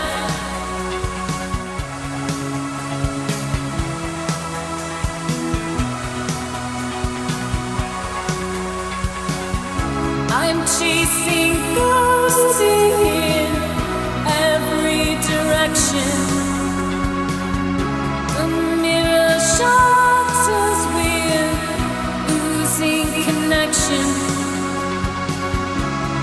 I see clearly with open eyes. Blackbird flies in these ashen skies.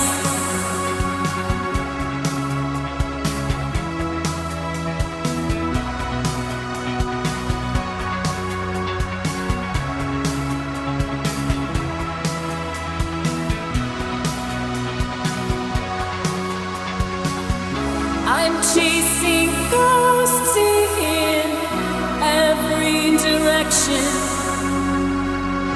The mirror shows us we're losing connection.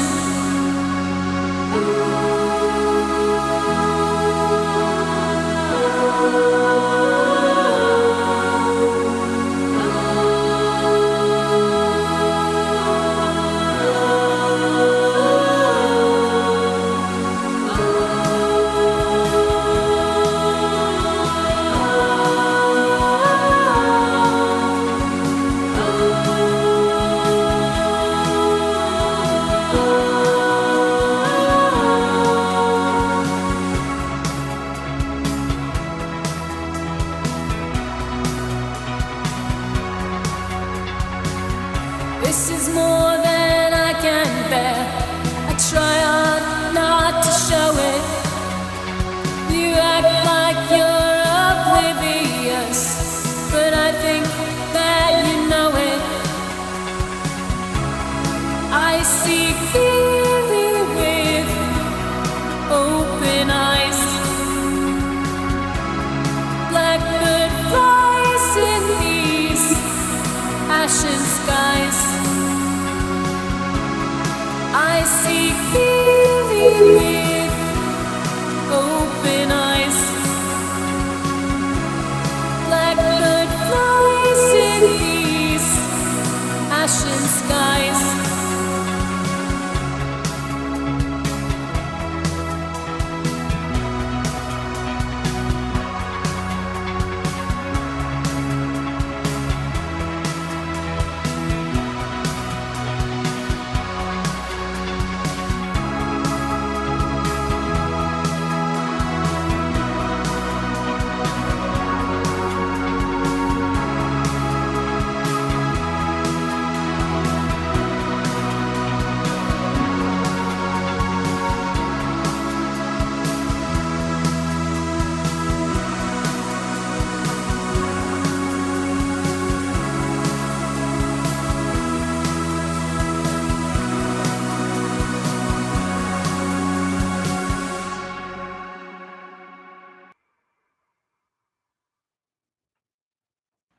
World premiere there, people.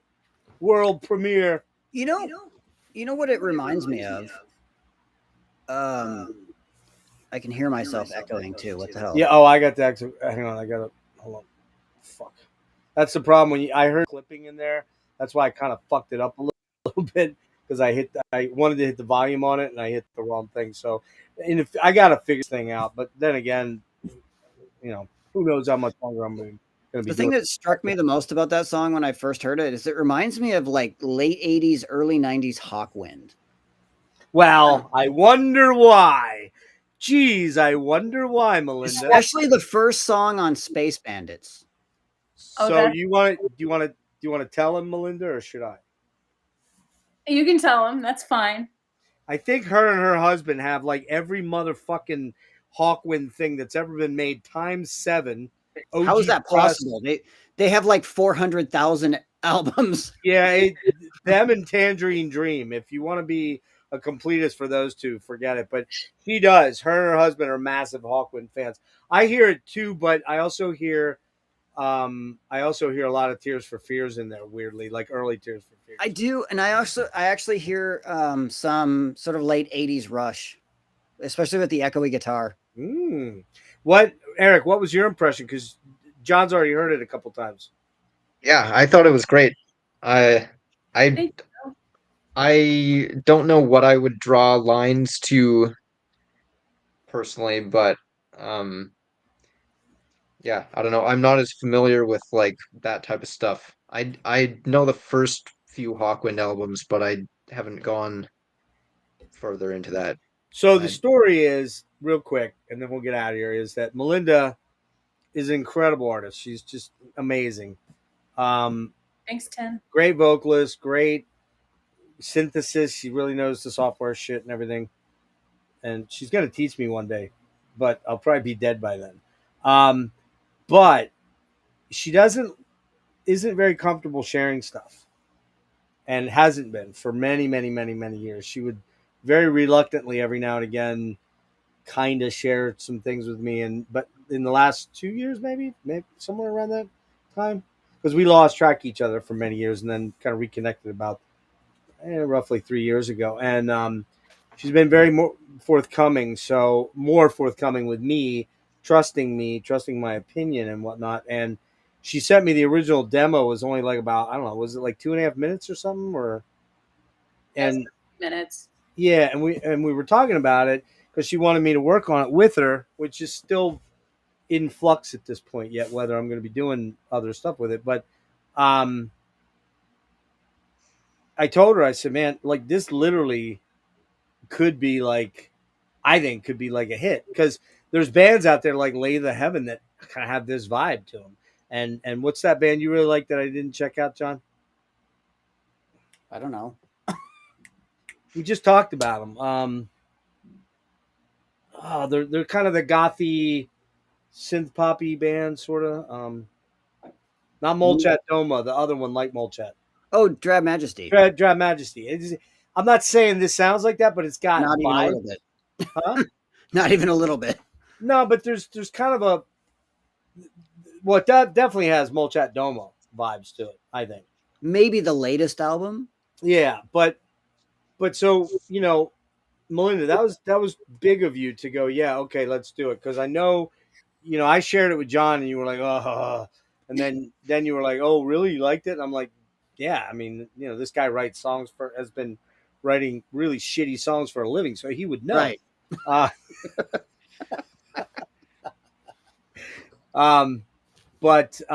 Yeah, so proud of you to let us do that. That was really fucking cool. And more people are going to hear it, I'm sure, when they get through this. And hopefully, by the way, if you're watching this later after the fact, drop some comments here about what you thought of Melinda's song. And it's still a work in progress. I don't think it's done at this point, right? No. Because you've had some stuff going on. You kind of got sidetracked from it. I might be putting like a guitar lead in there somewhere for you. What's up? I definitely hear like some sort of like, sustainy Pink Floyd-y guitar stuff kind of in the background of the mix. Yeah. Now I will say that I came up with some really cool chords, and Melinda heard them, and she's like, "No, nah." I mean, you gotta admit they were cool chords. You just didn't like them in the chords. But what did I tell you? I said it weirded out the key signature. Yeah. Well, that's me. I don't know anything about key signatures. I'm like the musician that doesn't know anything about music. But yeah. So we'll see where that goes. I do think that I could add a pretty cool lead in there, some lead work in there for you at some point. Yeah. If I can Less figure is out. more. Yeah. Oh yeah. No, I'm not doing an Ingve thing or anything like that. A lot more like ethereal Lifeson type stuff. Yeah. Yeah.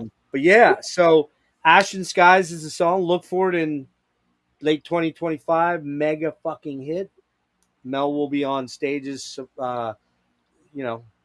What's her name? Miley Cyrus will be opening up for Melinda.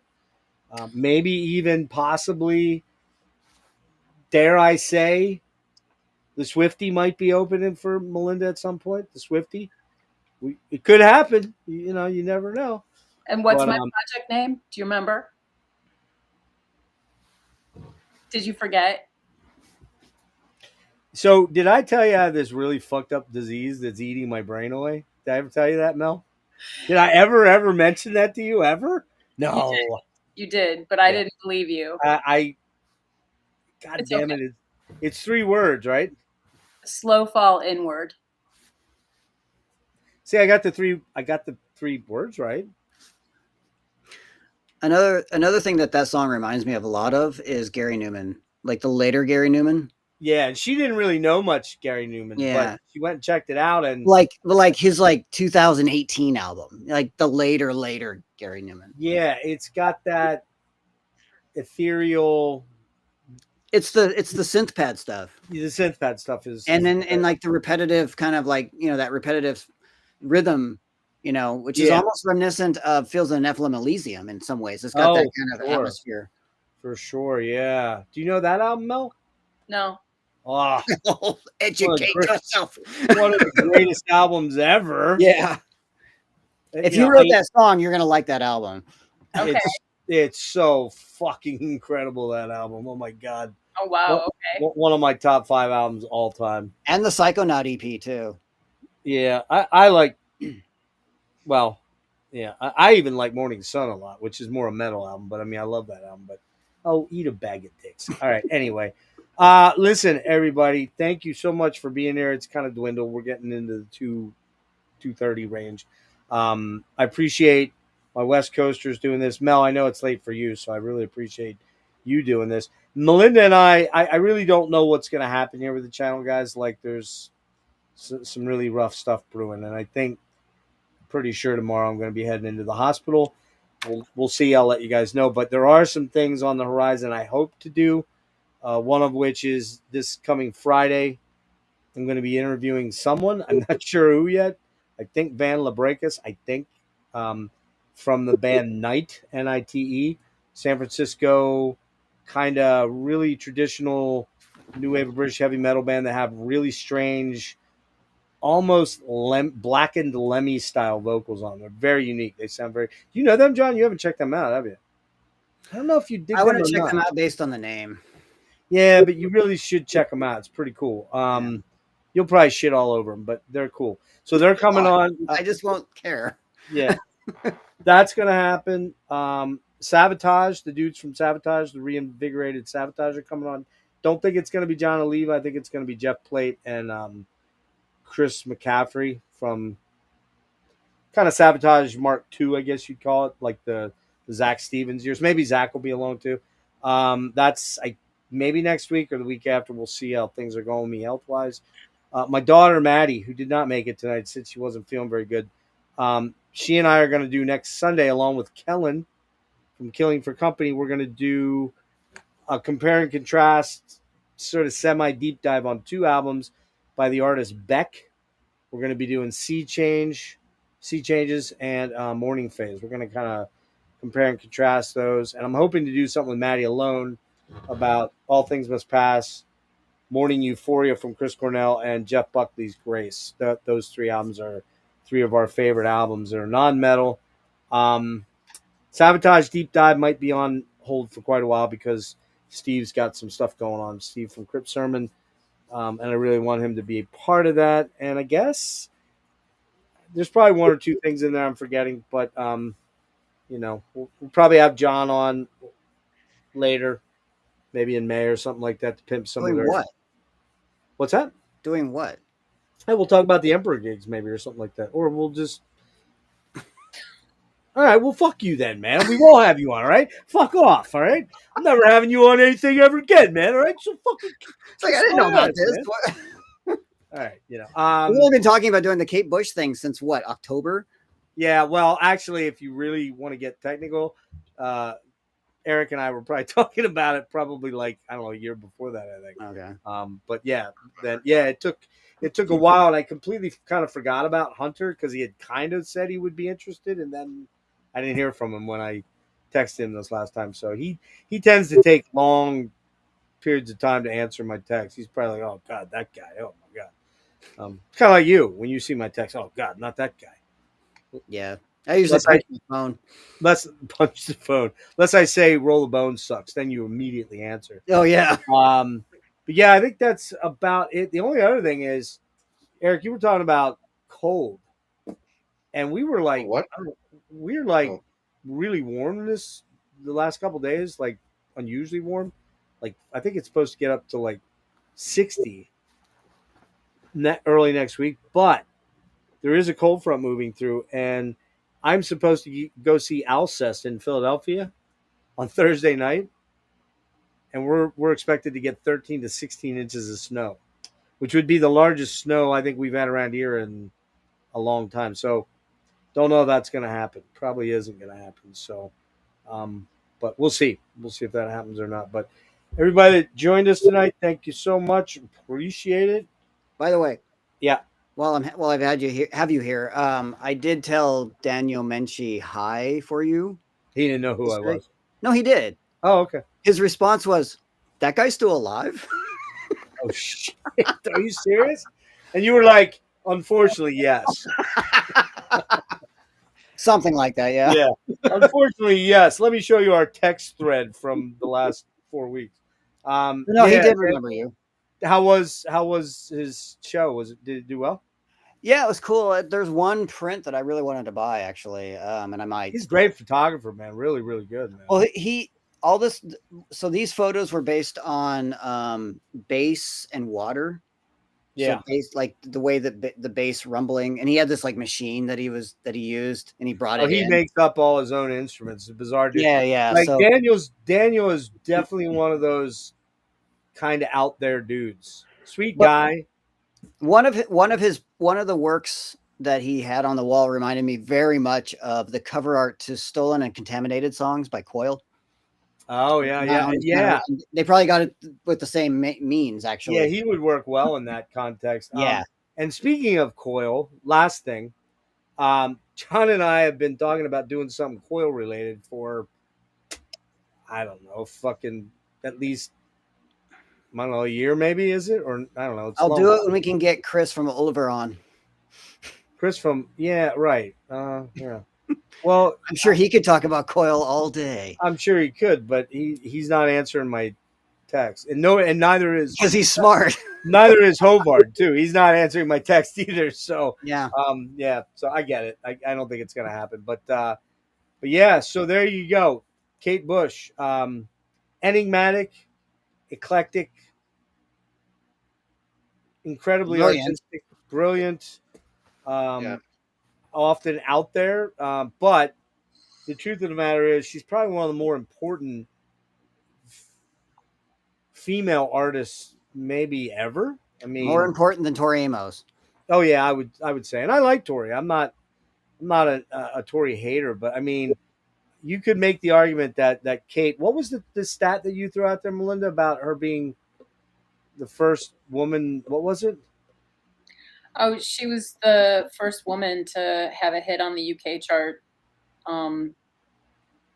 That had written her own song As a single artist, as a solitary artist. Yeah.